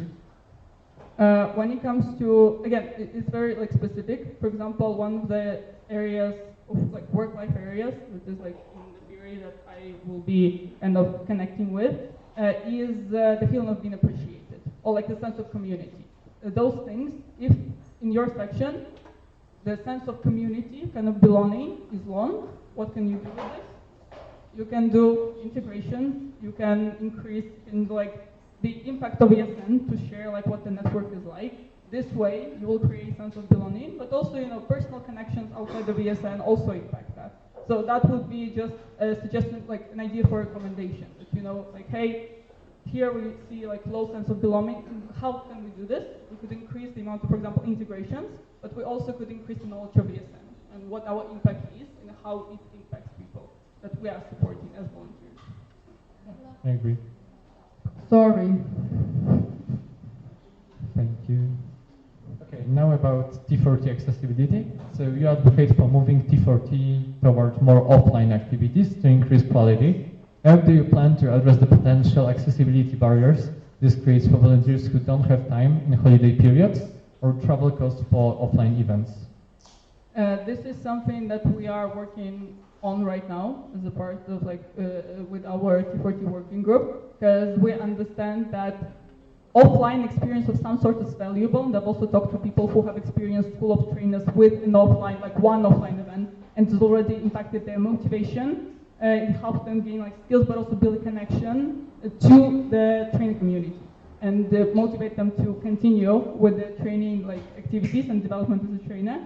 So in that sense, I want to make it as let's say accessible as possible. The grant that was mentioned, alumni like grant, I was reading through it because I realized that to make it as accessible as possible, the fee should be low.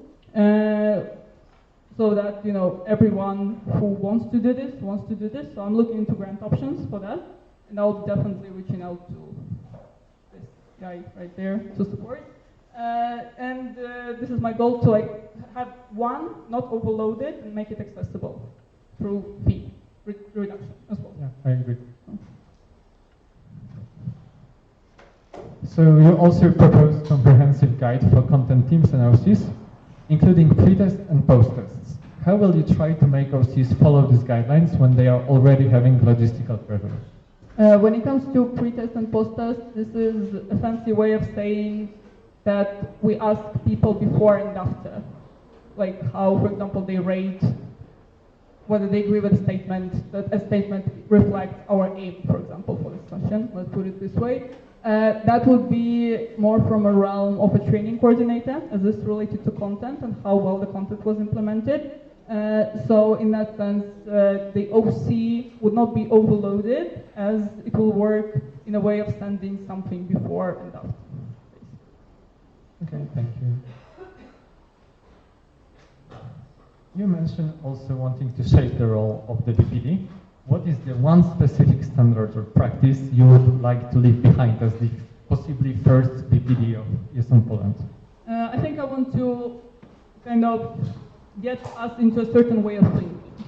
Into a way of thinking where trainings play a crucial role in our development as a network and in development of our volunteers. This is, if I were to flip only one thing, that would be that. I want to make an impact on our volunteers where they want to go to Kickstart, they want to go to community meetings, and we're not struggling with not having enough, for example, people for tracks. This mandate, thank God, it worked out. We had all 5 tracks, but for example, last year it was not a reality. And I want to ensure that the trend. Okay, thank you. You also highlight your professional role in risk management. What do you see as the single greatest risk to the ESN Poland in the upcoming mandate, and how does your development plan specifically mitigate it? Single greatest risk to the network, how do you develop and specifically mitigate it? I feel like, from going from the HR perspective, I see the risk of just, and also after researching training teams and HR teams, because right now, like, I'm in the mindset where I'm thinking of my support structures, the structure of what's going to look like, what the training team is going to do, what the HR team is going to do. The risk that I see is engagement and human resources. This is the main risk. Overload with tasks.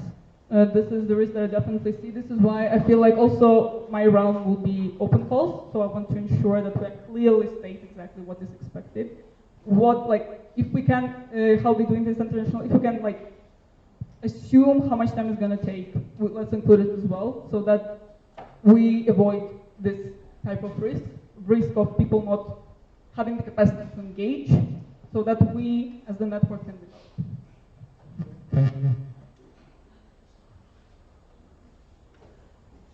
And the last one from me. So you aim to align development with external standards. Which specific external organizations or professional bodies do you look to as the benchmark for what the student organization's training should look like?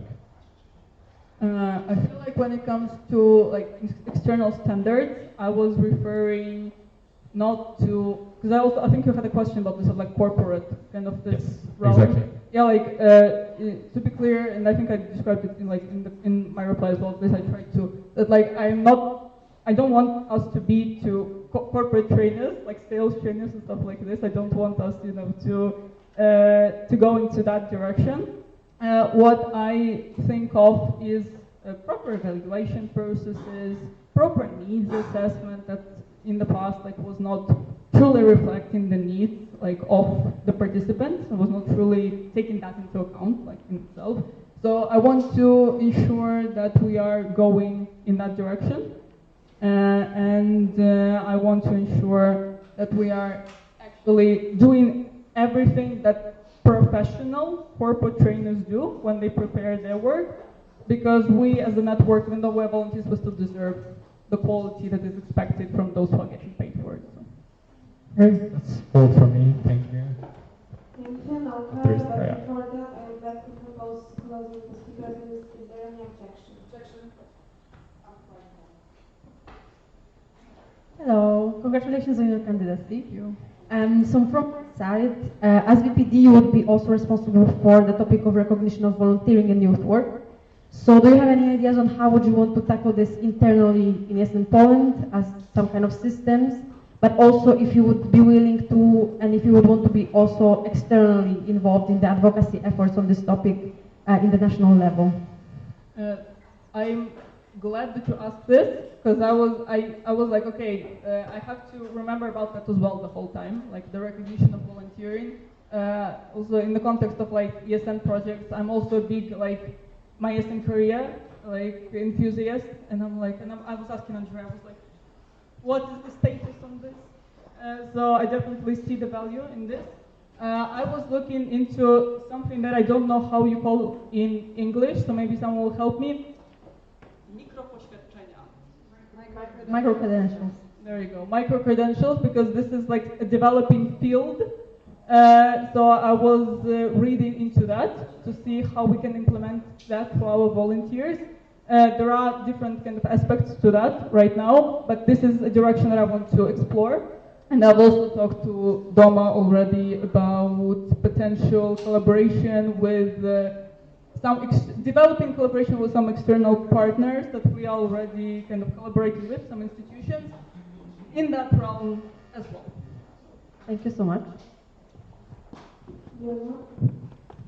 Okay, so hi, Tchaikovska ESN I have a question because in your motivation letter you described an event calendar specifically focused on development events.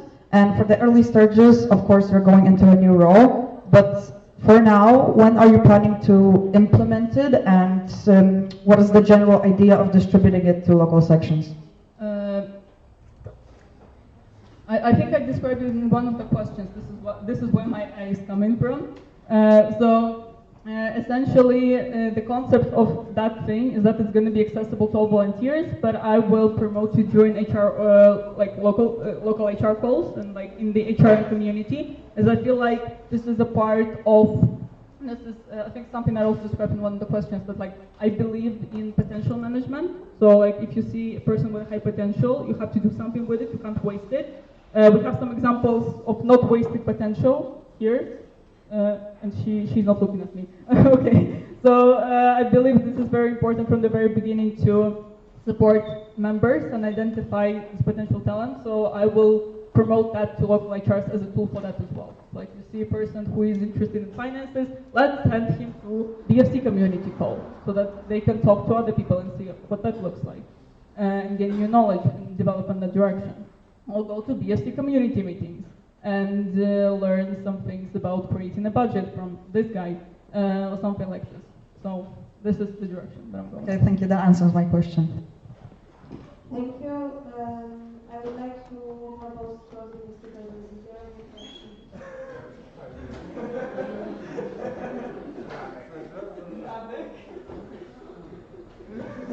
I'm sorry, but was there any objection? No? Okay, then this can be disclosed.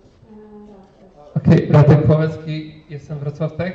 I'm sorry for the content of this question. It's not a question, it's appreciation, but I was in the OC room and I just saw that there are no interventions, and I wanted to make appreciation for Ula, that's why I typed something really fast, and that was the first thing that came to my mind. Okay, straight to the point. So I would like to appreciate your Ula involvement in the HR group for EGM Wrocław. Having you is a pleasure, it's still a pleasure, so thank you for doing all the things that you've done so far. I really appreciate your proactivity and like engaging in all the activities that the group starts. I wish you all the best. I wish you elected for VP for development, and if elected, I will be quite sad that I will need to leave for the sake of the national board, but I think you will do great. So. And we'll also do great with EGM Wrocław and hopefully deliver it next year. So thank you so much. Thank you so much.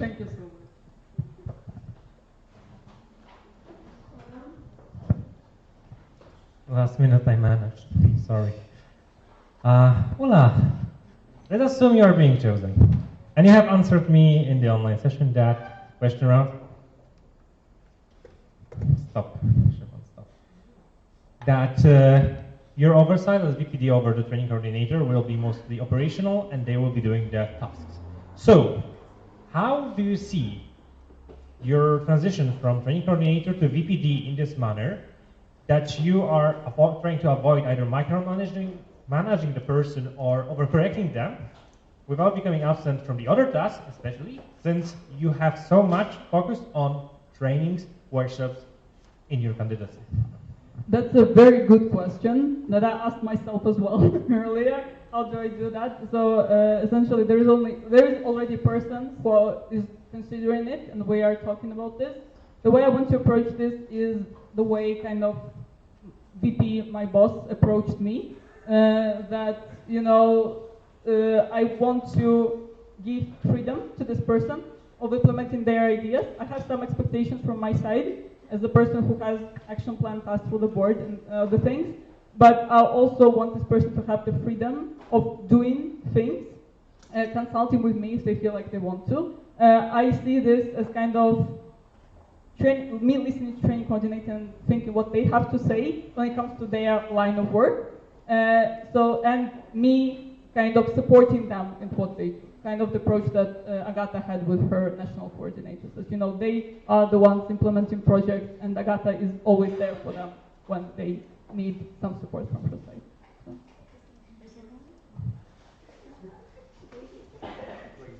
Thank you very much. Huge applause to Ula.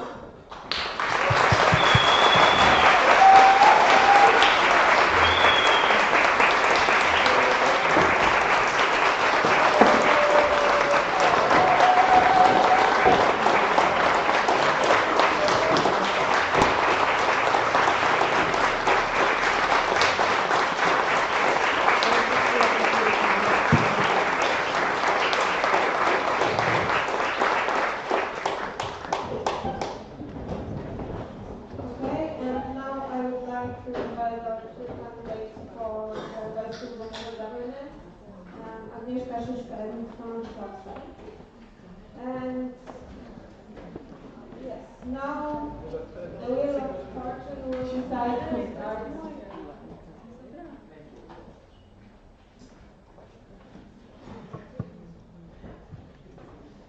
And the man once again. So, come on. Well.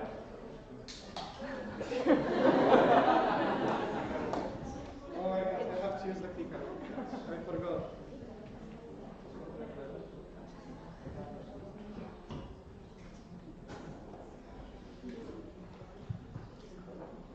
Okay. Hello, everybody. My name is Tomasz Osowski. I am your current vice president, but you might also know me as the Red Bull enjoyer. And I wanted to present my candidacy for vice president for governance for Monday 2026-27. So, a little bit about me. My ESM journey started in 2021. Don't worry, we are not going through all of this. And over my time, I somehow managed to be a part of 4 sections. I held positions like HR, president, audit commission on the local level. On the national level, I was in the 2 OCs, NA Warsaw and Community Meetings Warsaw. And last year, I was also the HR committee chair of ESM Poland, structure that is no longer here because committee is removed. But in May 2025, I was elected as your current vice president. And basically, that's it about me. I think right now we should go to what are my plans on how I want to build a stronger ESM Poland, starting with Networker. I believe that Networker is great, we love Networker, but Networker needs a little bit of a revision. Why? Because at the moment, sections prefer to deal with their internal struggles internally, rather than to reach out for help. And while independence is great, it can lead to some knowledge gaps and problems like that. So what I propose, we leave the core of Networker as it is, and we focus on the engagement and development part. When it comes to the engagement, it's mostly because we have project of the week, HR practice of the month, social impact event of the month, and there is kind of a lot. And I would say that they do not feel grand, so we have to work on the gratification because I know that people want that. Then development part, right now they focus mostly on section reports, and I believe that some of the tasks of the SBIR, I forgot the name in English, but SBIR, were implemented into Networker, but we can implement some other things like the evaluation of meetings. Lastly, visibility. I believe that when it comes to visibility, people do not know sometimes how to reach Networker, and we need to work on that. I have many situations where people were talking to me, how can they reach them? Okay. Then documents. Briefly, I want to focus on 3 main documents. First is NA Resolution 14/20, duties of the local sections. Right now, the system is unsustainable. I issued 14 warnings. The idea behind the change that we did in December 2024 and then adjustment to it in March 2025 was good, but the implementation for me, it wasn't good. And it has to be changed and fixed. Then event policy. We have a lot of events in ES in Poland, and I believe it's something that should have been here a long time ago. We do not have guidelines of how we organize events, so both the potential OCs as well as the participants kind of have to hope for the best, and sometimes it leads to frustrations because they don't understand why they didn't get, I don't know, 6 spots, and I don't know, someone else got like 4 spots or something like that. Then standing orders. This is something that I've discussed many times, mostly with you because it was during the National Assemblies. Our standing orders are kind of all over, and people very often do not know where to look for them. I believe if we make one comprehensive document, we will make it easier for everyone to understand and access. Then, Secretariat. First step, establishing the Secretariat. And what will the Secretariat actually do? It will strengthen the operational work of ES in Poland, mostly because we will be able to delegate more tasks. For example, even things like translating the materials in ES in Wiki, we could delegate that and we could make the materials more accessible. So at the end of the day, Secretariat will not be only help for the national level, but also for the local level. Then National Assemblies. I believe we kind of have to revisit the agendas because the structure is reports, the thing that we will be voting on, and then a bunch of updates. And while updates are, I think, are important, we need to give ourselves more time to focus on the changes so people can properly understand that. And with the fact that on Sunday we will be voting on the changes to the local representation structure, I believe that we need to make the agendas more sustainable for local boards that we will be expecting to come to the National Assembly. Okay, next. Network expansion. I believe that network expansion is possible, but it has to be slow and steady, and only if we have human resources, and especially like the girls from Bydgoszcz, they kind of showed up in a perfect moment because I literally received like, I don't know, 8 mails from students from Bydgoszcz in a single day where they were asking about ESN initiatives. So, yeah. Last but not least, the Vice President division, as this will be the first year, and I did the consultations with other NOs, I did the consultations with Kaya, with Anya, so VPG, VPD of ESN International.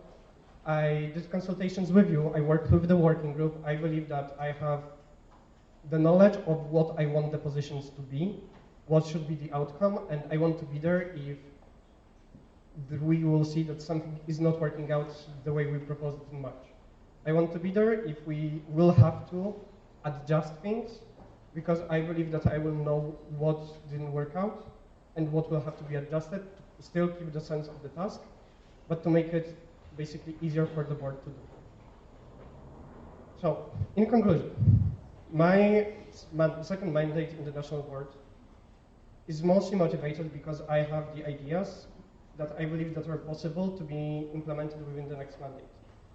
I believe that if I am elected, I have enough knowledge and experience that I gathered over the past years in ESN that I will not struggle with implementing the changes that are proposed in the tasks for the board and everything.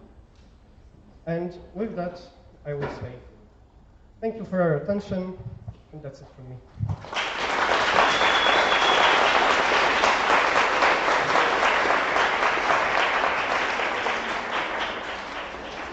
Thank you, Tomek. Now, I would like to invite Agnieszka to present her candidacy for the Vice President for another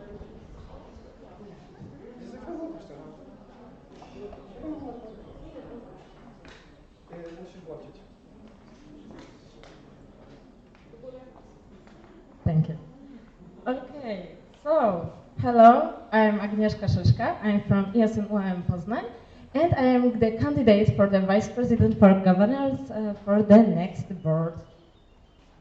And if you don't know me yet, I'm Aga, and I'm from Poznań, but with my heart it's really French soul, because I passionate about French culture and French language. I have master degree in translation, French, Polish, and English.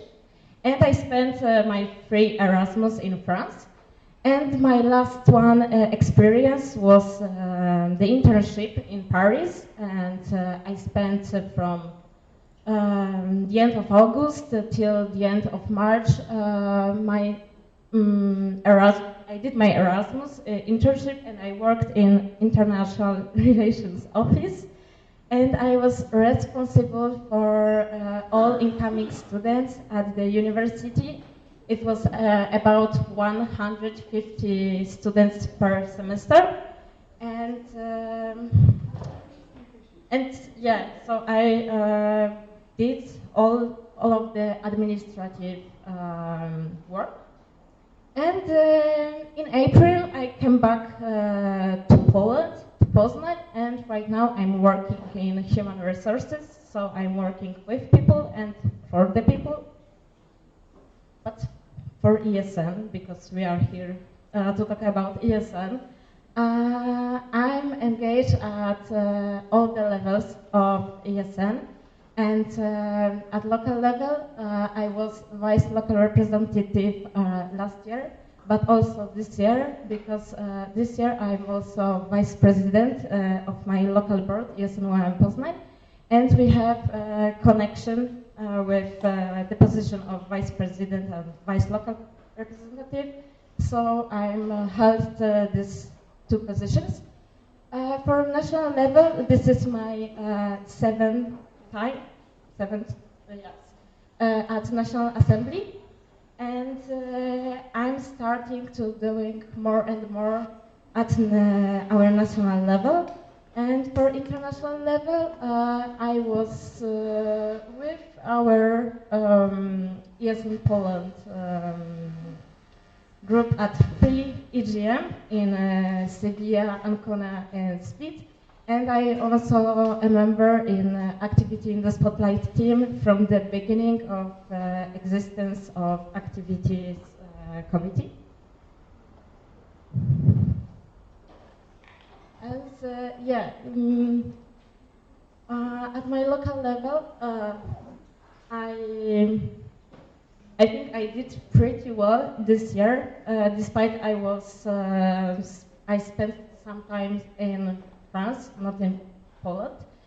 And I'm really proud of improving the accessibility of documents in our section, because we created the Google Workspace, and I put all the documents there so that our members have an easy access to all documents, to all guides, guidelines, templates, and also resolutions. And also I created many templates and guidelines for our members. Yeah, and as vice local representative, I really care about our members to getting involved in all the levels of ESN. So I have promoted many initiatives. And also, as I said, we have a connection with board members and local representatives. So I did consultation before we put these changes to vote at our local assembly. And if I get elected, I would like to focus on these 4 points. And yes, first, I think improve the accessibility of documentation, because I think the knowledge is the key. And if we don't know where to find the relevant documents, it's really hard to engage. And so I'm thinking we can improve it, because right now we have many documentation in different spaces. We have this on Google Drive, we have this on email, we have this on Wiki, and I think we should create one space to put all documents together so that all local boards members can easily find it and share it with the sections. This is connected with focus on strengthening our network, because also, yes, I'm thinking about working on engagement, but also I'm thinking about creating the strong community. That's why I also put monthly calls with local vice presidents. I think it's really important to have connections between national level and local level, and create a space to share our good practices, and just create the sense of being in it together. Also, for the focus of strengthening our network, I'm thinking about expansion, but we should focus first on us right now. But let's not forget about it that we have still many cities in Poland that don't have ESN, and when exchange students come to Poland, it's really difficult to find help, I don't know, but it's ESN, it's all, why it's not working? Thank you, City. Yes, I lost my mind. I'm sorry.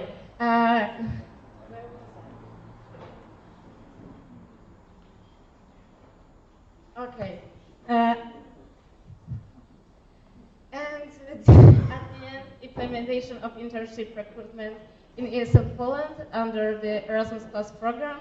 As I was working, I worked in international relations office. I know that interns can help. So yeah. And at the end, this is my motivation, that I really enjoy being in ESN, and thank you for all people from ESN Poland that I've already met, and they are here on this photo. If not, I don't have many photos, but you know that. Thank you. Okay, so thank you.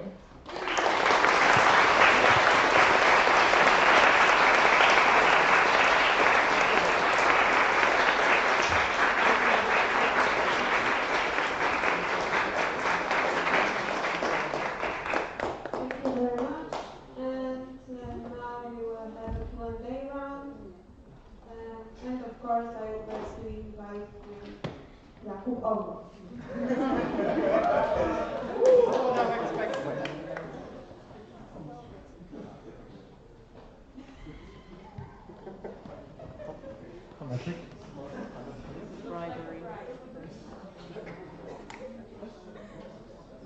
Yeah, okay, so that was a little present as our tradition with Tomek, another candidacy, another red. But now on to the questions. So we start with Tomek. You suggested introducing NDAs as a confidentiality measure to encourage sections to seek support. That's a significant step for a volunteer student organization. Who would draft them, who would enforce them, and what happens when a student volunteer signs something they don't fully understand? Okay, so in the Q&A, I said potentially. Is it the no? Okay. Potentially introducing NDAs, if that would be a possibility. If I'm gonna be honest, I did research on that. I'm not 100% sure that it would be possible.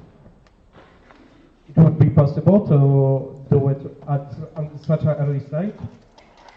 But that's kind of an idea. If not an NDA, I think we should increase overall some kind of other measures, because let's say ESN is very much prone to gossip, and I think that what people are afraid of is that the things that are happening within their four walls, let's say, are going to be spread out across the whole network, and that's why they don't want to reach out for help.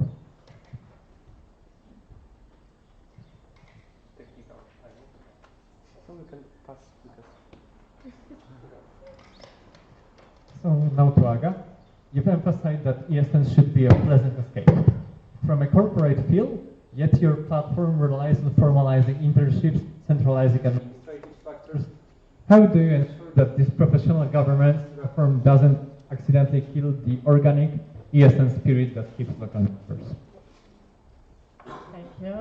I think that I also wrote that we need it because we are organization and we can't work without it. I mean, imagine ESN without any resolution. No, it's not possible from the law aspect, from the governance aspect. So we need it. But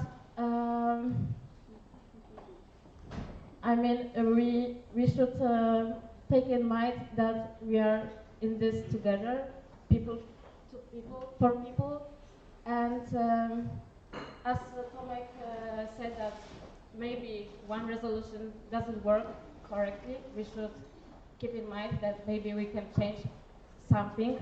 So yeah, I think that we need to create professional reforms, but if something doesn't work, we have to change it. So we are still in ESN spirit.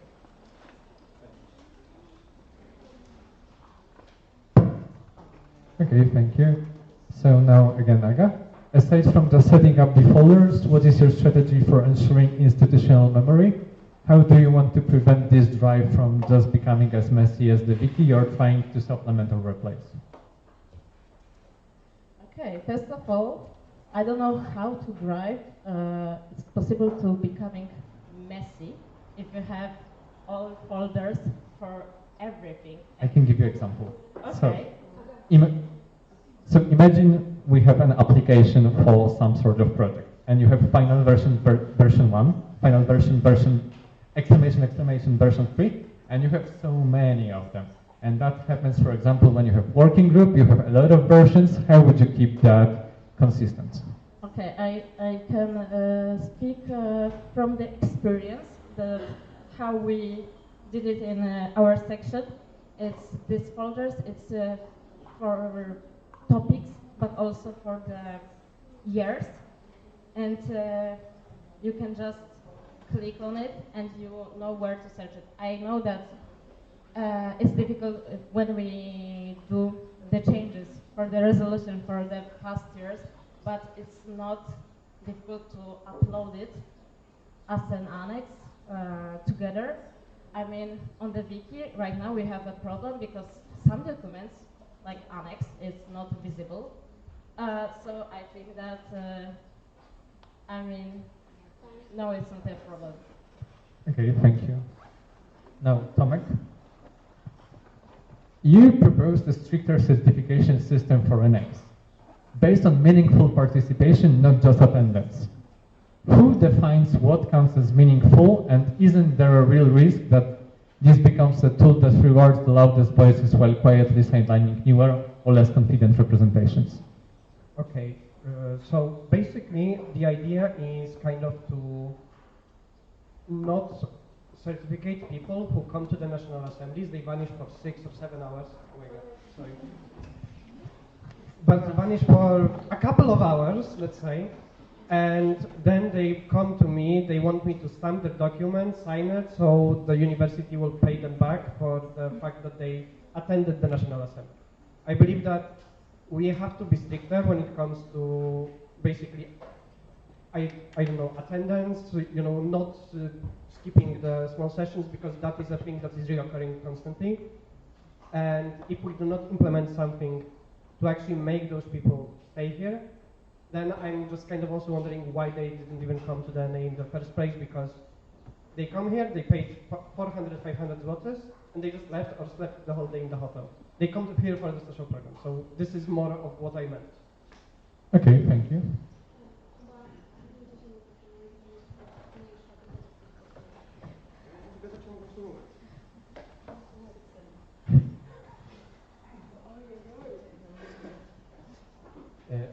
Okay, so now quite recurring topic each year. So what are your plans regarding working with the alumni of ESM Poland? And that's to both of you. Okay, so when it comes to working with the alumni, I think, you know, alumni will be moved to the VPD. So it's mostly what the VPD kind of also does with the alumni community, let's say. But basically, this mandate, I did many rounds of consultations with our alumni on a lot of things, even some of the more informal things. Okay, I will...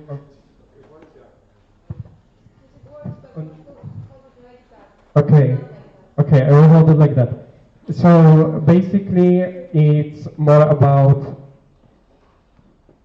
if they still want to actively participate in the consultations. I believe that we will have a lot of governance changes when it comes to our documentation. We kind of need the feedback, especially from the people who used to do that before.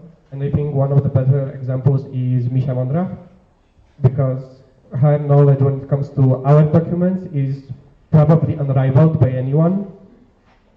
And yeah, I believe that for those purposes, I can tell you that's what I would want to do, potentially even bringing back the alumni, like the alumni platform for the National Assemblies.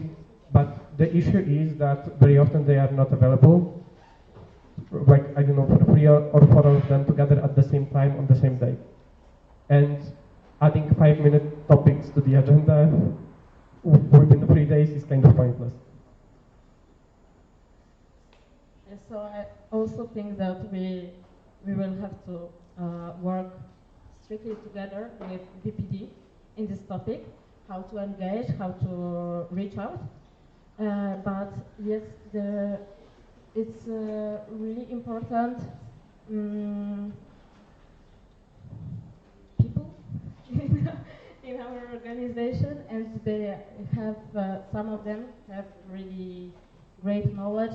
So I think we can discuss it. But honestly I didn't think yet how to reach out. I'm thinking that we will discuss it together with VPD. Okay, thank you to both of you.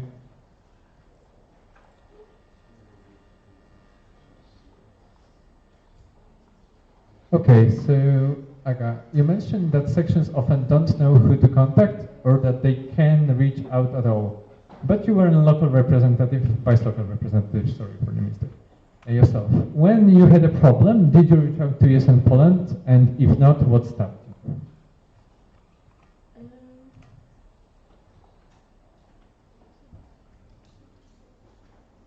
Yes.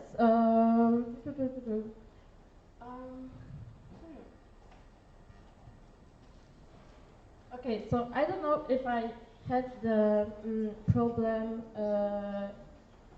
as a local representative, but when I had a problem with something, as for example vice president right now, I always knew who to reach out. And for example, we had some problem with Gomri and inscription, and I reached out to Radek, and we managed to do this. So I knew. Also, I had one problem, and I reached out to Doma because it was like more our advocacy level. So no, for me, I was informed, but I think that I wrote that because we heard some presentation before the votings of remove of the section, and sometimes it was like we had the problem with something, for example with the mail, but we didn't know who to reach out. So that's why I wrote that, because I heard that at national assemblies. Yeah. Okay, thank you. So now to Tomek. You favor a code of conduct over an internal arbitration board, arguing that the latter is disproportionate. But a code of conduct without an enforcement body is essentially a wish list. When a situation arises that requires a judgment call, who decides and on what basis? Okay, so my point on the fact that I would rather have the code of conduct is simply because right now, after the situation with Free City, we basically, me and Zuzemiko got a recommendation to write down the procedure, and I believe that if we finally develop, and I'm currently working on developing our code of conduct, then we can input the whole process on how it looks from the arbitration point in the procedural part of the document. So that's why I prefer that, because I do not believe that making a statutory body that in how many years ESN Poland operates had one situation and it would be proportionate to that situation. I believe arbitration team, how we did with Free City, is more appropriate for our needs as an NO. Okay, thank you. So again, Tomek. So you mentioned ESN UKW Bydgoszcz as evidence you can handle expansion, but the section isn't approved yet and won't be until 2027 at the earliest. What specifically went slower or harder than you expected in that process, and how does that realistically shape what you would promise on expansion next term? Okay, so I think when it comes to Bydgoszcz, it was very idealistic take on having them approved in Poznań. Because, to be honest, we were basically just starting our mandate, and basically all of the documents that were required we did not have. So that's why we made the choice to not onboard them then, because they didn't fulfill the basic needs. When it comes to NA December, they still did not have all of the documents. And before NA March, I kind of decided that, okay, I will have a call with Victoria to discuss it more thoroughly, so we can have everything set up so it works properly. I know that Bydgoszcz is not approved as a section, but basically the whole process starts from the student organization that wants to become an aspiring organization. And at this point, I think we're, how long? Like over half a year of them being an aspiring organization. I have all of the needs that they would have to have, like want from Yes in Poland to have answers to. Thank you.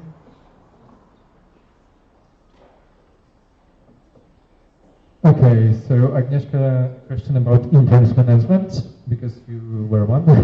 So with the national board already struggling with high workloads, how do you ensure that managing an intern doesn't actually increase the administrative burden on you or other NB members in the short term?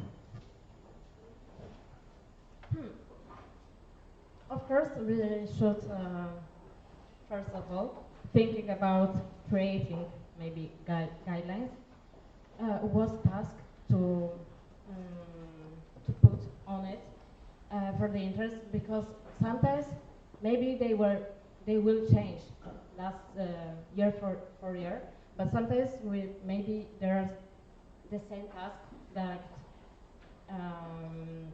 we should get help from the intern.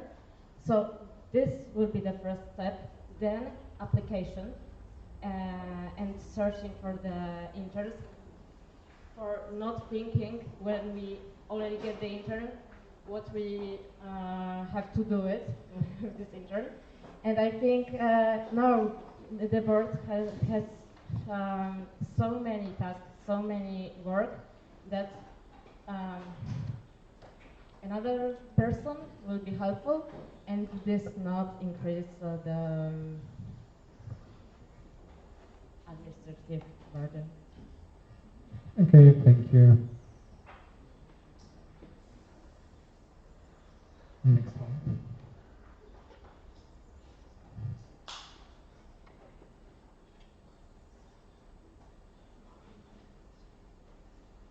Okay, so for the last one for both of you, a local board is clearly struggling and keeps insisting everything is fine. How long do you wait before you step in and start, instead of asking, start acting in some local section as a support?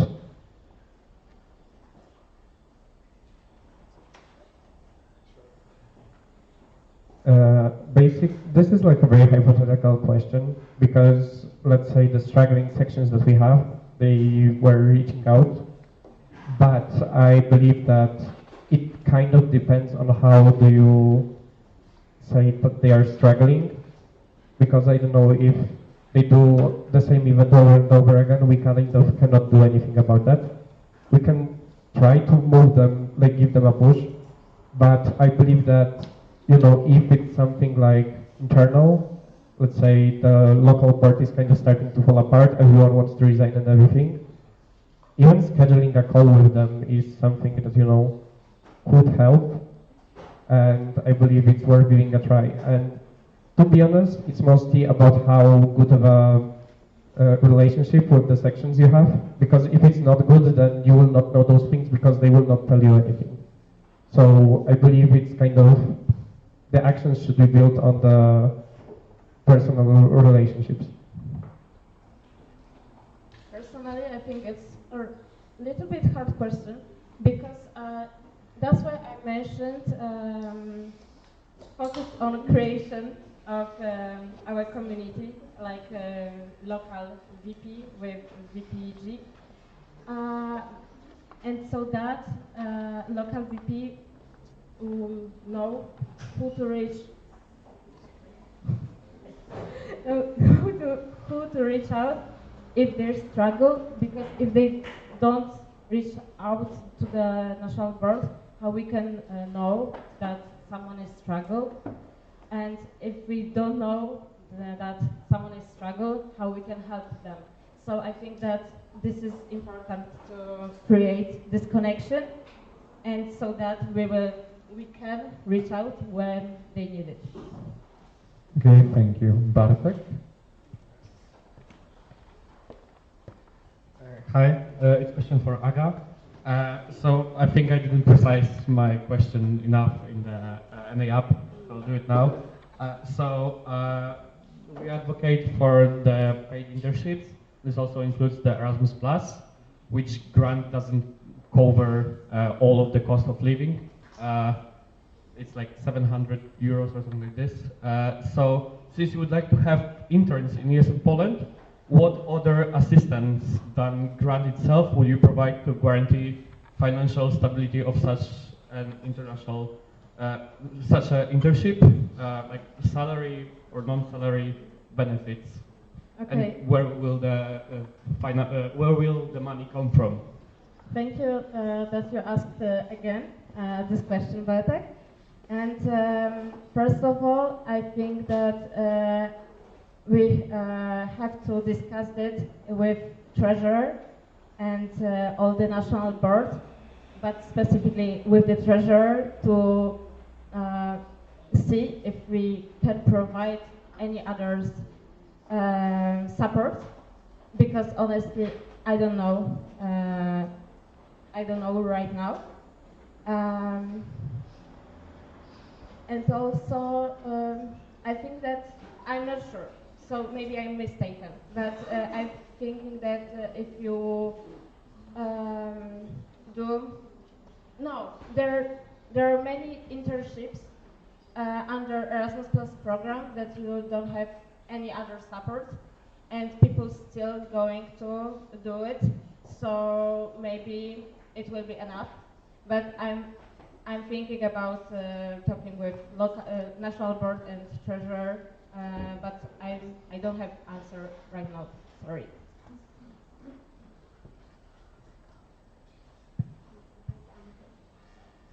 Hello, congratulations to both, and my question also goes to both.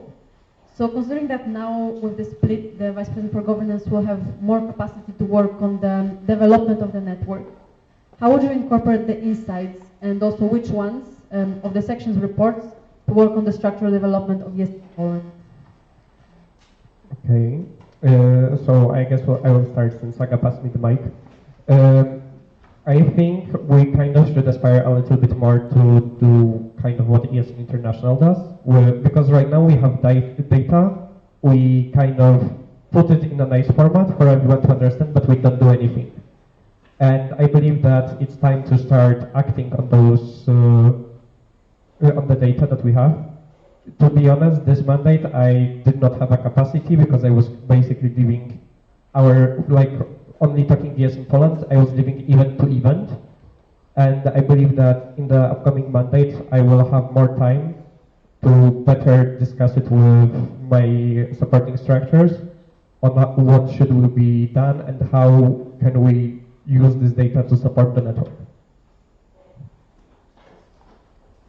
Okay, thank you for the question. So we have section reports, I think, twice a year. And after that, at National Assembly, there is a presentation with the results. But I don't know if it's going to something after that with these results. And I'm thinking that we should to focus on that results. And if we see that there is a space for the improvement, we should go for it. But step by step, and for example, choose one, two, that is the most important, and then national board can focus on that and work on it, and not doing just reports for the reports.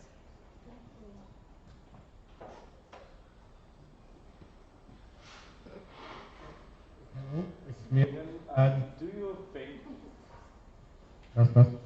Do you think that the structure we will have now in ESM Poland after the split of VP is already good, or should additional restructuring be done?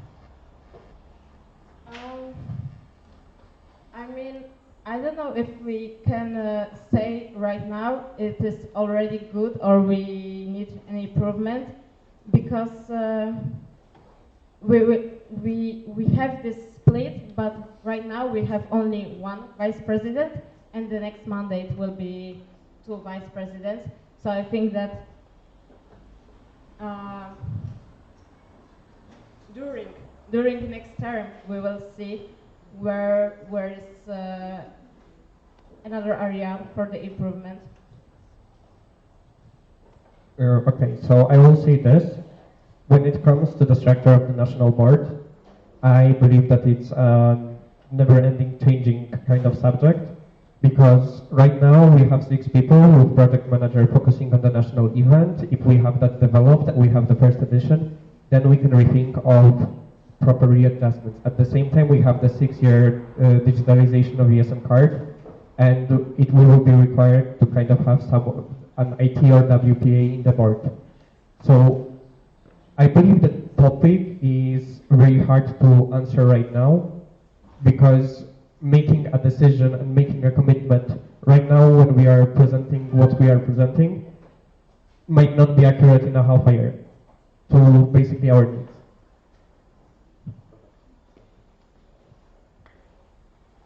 Thank you, Matek. I would like to propose closing the speaker vision.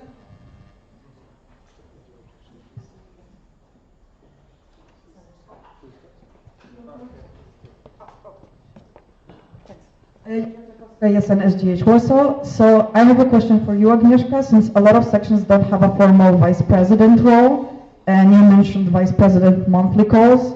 I'm kind of curious, in the sections that don't have a vice president, who would be expected to attend based on the general idea of the topics that would be mentioned there?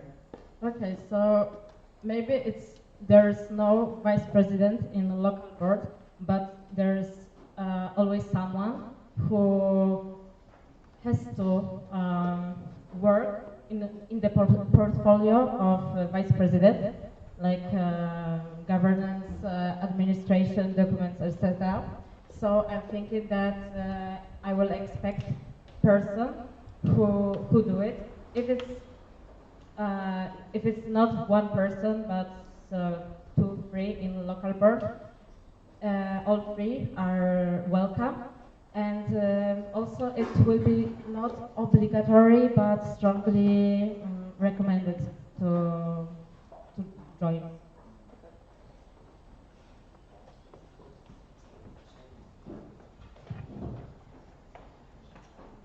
Hi, Eric, ESNSGH.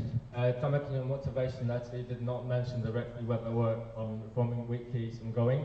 Therefore, my question to you is if you think that storing documentation there is sufficient, because the process of fixing the page is widely known. Yet Agnieszka in her motivation letter suggests that ESN should perhaps change the way we do it by introducing, for example, Google Drive, reform it as well. I kind of believe I answered that question on the NAP. And basically what I would propose is kind of gathering the feedback, because basically our current wiki is in a very old system. And if something crashes, it does not have support anymore. That's why when in December it crashed, it was kind of absent for a while, and now it's not working the same way. I believe that we can try to fix it and try to adjust it, or we can try to move onto a different platform while copying most of the content, but at the same time, the content that we would copy, I believe that it will have to be kind of consulted with all of you, because basically, if we just copy and paste on a more stable platform, it's not going to achieve anything. Thank you.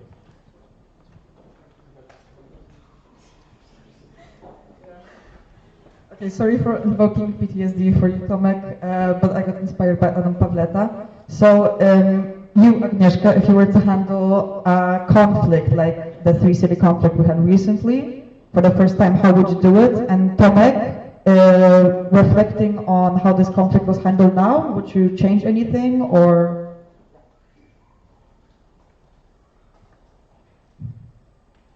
Wow. Okay, so I don't know exactly the process from the inside. so it's hard a little bit to answer your question. Because I don't know what every step Tomek done. Sorry.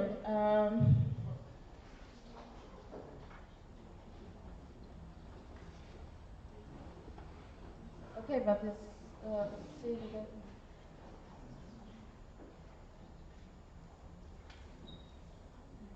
What do you mean? Okay. I don't mean exact like formal processes, but if you had like a similar conflict, maybe how would you handle it?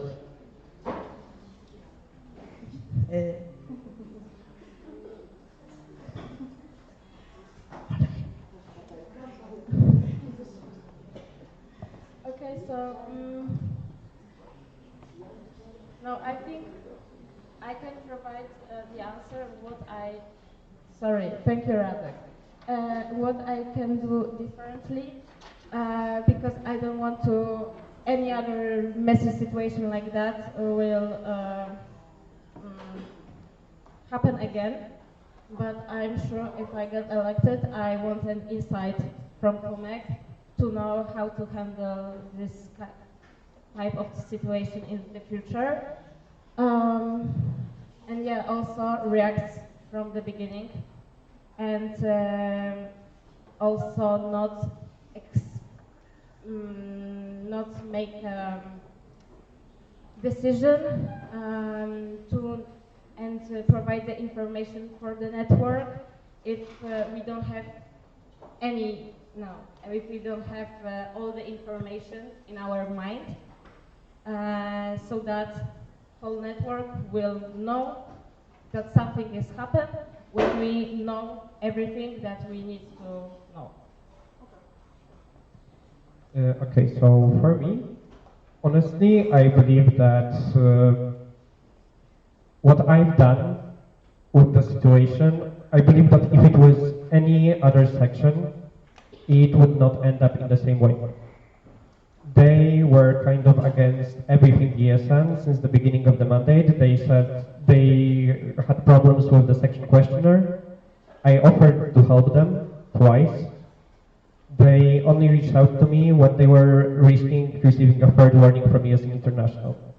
When they did not fulfill tasks for the board or they made violations, Jakub would send them an email as network care, and they just ignored it.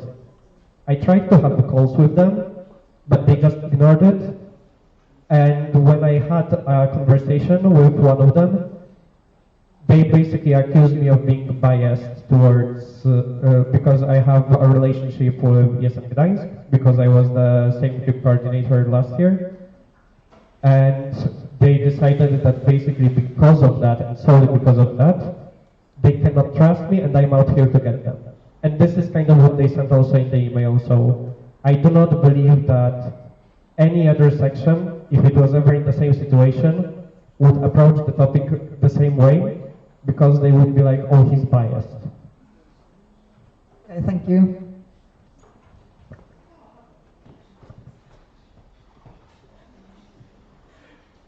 I'll have nearly the same question for both of you. So the first one is to Tomek. I know how you love AI. So in the presentation, you mentioned that tasks could be delegated to the Secretariat staff, including translating documents and keeping them updated. The minimum wage for this work, if we had it, is like 31 Polish zloty per hour. For the equivalent of roughly 3 times of that, ESN Poland could use AI tools, though we still have a license within the Google Workspace. Ready. So, yeah, what is the question? No, I was like, it was scrolling. It's up. Okay, then my question is, where does actually having people work in the office more beneficial for ESN, cost effective or just effective, rather than using, for example, the knowledge of the IT team or the next IT teams to create automation scripts, AI agents, whatever, to do these tasks for us for less of the price?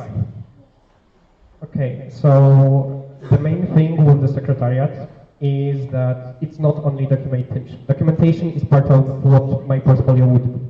but there would be also other people working there, and we were kind of inspired when I did the consultations and everything, and the concept note that still wasn't sent to you. I know that you wanted, but give me a moment to kind of fix it up before I submit it. Basically, we have other structures that we also want for. And of course, for documents, we can use an AI system. I'm not a fan. I dislike AI, but we can use it. But Secretariat is not only supposed to be for documents. If it was, we would just stay with our office, and we have ISA right now, and ISA is doing just that. And no one complains about the fact that we have an office worker who takes care of the documents, and she prepares documents when we need them. With AI, I have the problem that if they make the documents, I think I will have to check 3 or 4 times if everything is correct, or even if the logo is correct. It's in the next question now. Because my next question is to...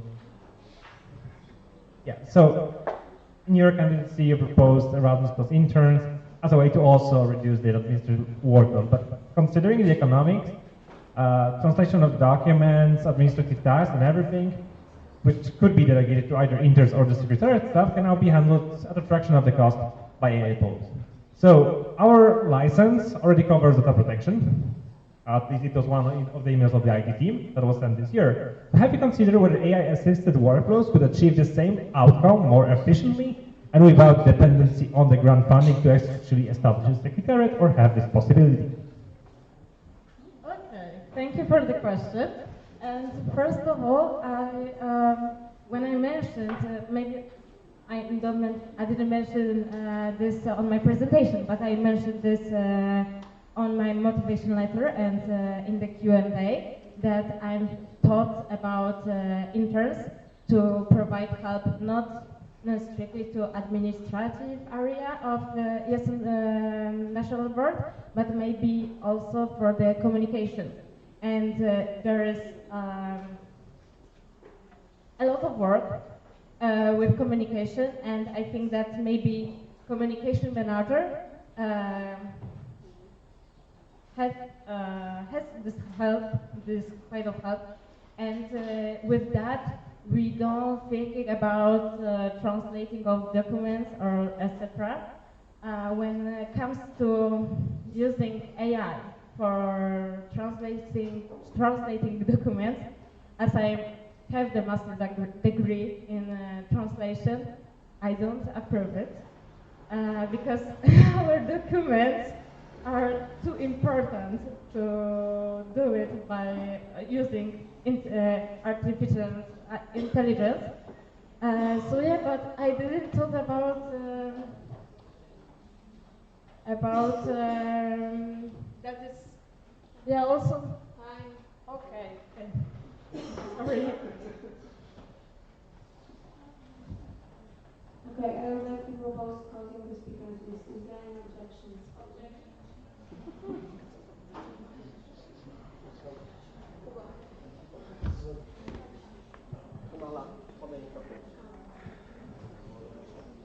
On behalf of Warsaw United, we also wanted to appreciate you, to tell you we see the changes that you're making. They really have an impact on Houston, Poland. And you're one of the people that brought our cooperation back to life. And you've been in many roles. You've been HR, you've been President, you've been AC, VP, so it really gives you a great background for this position, and it's a great base for the continuity. We support you, and also another wish, there was many Red Bulls. Thank you. Who's next?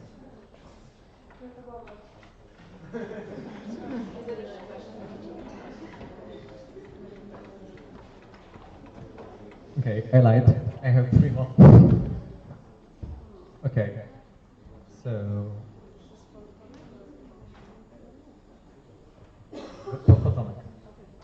Your transparency answer says governance topics are not areas that attract much interest from ordinary members or, to be honest, local representatives.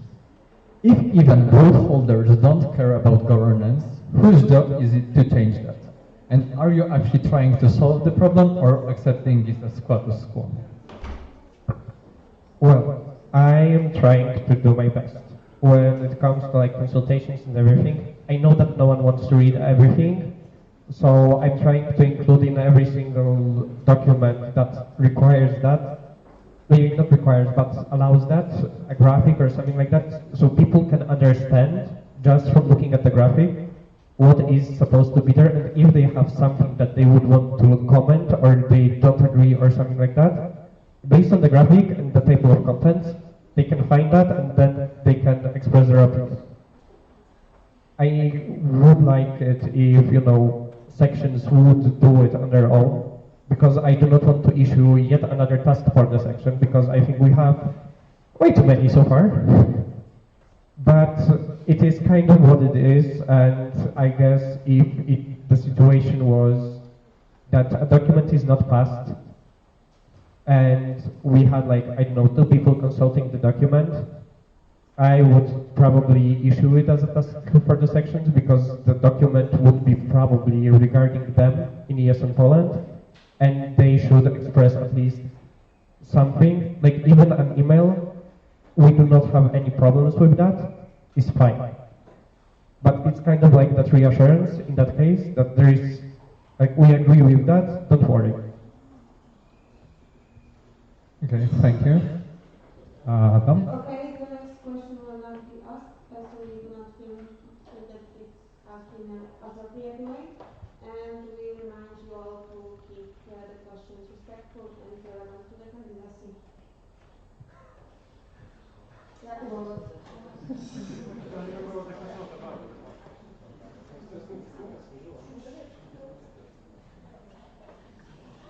Okay, so Aga, any weakness answer mentions bringing back energizers, but what's the biggest governance issue about NAs?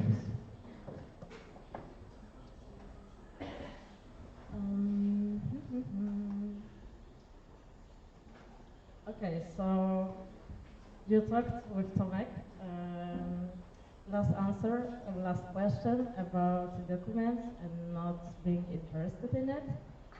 And yeah, I'm thinking that maybe sometimes we don't put as many attention as we should before NA or during NA. Just as you put today the changes for vote that we should split one changes from another and we should vote it separately. I'm not sure if with all local representatives so that earlier before you put it that for the change, and maybe this is the weakness that we don't put as many attention as we should. Okay, thank you. I would like to propose closing this presentation. Is there any objection? Then, okay, is anyone else putting their question? Okay, so please put this question and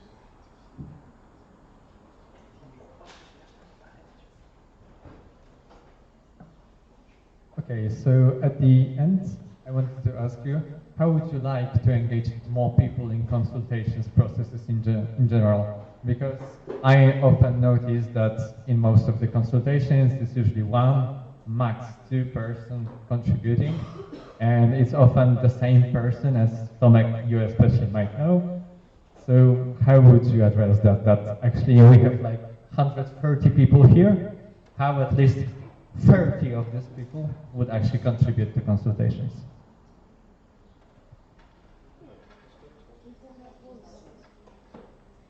Even though it's tempting to buy people by buying them Red Bulls, I think that kind of what I already do, and this is something in collaboration with Marta, before each NA we kind of, Marta invited me to the calls where I kind of discussed the proposed changes. But I think we can take it a step further, and during like the preparatory call, let's say the one before the changes are submitted and before the consultations are over, we could have the call of people, like of the vote holders, I guess that will be the new name, where we kind of have an open space to discuss it. That's kind of what I do in the HR community, because like I use community also for that. I use the small sessions, so I believe this is how I could get at least 30 people.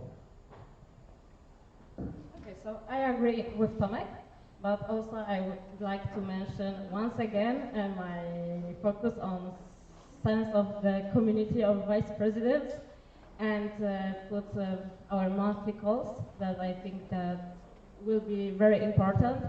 And as vice presidents are people with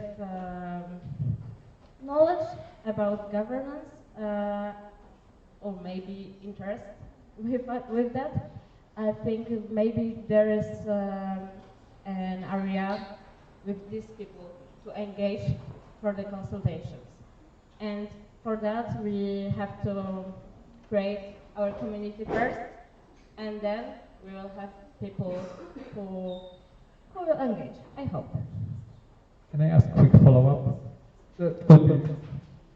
Would you open the calls for people who are not VP but interested in governance? Of course, if there are people interested in it, yes. Okay, thank you. Okay, first of all, I want to ask if there is any objection to close the speakers list. There's no objection, so the speakers list is closed. And also, I want to say that the next question will not be asked because it's not relevant to the candidacy. Okay, Anna.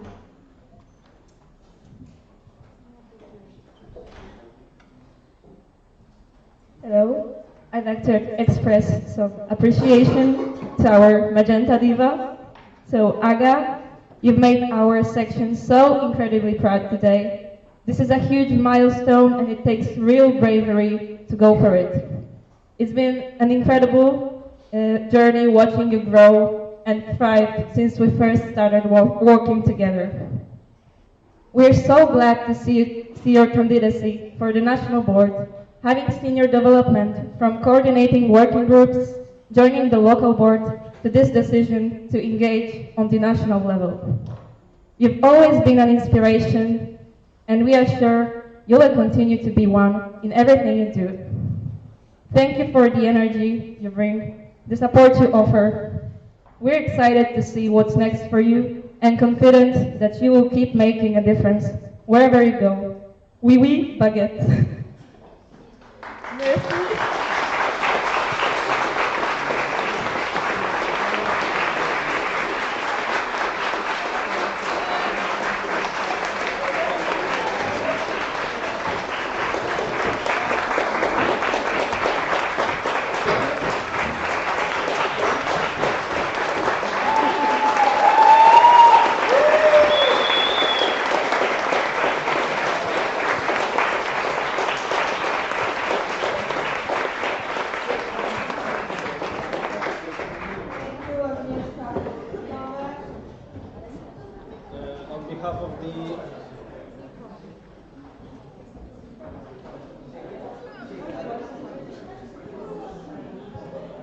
On behalf of the OC, I would like to propose extending the coffee break to 20 minutes.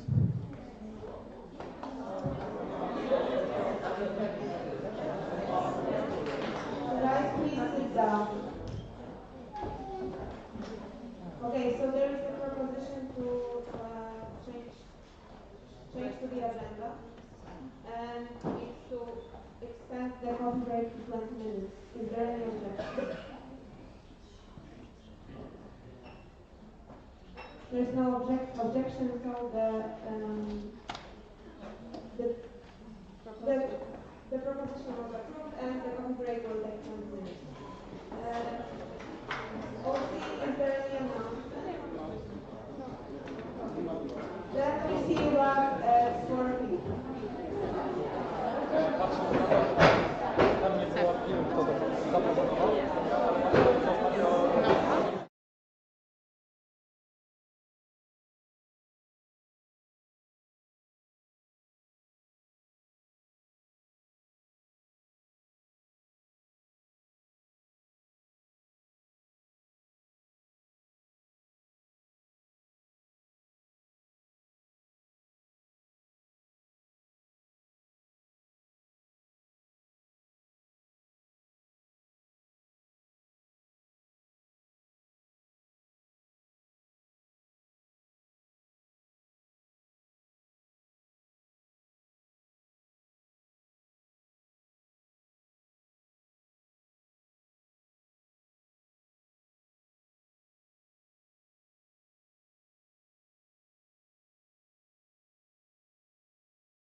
Federation.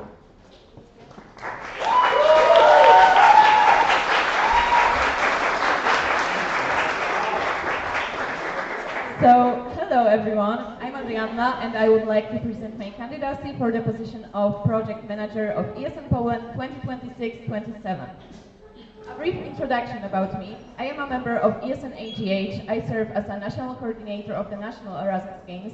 On a personal note, I'm finishing my master's degree in civil engineering and I love all animals, but especially my cat Bucio. I started my journey in ESN as a local ESN card coordinator, the role I took on right after my newbie period. In the following year, I served as a peer committee chair and local Erasmus Games coordinator. In 2024, I had an opportunity to be part of the organizing committee of National Assembly in Kraków as a communication manager. And what do I see for the future of ESN Poland's projects? Thanks to my experience as a National Erasmus Games coordinator, I know what a future coordinator should focus on, as well as how project manager should support and guide them in these decisions. First of all, better time management during the event, which was highlighted in participants' feedback forms, including aspects such as a number of participants allowed in the competition. Together with the future coordinator, I will focus on number of regions and participants expected during next 2027 final. I will also continue focusing on affordable and inclusive participation. Regarding Discover Europe, I definitely want to organize another edition of this project. I hope that previous coordinators as well as PMs will share their insights with me so we can further improve it. I would like to ensure strong partnerships as it is a competition, so prizes are important. Social impact has a lot of potential for further development.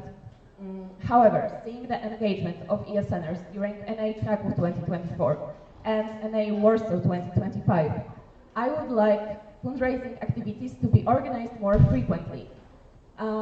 It is not a high workload and it is very meaningful gesture that always deeply moves me. And of course, the priority will be social impact days to promote social impact activities. I hope that they can be further developed towards animal-related initiatives, as I believe the way people treat animals reflects their character. And I will also focus on turning SSI into practical implementation. Now I would like to refer to my motivation letter, in which I described my three core focus areas: connecting levels, national event, and project partnerships. I would treat national project training as a tool to strengthen cooperation between local coordinators and national coordinators, as well as all people interested in this project, not only coordinators, as this event should be open to everyone interested. Building on what already existed in the past, meaning 2 tracks, I would like to add the third one, social impact.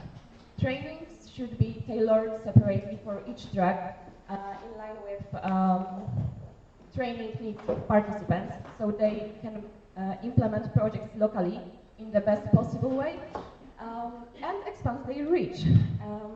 It is a perfect space for exchanging ideas, motivating each other to take action, and meeting new people, especially in the context of NEC, where coordinators have to collaborate within the regions.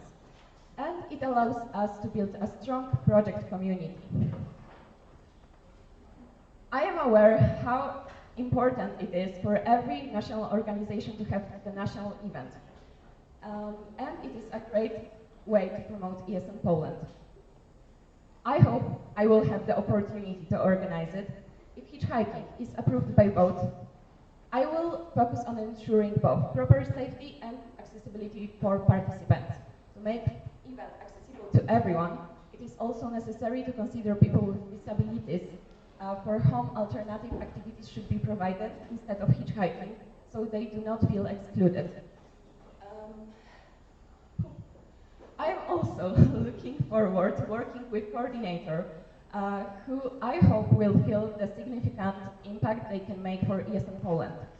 However, if hitchhiking is not what ESN Poland expects, I would like to understand these expectations and adapt the event so everyone could be satisfied with it. One possible approach could be to first conduct a survey where everyone can suggest their ideas and then put on a vote that the most appear the most frequently.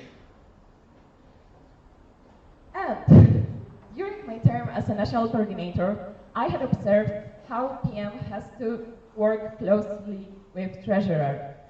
This area primarily belongs to the treasurer. And it is a crucial aspect for projects. It allows them to grow, adapt to the participants' needs, and also allows them to become more attractive, so others want to take part in them. I cannot imagine not being involved in partnerships development for projects, as it is a crucial aspect and it is a foundation of projects. Without the partnership with InPost for NEC this year, the participation fee would be twice as high, or the participants would not have had the meaningful prizes to compete for.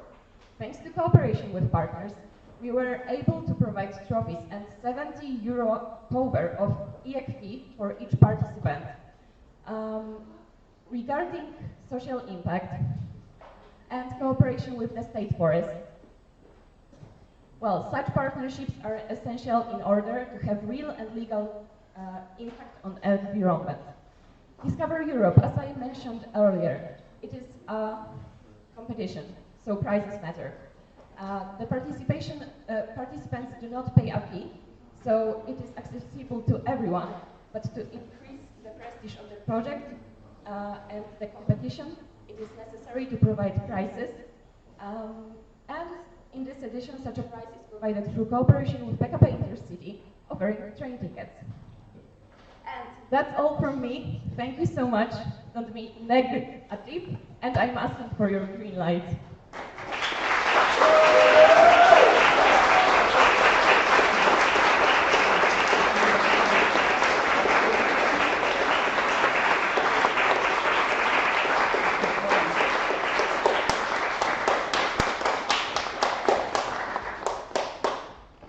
Thank you, Aga. And now we will have a Q&A session. And as always, I would like to welcome Jacob Bobos here.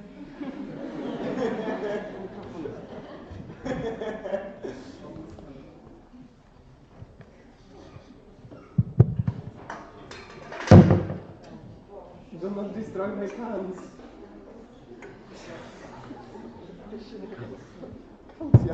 Red Bull Pyramid Restored. Hello Ada, congrats on your candidacy. I'm super happy to see you there. But a few questions have to be asked. So we will start with, how do you ensure that project activities align with the overall strategic goal and goals of the ESN?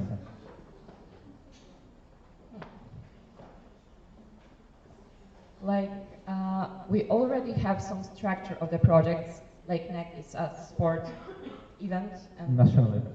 Yeah, the national event. Social impact also has their own like priorities, and also Discover Europe. So it is very hard to modify it to not.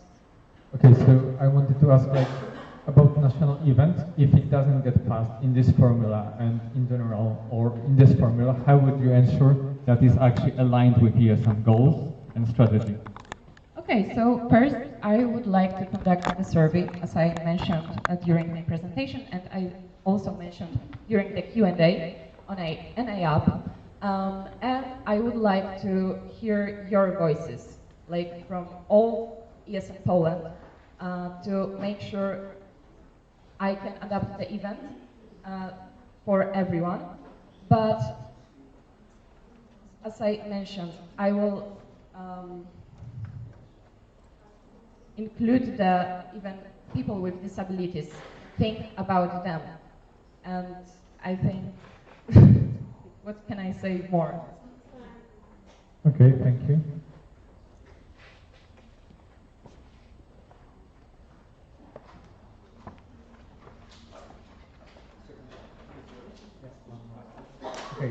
what strategies would you use to promote Polish projects at international level?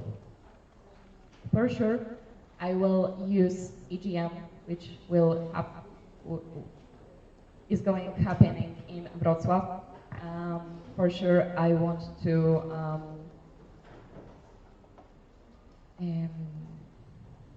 I would like to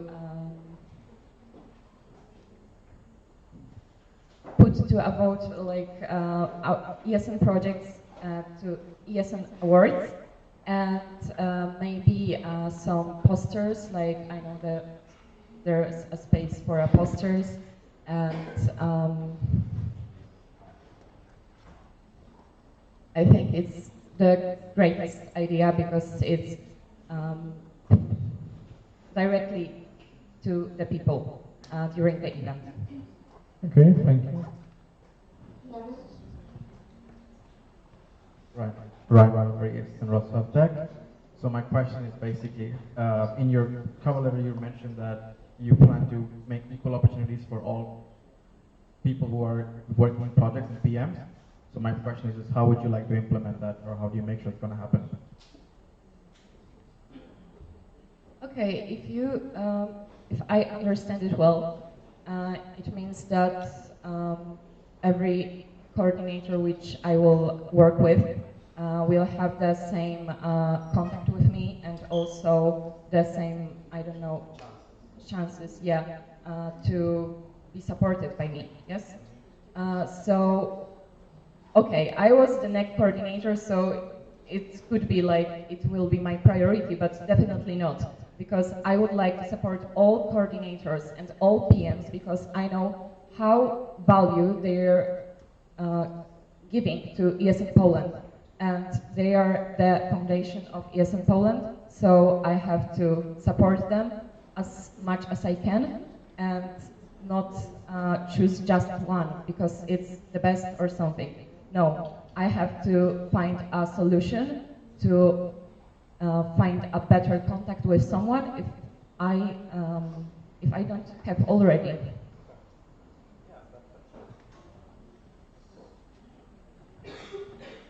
Hello, but so how would you foster a sense of community among local project managers?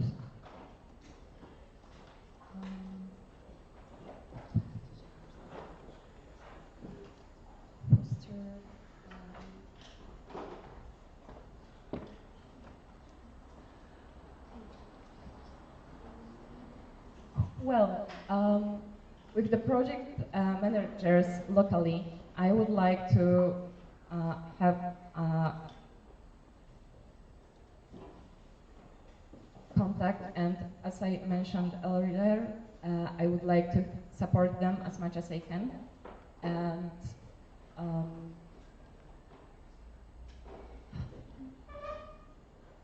it's a foundation of local projects where it is directly to Erasmus students, and the motto of ESN Poland is Erasmus helping students. So they are like the most important. Okay, thank you. And last one from me, how would you use feedback from previous project editions, like you wrote a great summary of NEC, to improve future initiatives as person supervising them? Of course, after the NEC we sent a feedback form, and well, the most votes were about the accommodation and venue were too far. So definitely I will analyze all the feedback forms from previous editions of every project and would like to implement this in the future. So maybe it won't be easy because some things are not depending on us because it's like venue and accommodation is too far. Well, sometimes it's happening, but also it depends on the price or something. So I will try to make it better, but I can't promise that everything what was highlighted in the participants' feedback forms will be already made better in the next edition. Okay, thank you.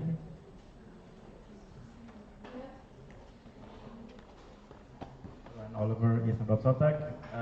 Your predecessor, Agatha, basically mentioned in her report that in one of the OCs there was a disbalance in amount of work being done. So my question is, how do you plan to mitigate this, basically? That's a good question, because many roles in OCs have a specific action to do. And unfortunately, some of them are more heavy, yes, exactly. So I tried to split a little bit the role of the more heavier to the role that are lighter. So, for example, during the NEC, I tried to support my partnership, and even the social program guy helped him with partnerships. So they called for him or something, because we are working in a group. Okay, everyone has a specific role, but it doesn't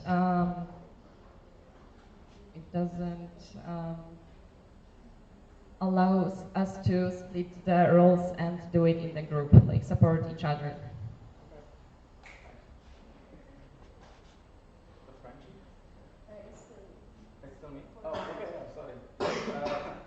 Ryan Oliver here from Sotec. So how would you like to reinvent Erasmus for it? Because it didn't work out this year. That's what I heard. Well, I will try to talk with the State Forest, because it's a foundation of this project, and try to make this partnership more strategic and long term, because right now their board is changing every year, and it's very hard to make it longer and make it like structural, because well, it's still changing, but I will try to contact with them as soon as possible to organize it this year.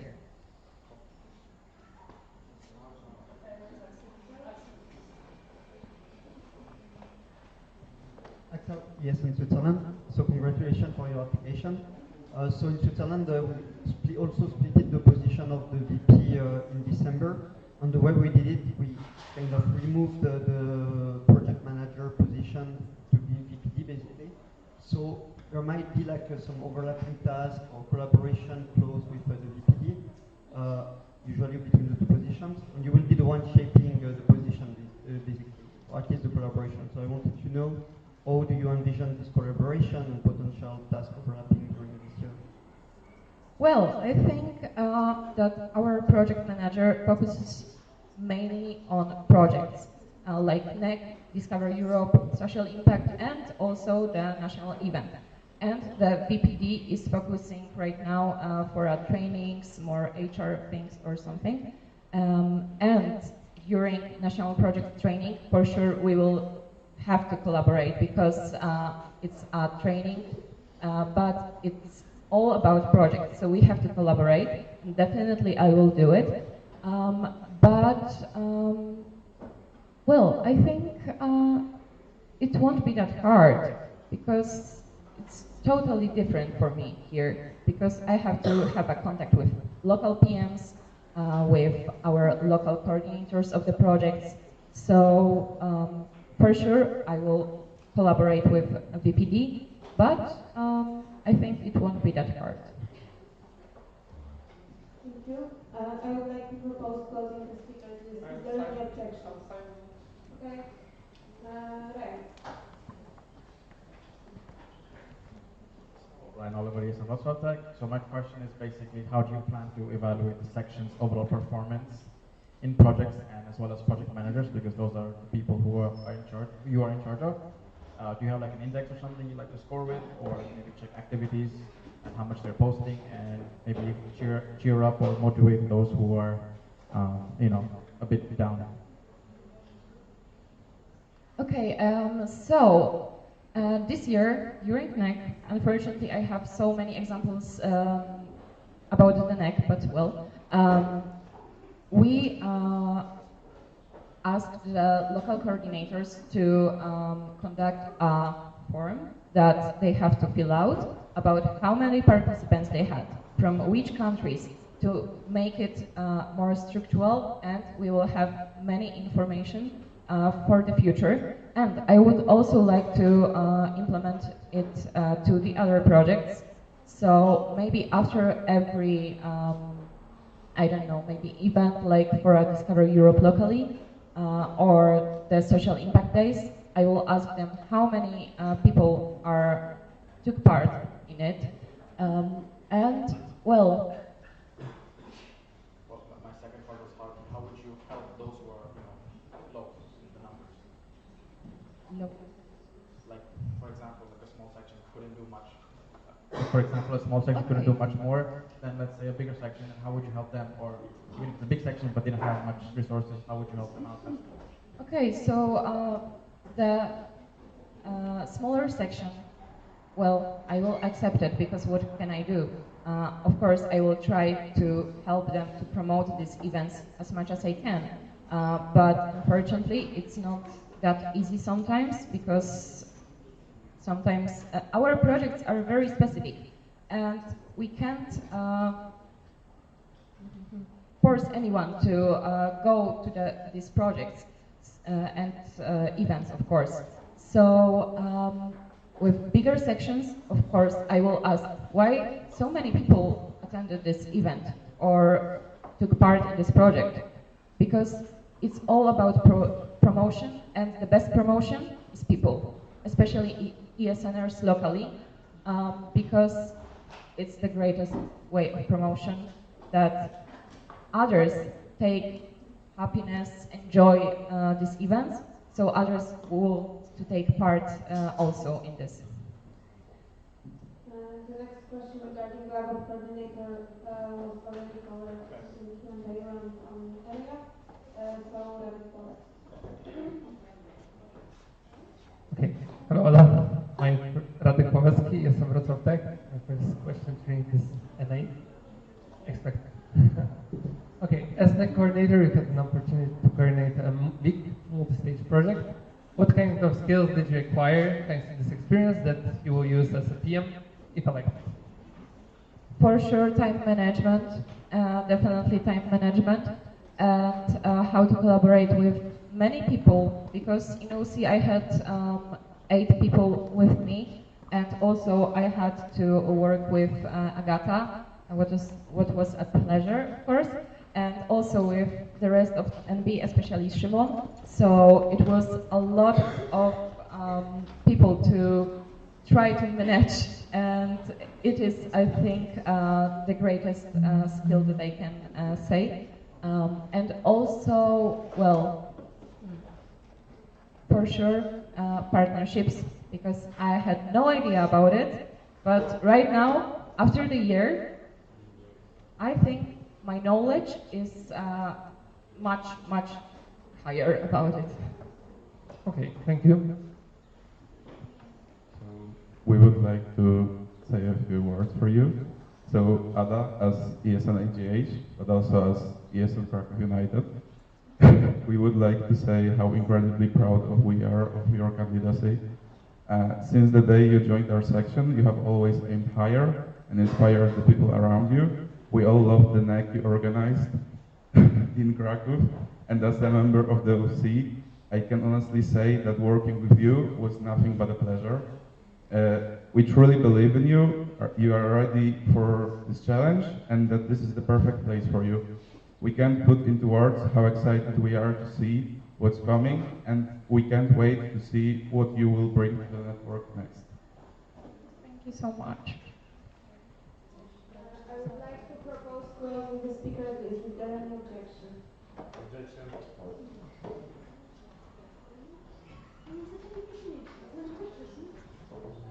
Mela?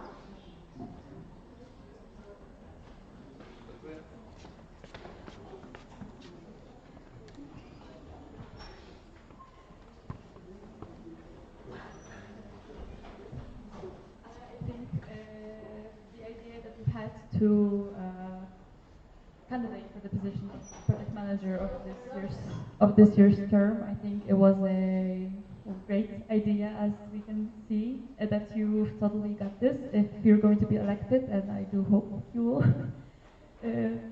And during NEC, I saw your skills. You have showed us how you can actually take on such a huge challenge, and with everything that you did, with everything you had to manage, coordinate, or the ER trips or anything, you have showed how you can balance all of this and be calm during this as well. Even if anything was actually going wrong, you did an amazing job, and I think that even with coming to my own project, you showed me how you can actually coordinate and be even on the local level to see how you will do this in your term as the project manager, that you actually know how to do it, and that, you'll be, I think, amazing at it. So thank you even for representing that, and thank you for helping me with my projects that I had. Thank you so much. Okay, so Radek Pawelski, jestem Wrocław. So a few days ago, while I was looking for some photos for the gala that will be tomorrow, I found this picture. For some of you, it might seem like a black screen because of the screen type, but it's from National Erasmus Games 2024. There is Ada and Kasia from ESN AGH Krakow. That was the night that I organized as a coordinator. And this year I decided to come for NEC also to see how Ada is going. And what I can say after this experience, that the NEC developed greatly with Ada. And really kudos to her for all the job that all the effort, all the involvement she put into the NEC, because this year was also different than last year. Last year there was funding. This year, without any funding secured before the NEC, there was some funding later. You managed such a big project, so really, I'm impressed. So that proves the Ada is, I think, right choice for this position. If you put at least half good that you put into the NEC, every project will be super amazing in ESN Poland, and I'm sure that you will do great. So thank you, Ada, for this year's NEC. I was proud to see it happening, and I was really happy to come to Krakow, at least for one day, because I couldn't stay for two. But it was great. Thank you. Thank you so much, Raju. Thank you. I would like to propose closing the speakers. Is there any objection? Okay, then the speakers is closed. First of all, let's all acknowledge how hard it is to go here and present and answer your first question round. I remember me last year, I was just shaking for every question and everything I was saying. And after this year, I've come as a much more developed PSNer. So congratulations for doing this, for candidating, for answering questions, and for just being the person that you are. And as I wrote in my appreciation, I first had this thought that this AGH girlie could just be my successor on the very first call with you. You were so organized, you were so enthusiastic, you were so dedicated. And I just knew that if you stay within this network and you want to develop, projects will be super safe with you. And I still have this faith. After the whole year of you working with you, it was just an immense pleasure. You're just a ray of sunshine. You're just an amazing person to work with that also has a lot of leadership skills, that can run an OC. Please don't cry. And I just know this next year will be amazing. I couldn't imagine a better successor. Thank you, Adriana. Thank you so much.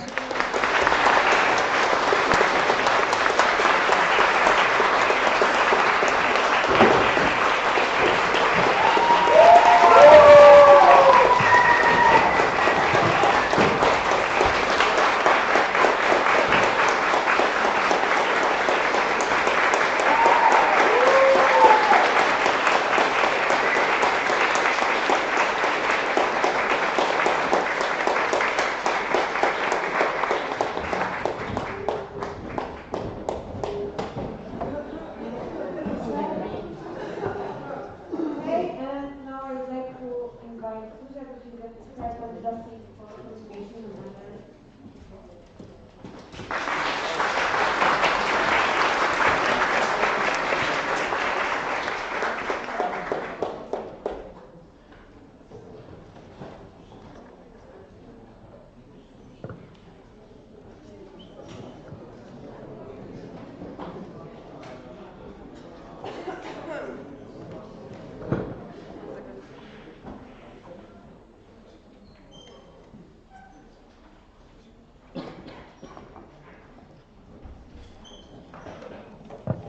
Hello, hello.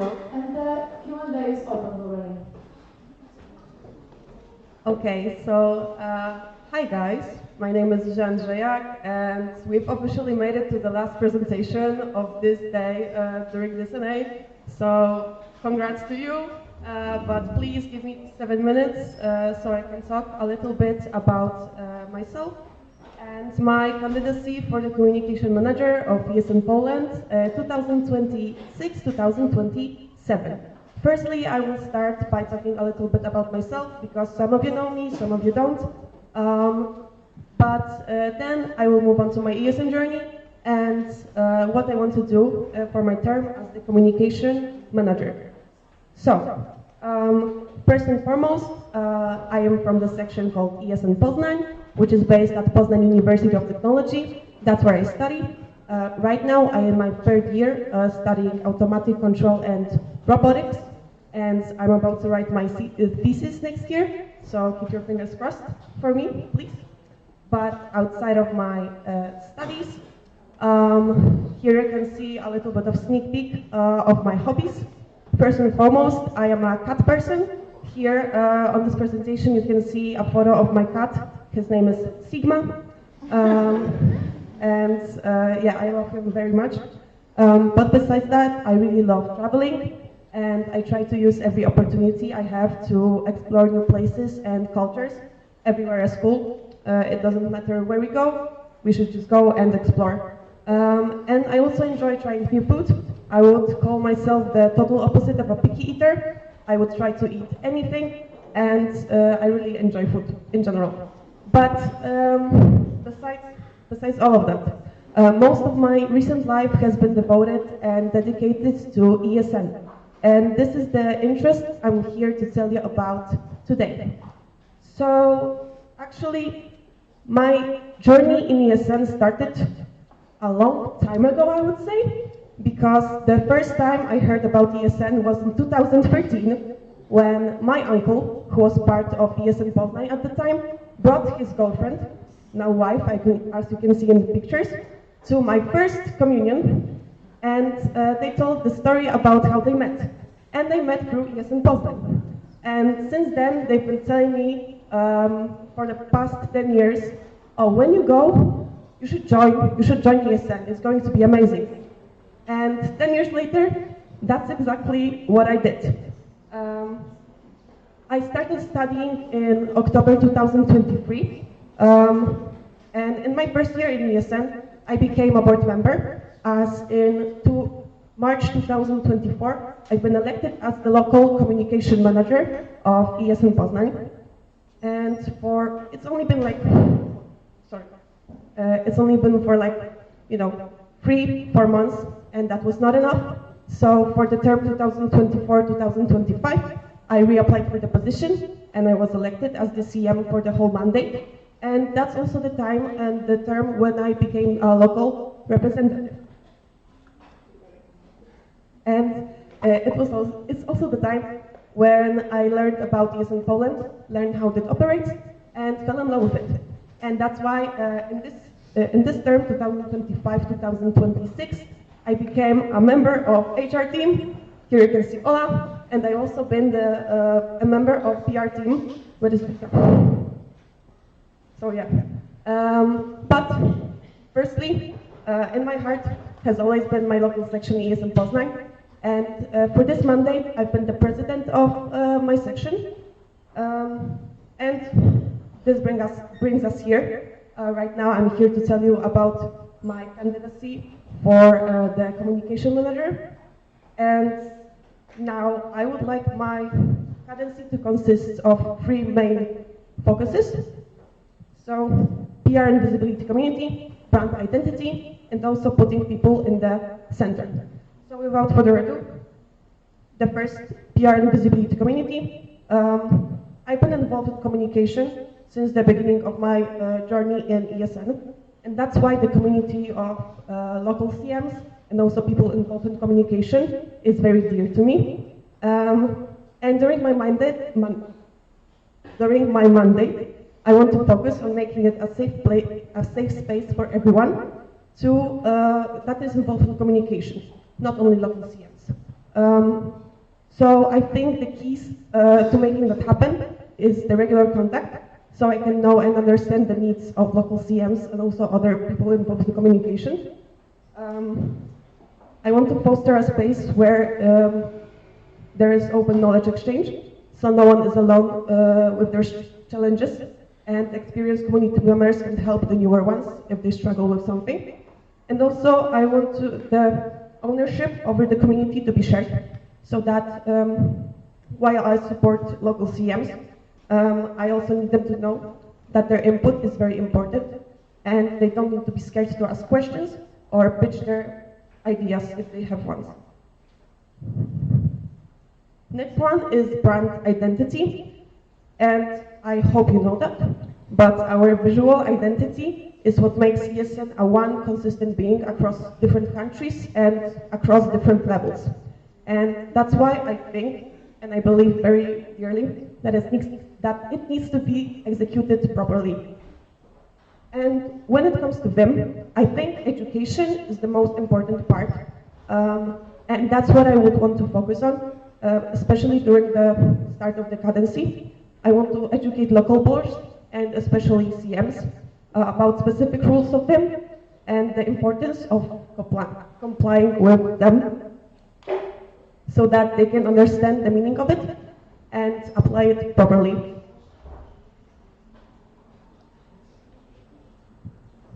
Also, the goal of my candidacy would be to establish clear guidelines for handling VIM violations, so that VIM guardians and the NB know how to react when these occur. And going to the last part of my presentation, but I think the most important one, is putting people in the center of attention. Because ESN simply wouldn't exist without people. And we are all students helping students, and the main driving force of a volunteering organization is motivation.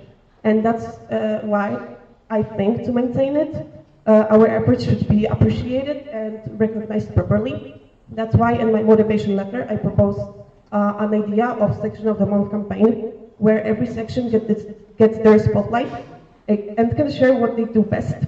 Also, I would like to promote great projects that usually stay within our own community. So sharing results of project of the week or HR practice of the month with larger audiences. And also, besides our volunteers, what makes ESN is the Erasmus students. Without them, we wouldn't exist as well. So that's why I want to also advocate for Erasmus students, because during my mandate as a local president, I gained a lot of experience in talking with institutions and our partners, and also in advocating for Erasmus students. And I want to use our national social media platforms to share the data from ESN survey, to use it for advocacy. And also I want to educate local CMs about it, so that they understand it, and what they share aren't empty slides and words, but it's a message with impact and a meaning. And this concludes my presentation. So thank you very much for listening, and I'm looking forward to your questions.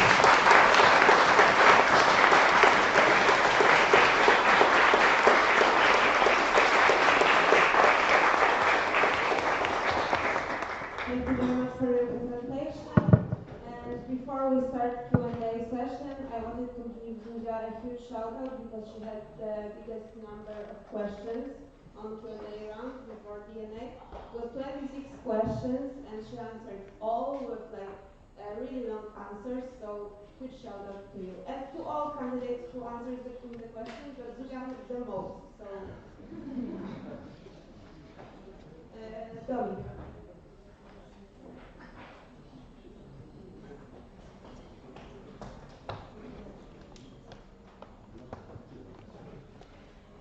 Hi, Dominika, ESN SMB. So, yes, concerning all the communication channels we have in ESN Poland, When it comes to LinkedIn, I want to ask how would you diversify the content you post there in comparison to, for example, to Instagram or Facebook, and on what should we actually focus in this particular social media? Okay, so when it comes to LinkedIn, I think it still needs to be kind of given a new life, because as of right now, the posts there aren't very frequent, and I know that LinkedIn is kind of like this, black box where that you kind of don't know where to put, what to put there and what shouldn't be there, because there's like some unspoken rules that it should be very formal and stuff like that. And I believe in that. I think it should be formal, and I think the main focus there should be advocacy, definitely, but also sharing the events we take part in. So, for example, if our president goes to a conference, they have their speech, or maybe they're just a participant, I think we should share what they did there, that we are actively reaching out and trying to promote our during events like that to higher education institutions, and also other stakeholders. And I think this should be the main focus of that social media platform.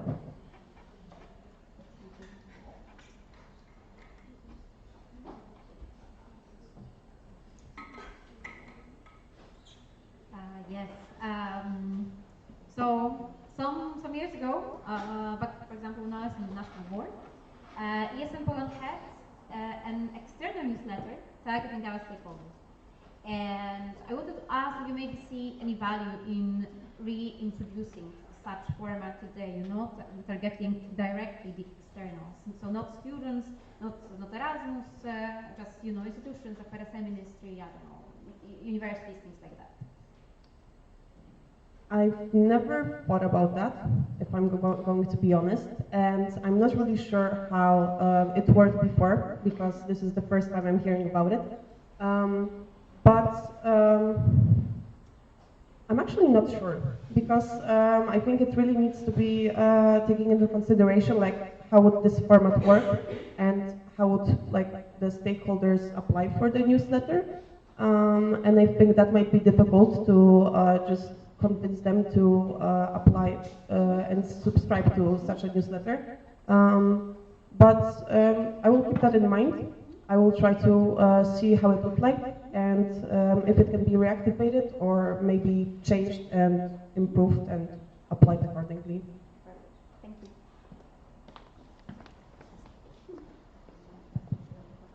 Hello, and congratulations on your candidacy. So the communication manager is very much responsible also for the advocacy efforts together with the president, and I was very happy for you to mention the ESL survey data. So I wanted to ask, how do you envision the collaboration with the president on the advocacy efforts to ensure that the communication supports ESL Poland's advocacy goals?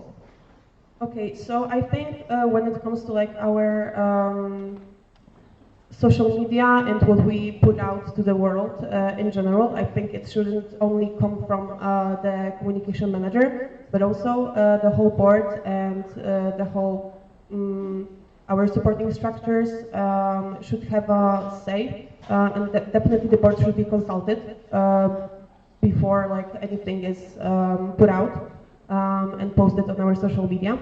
And whenever I would want to make a post or just whatever promotional material that uses the data of ESL survey, I would definitely consult it with the president and with the board, just to make sure, I would see it we would together look through the data, separately or together, doesn't matter, but we would share what we thought would be the best to highlight and advocate for, and we'll just reach the consensus on what to share and what to post.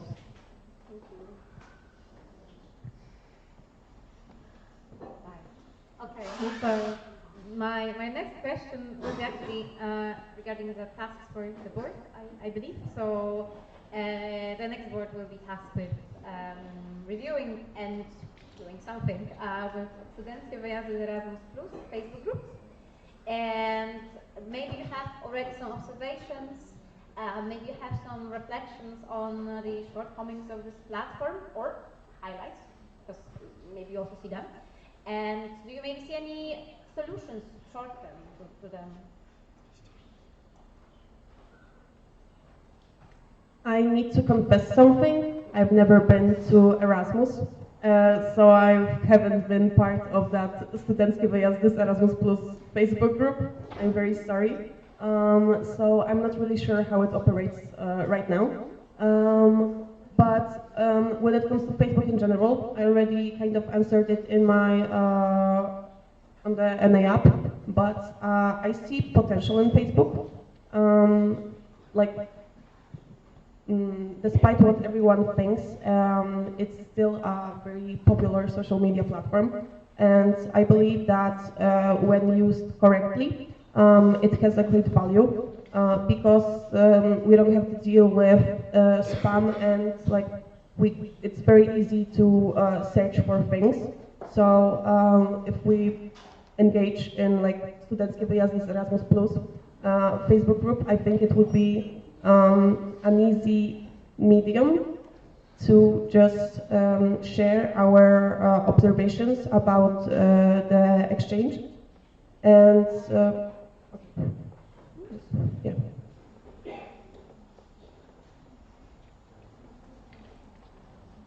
Hi, Zuzia. You're doing amazing, and congratulations on your candidacy. But a few questions. So, if there is little or no proper transition periods from previous communication structures, either communication managers or communication coordinators, how would you navigate the position during your first months? Who would you seek support from especially? So if no one from our national organization wants to help me during my transition period, I would probably use my contacts from other NOs. I've been to my fair share of international ESN events, and I've made contact with some national CMs. I would ask them how they navigate their work, what are their solutions, and what I should focus on at the beginning, especially at the beginning of the cadency. And yeah, I will probably reach out to Marta as well, because she's in the same situation as me. So I think we're going to get through this together somehow, definitely. I love that answer.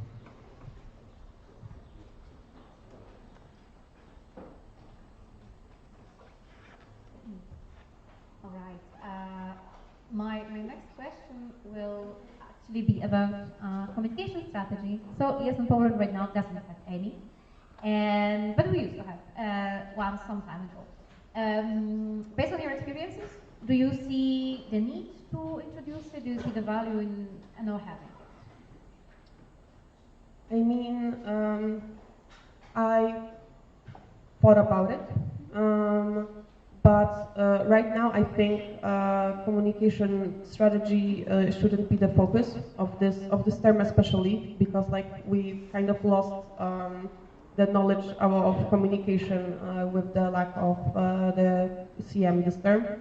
I think strategy is important, and communication manager is a very strategic role, and it's not as creative as people might think. So I think some strategy should be there, like a vision for our social media platforms and our presence in the media in general. But I don't know if I will have the capacity to make it a written out proper document describing our communication strategy this term. Oh, thank you.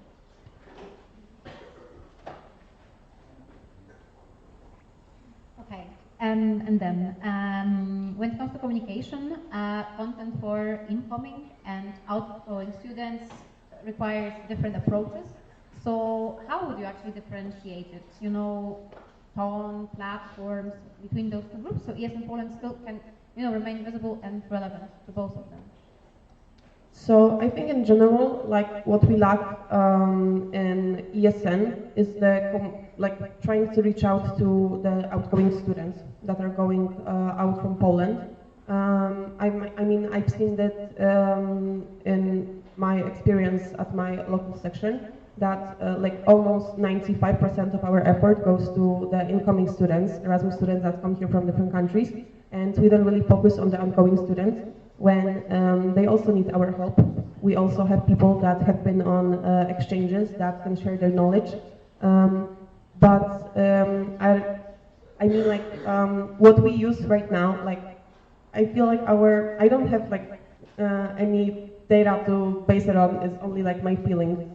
I feel like our social media platforms like Instagram are mostly directed to the incoming students that research ESN Poland when they want to come to Poland to an exchange. But I feel like students that are outgoing from Poland would use platforms like just a website to gain information, just like quick Google search, and then the first thing that comes up is going to be their knowledge base, I would say, and also Facebook. So I would appreciate like this. Thank you so much. The next question was covered, so we will move on to the evaluation system. Hello. So you mentioned throughout multiple places that you really want to make our brand consistent. What specific changes would you introduce to the current warning system regarding BIM violations? And possibly some amendments to the infamous resolution.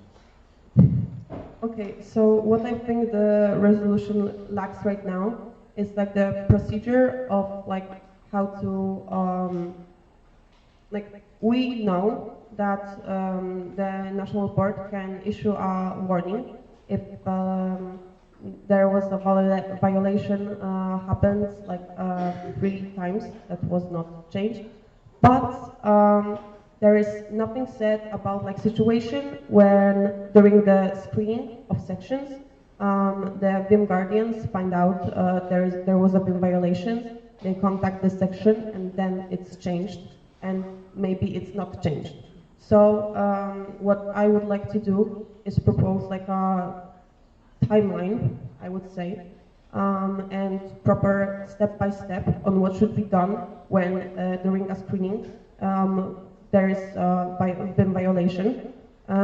So I could give an example.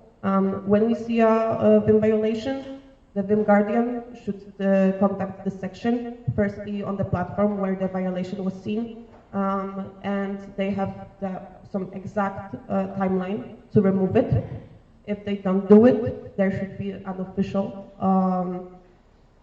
not a warning, but an official statement to ask, like not just from like Instagram, but on a mailing to remove it. Then some extra timeline, and then we can talk about with the NB about issuing a warning. So this is like the what should be done before the warning is happening. Okay, thank you. So, if recruitment stalls and the PR and IT teams remain very small or just not existent, how will you prioritize tasks to still meet the targets for the board? Okay, so in the proposed tasks for the board, the main focus is on advocacy, and like as you may have seen in the task for the board, there is no like part that's specifically for communication, but communication is like kind of how the boards, how the tasks should be executed in some of them. So I think we would focus on advocacy, and then we can start off thinking about implementing ideas that are extra. But these are this is our priority, and I think advocacy is what we should focus on in our communication. Okay, thank you.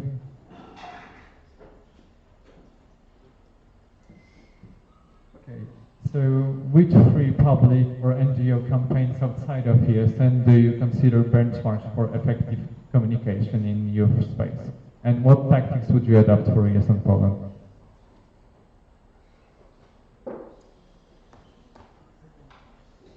Okay, it's kind of hard for me to answer that because what I've been following mostly is actually like the ESN communication tactics and our social media channels within the network. But that's fine. Yeah, I mean, like I don't know what I already said in my answer to on the NA app. I really like the approach to advocacy that is taken by ESN Spain, and yeah, I don't really know how to answer that question. I'm sorry. It's fine. Thank you. So, as we already talked about Facebook, and as I'm the dinosaur who loves it, how, let's say that people still do not engage with the Facebook group. Although they see the posts, we know that by the metrics, which are visible on Facebook, you see them, I see them, and they don't leave the likes, they don't leave the comments. How would you try to reason with them that are sitting right beside us, that they will actually start just leaving a like, and that it actually means something, that it reaches more people?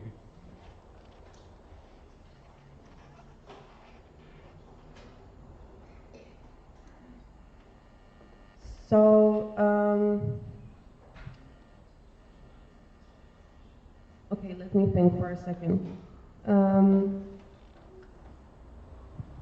I think it's very hard to like force people to engage with a content, but we have already seen that people are like not. They just need something to engage with, so that the posts that are on Facebook just force them kind of to engage. Like it's not just like a splash of text and that's it, but they are prompt to leave something behind. Like after they see that, like with the advent calendar, this is like a great example of like how it should be done. Just asking people to get involved. Okay, thank you. I would like to propose closing the speakers list. Is there an objection? There's no objection, so the speakers list is closed. Hi, Agata Żurawska, National Board. So my question is about communication plans for projects. Like, how do you envision preparing them, and how do you envision the collaboration on that with the project coordinator and the project manager?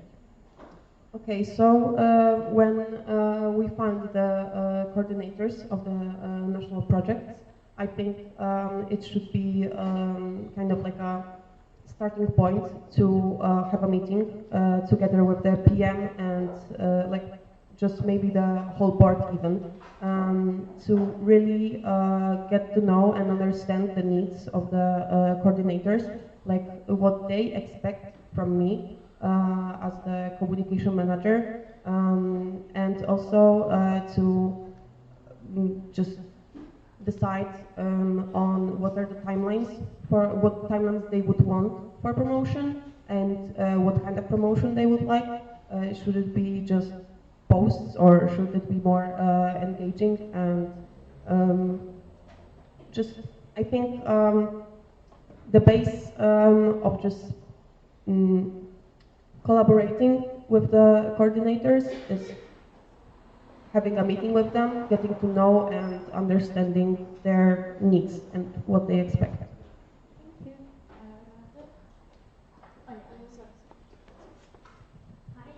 Yes, I'm Poznań. So my question is about the best practices from Moderno/is international. So has anything caught your attention on the social media that you would like to implement in ES in Poland?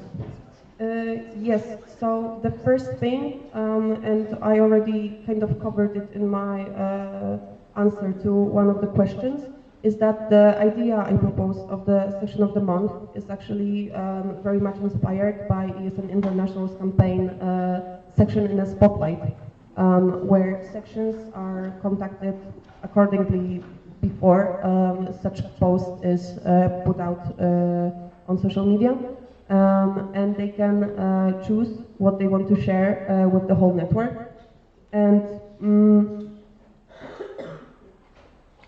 yeah, I think what I really like about some other nodes is that they have very consistent communication strategies, and they post regularly on social media, and everything feels cohesive and properly thought out.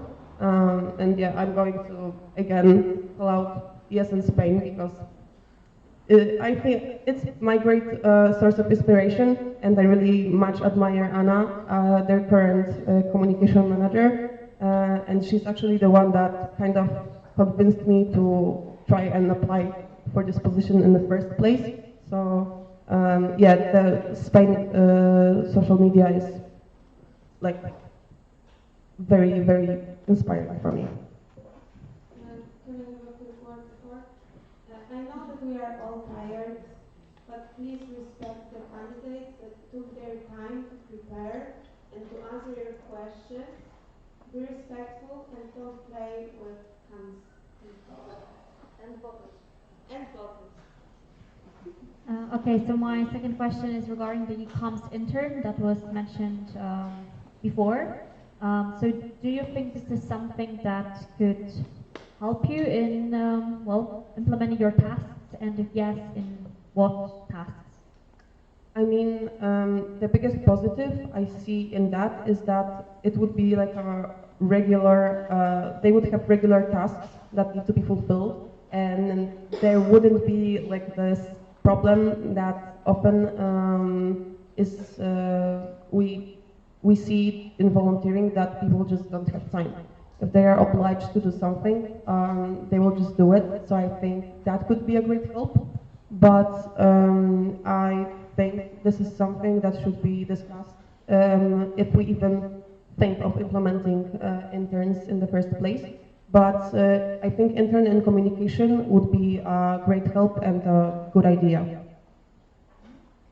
And my last question is regarding a unified campaign. What I mean here is that, is there any topic that could be recurring for all local sections as a, you know, I have something in mind, but I don't want to spoil it. Yeah. I mean, what I think should be reoccurring on the local level is, for example, education about just applying for Erasmus exchange or any exchanges in general. I think every year we get new followers, new people engage with our content, so and new people that just discover us. So I think it wouldn't hurt us to have like a campaign about just how to do it on local level. And just remind people how it should be done. Okay, thank you. The question regarding the inspiration from other notes was already covered in the app.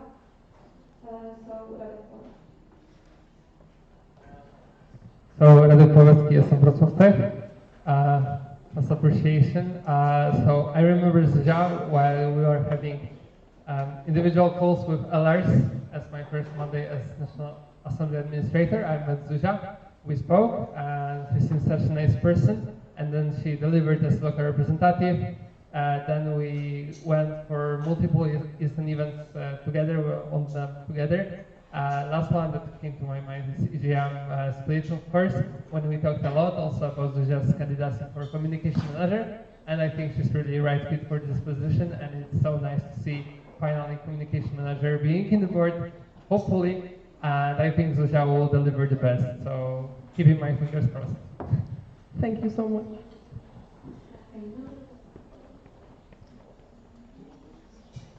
Well, not Marcelina, but I will be speaking in the name of ESN Poznań. So, Zuzia, I will start personally, because we joined ESN Poznań at the exact same time, and I had the privilege of watching every step you've taken on your journey through all different levels of ESN. And watching you here today is the most important thing I can say to you is I'm so proud of you, really. And everyone in our section, well, everyone in the whole Poznań United. is crossing their fingers for you today, and they all wish they could be here to watch you live shining on the stage. The effort you put into making a change in the organization is truly breathtaking. As much as we will miss you as our president, we know that running for the communication manager on the national level is exactly where you belong.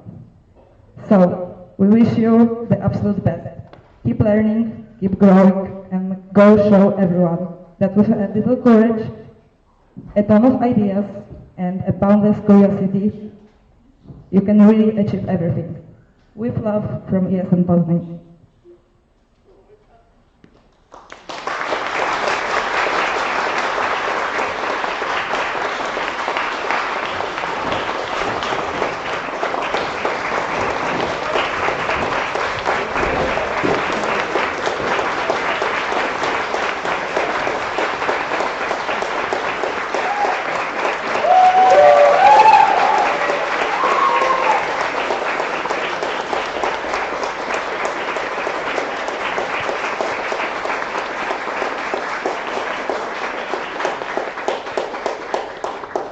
Thank you very much. And now we are after all candidacies, after all presentations. It's the end of the day, so we will have feedback rounds.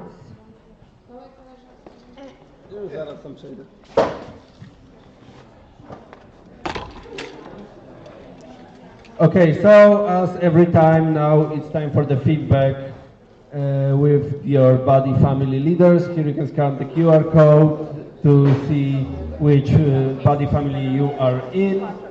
And body family leaders, please just take your body family somewhere where you can talk in chill. Yeah.